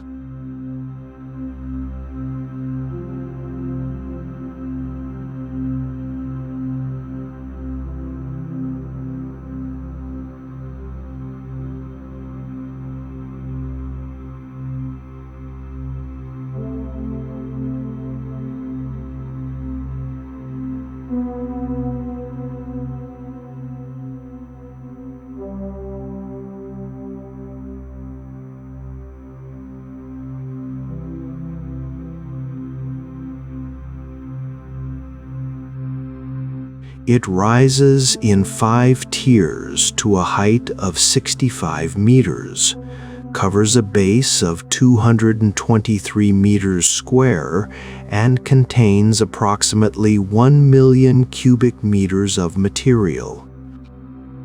It was built around 200 CE during Teotihuacan's rise to power, and it remained the center of a city that, at its peak, housed 105,000 to 200,000 people, one of the largest cities in the world at that time. But here's the strange thing: we don't know who built it. The people who constructed Teotihuacan left no written records, or none we've been able to decipher. They built one of the most sophisticated urban centers in the ancient world, with apartment compounds, advanced drainage systems, extensive trade networks reaching as far as Guatemala, and then, around 55 CE, they vanished. Not suddenly. Not catastrophically.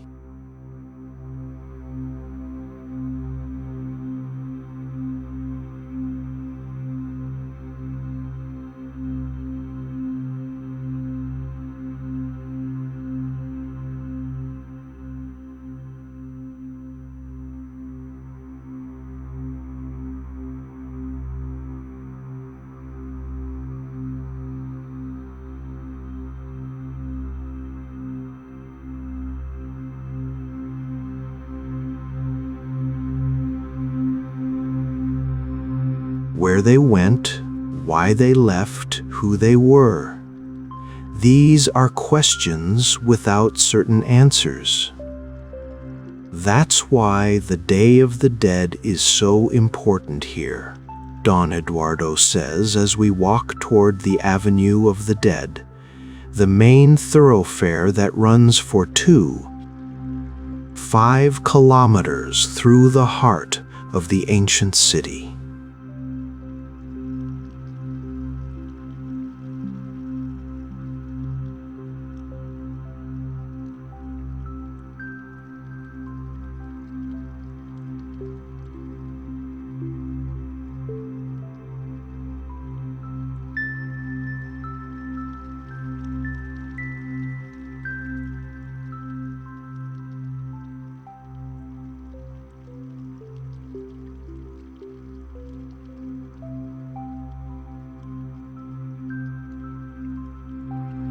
That's what tonight is about. He's referring to the festival Shaman Teotihuacan, the elaborate Day of the Dead celebration that happens here every November 1st and 2nd. I've come specifically to see it, to experience how the ancient site transforms when the veil between worlds is said to grow thin.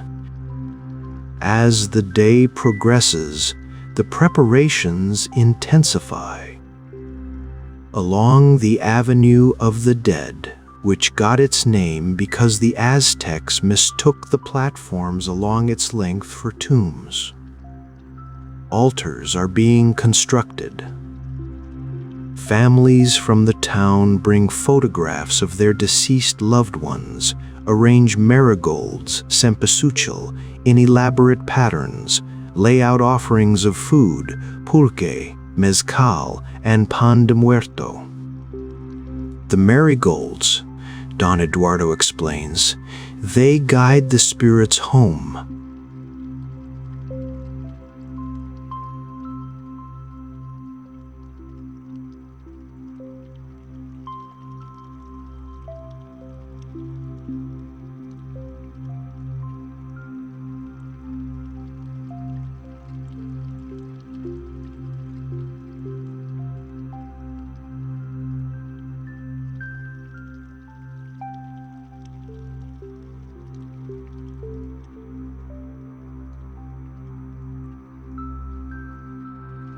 And the food, the drink we share with them.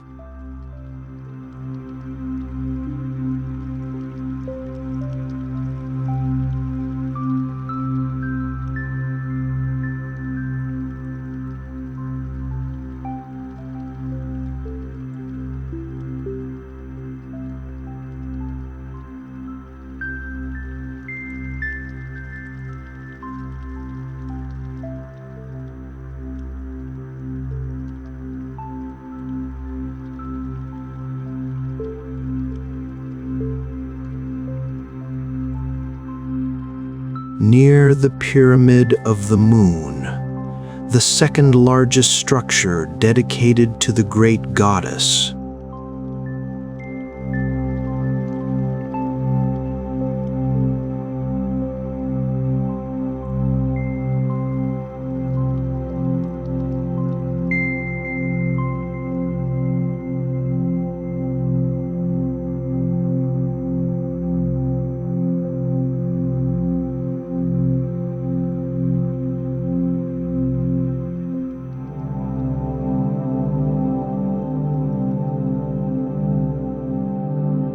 The drums echo across the ancient plaza, the same rhythms that might have sounded here 500 years ago.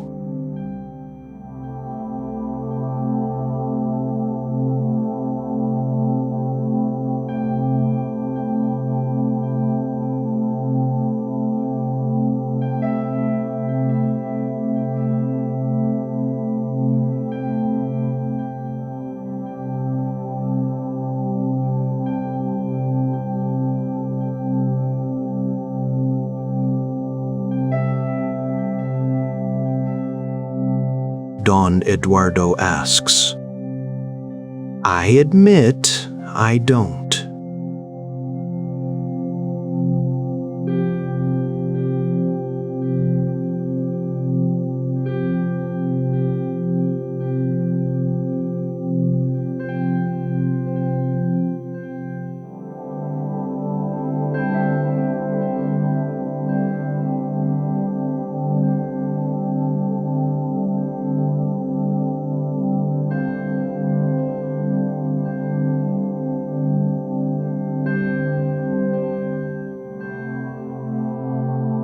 That's the visual story.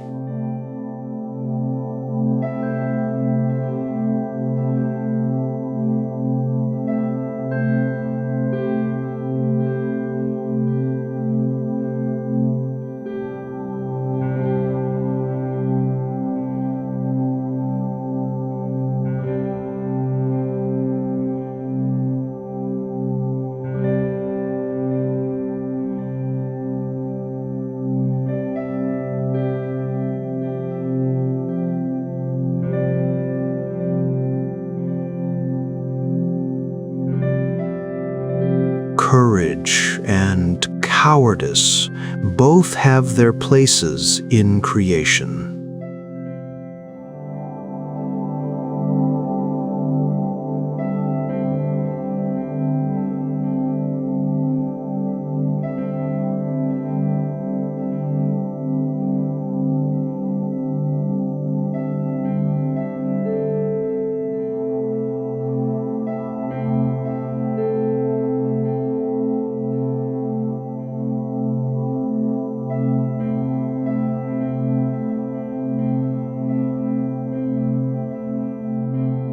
As daylight fades, thousands of candles are lit along the Avenue of the Dead. Bonfires spring up at intervals. The pyramids, which during the day are just massive piles of ancient stone, become silhouettes against the darkening sky, mysterious and otherworldly. Musicians begin to play. Not just traditional Aztec drums, but also mariachi bands, folk guitarists, groups of singers. Families gather around their altars. People tell stories about their dead, funny stories, sad stories, stories that make everyone laugh or cry or both at once. This is what the builders understood, Don Eduardo says quietly, his face illuminated by candlelight. Death is not an ending, it's a transformation. Like Nanahuatzin jumping into the fire and becoming the sun, like the old world ending so the new one could begin.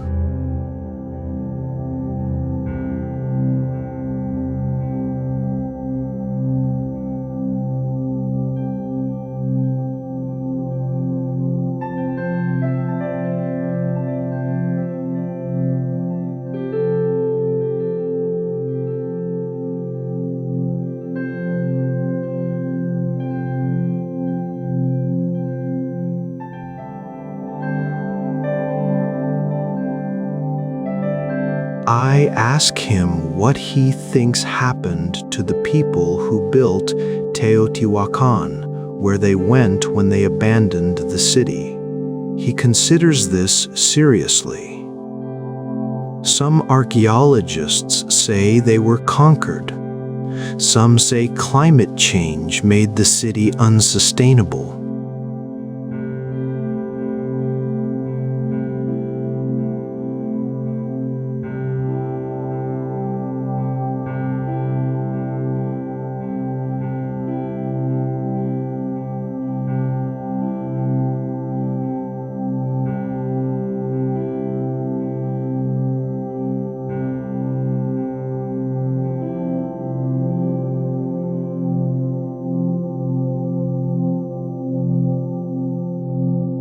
But I think they became something else. They jumped into the fire like the gods and transformed.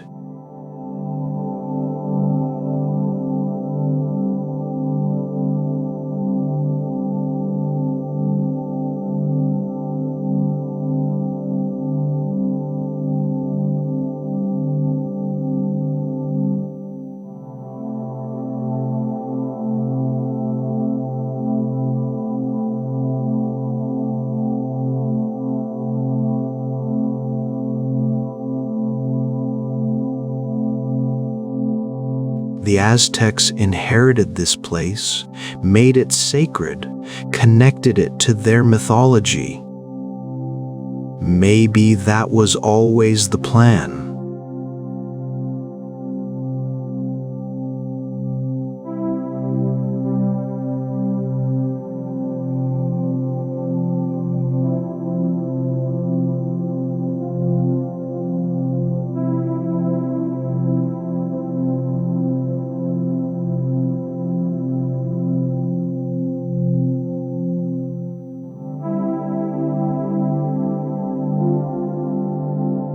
Why not? Look around you. A civilization builds the third largest pyramid in the world, creates art and architecture that still impresses us.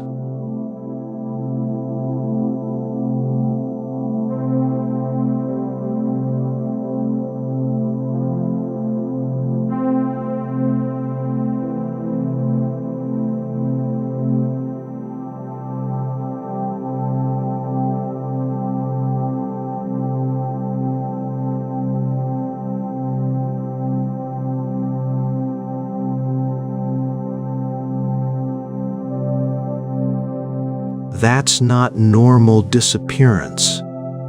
That's mysterious disappearance.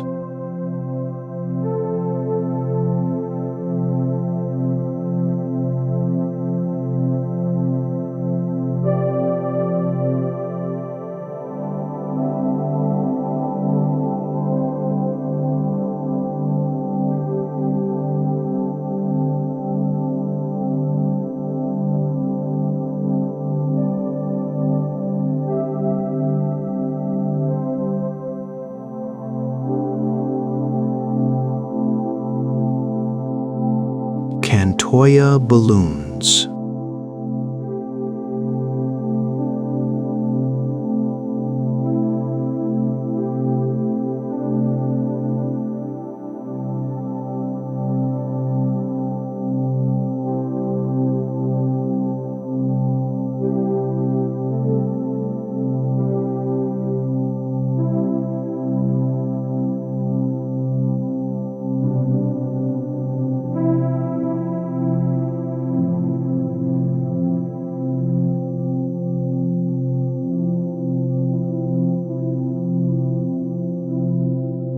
Hundreds of them float upward, looking like stars, like spirits ascending, like prayers made visible. The crowd gasps, cheers, falls silent, then cheers again. Don Eduardo points upward.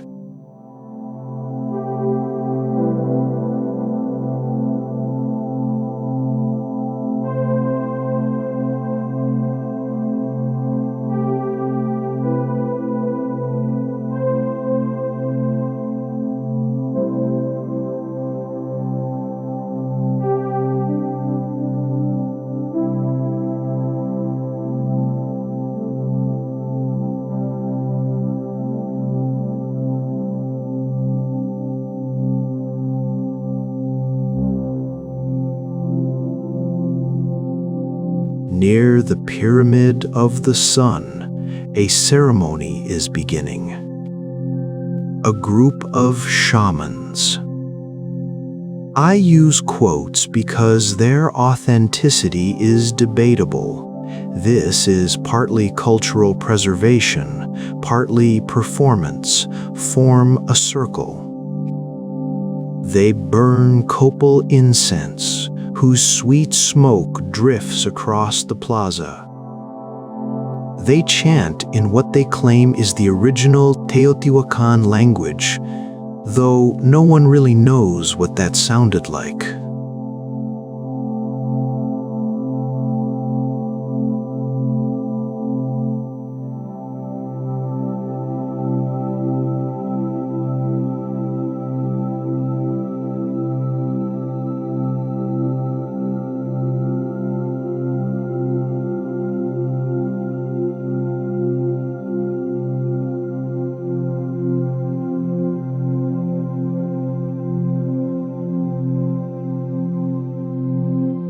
does it matter? He whispers back.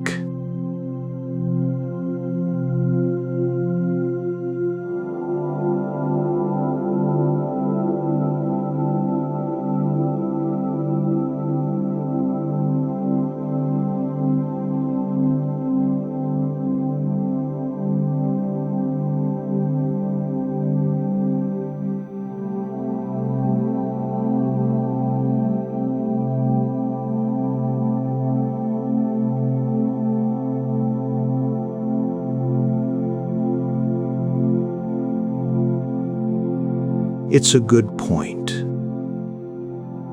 Teotihuacan has been reinterpreted by every culture that encountered it. The Aztecs made it the birthplace of the gods. The Spanish barely paid attention to it. Modern archaeologists call it a multicultural metropolis, a melting pot where different ethnic groups lived in separate apartment compounds but traded and worked together. New Age spiritualists claim it has special energy, that the pyramids are aligned to cosmic forces. All of these narratives coexist, layering meaning upon meaning, story upon story, until the physical ruins become almost secondary to the mythological weight they carry. "Come," Don Eduardo says, "I want to show you something." We walk to the temple of Quetzalcoatl, the feathered serpent, with its incredibly detailed carvings of serpent heads alternating with what might be Tlaloc, the rain god, or might be a war deity. The temple is less famous than the pyramids, but architecturally more sophisticated, with its facade of stone sculptures still partially intact despite centuries of weathering. Quetzalcoatl, Don Eduardo says, he's another sacrificed god. In some versions of the story, he created humanity by gathering bones from the underworld and mixing them with his own blood. Creation through sacrifice. Again, see the pattern.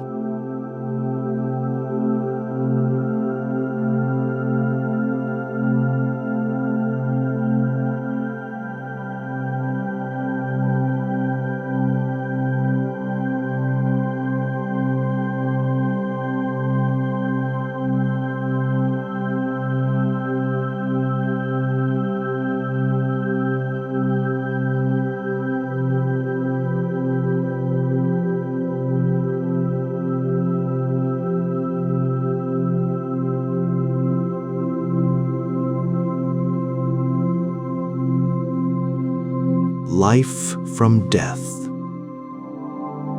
light from fire, existence from sacrifice. What's strange about Teotihuacan, Don Eduardo continues, is that we're not sure which gods they worshipped.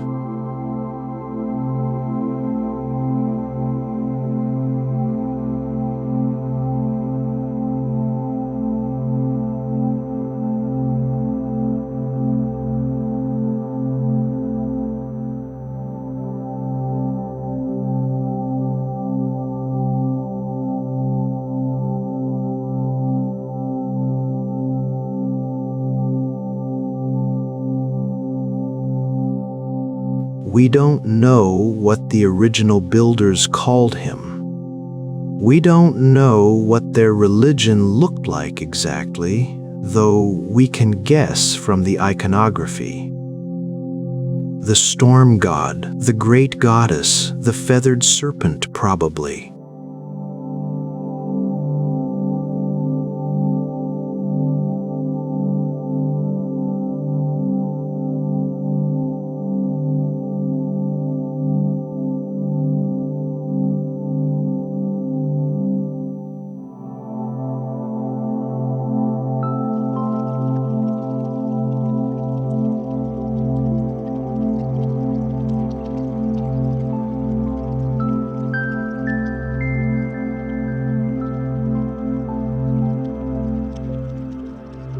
like the language, like their writing system if they had one, like their music, their poetry, their daily lives.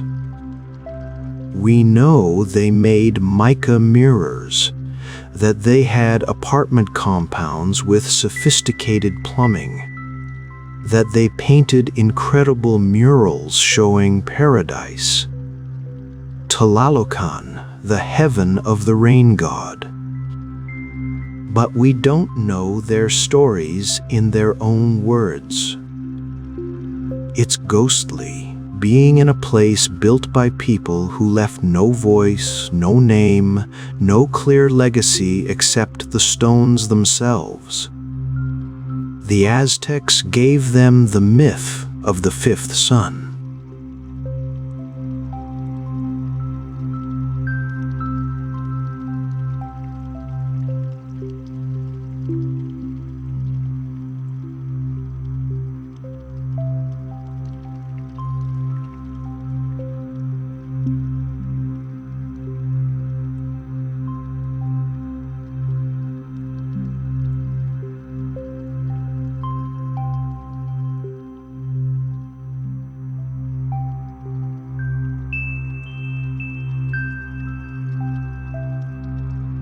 As midnight approaches, the crowd thins slightly, but the ceremonies intensify. Families stay by their altars, maintaining vigil through the night. The butterflies that were released at sunset, monarchs, which migrate through this region and are believed to carry the souls of the dead, have disappeared into the darkness. The bonfires burn lower. The music becomes quieter, more introspective.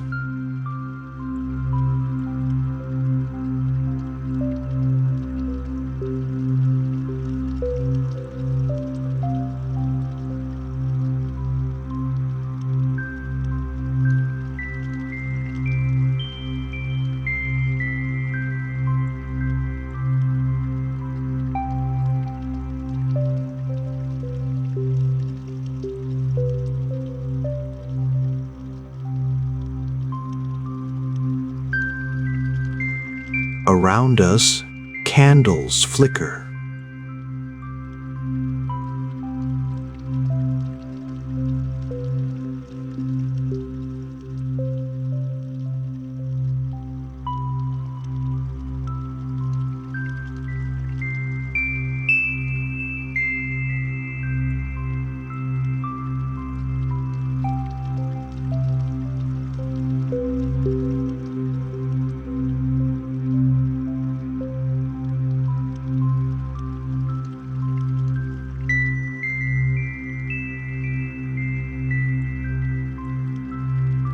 You asked me earlier why Day of the Dead is so important here, Don Eduardo says.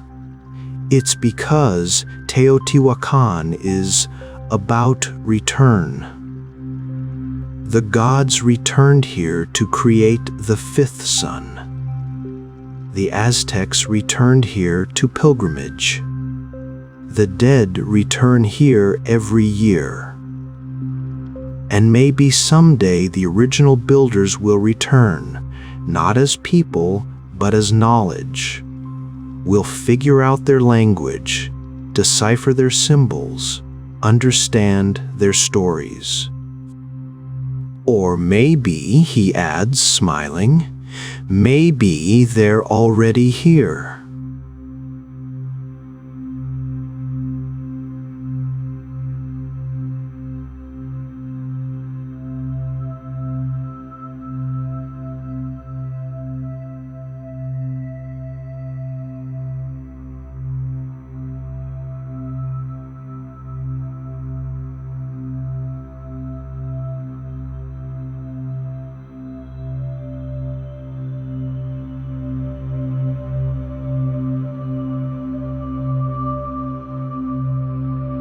Maybe that's what return means, not coming back as you were, but being remembered, being honored, being woven into new stories.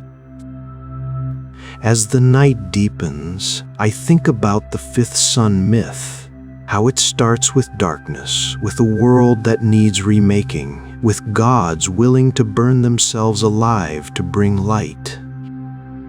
And I think about how perfectly that fits this place, a civilization that burned bright, then disappeared, leaving behind pyramids and mysteries and an enduring sense that something important happened here, something we're still trying to understand. The Day of the Dead is about ancestors, personal ancestors, cultural ancestors, the ancestors of ideas and traditions. And Teotihuacan is full of ancestors we can't name, builders we can't identify, gods whose original names are lost. But they're here anyway, in the stones, in the myths, in the ceremonies that continue to unfold on this ancient avenue. Don Eduardo stands, bones creaking. I should go home.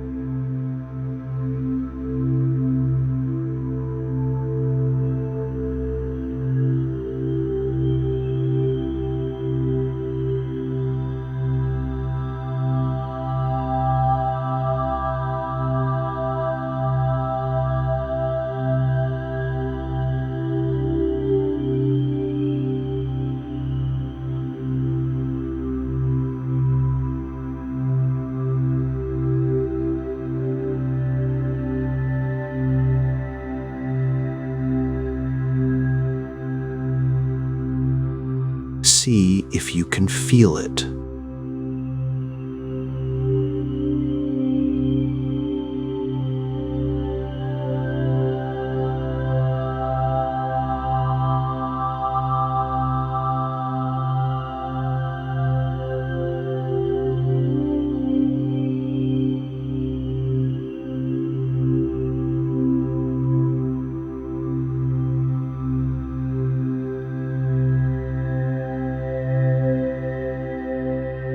I do stay.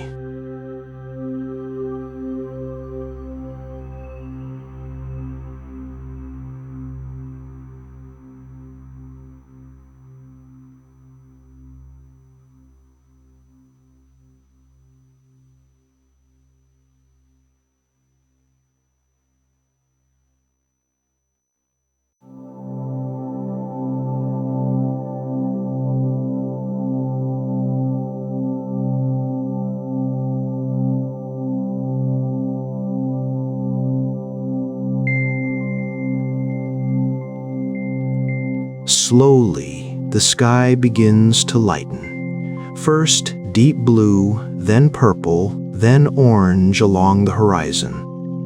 The stars fade. The pyramids emerge from darkness into form.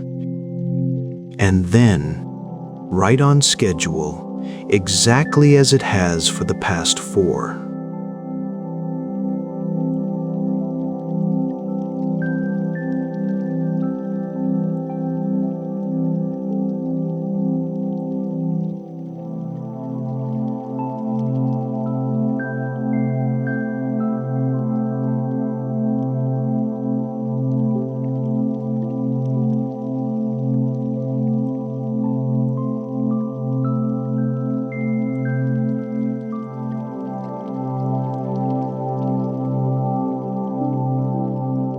It's just physics.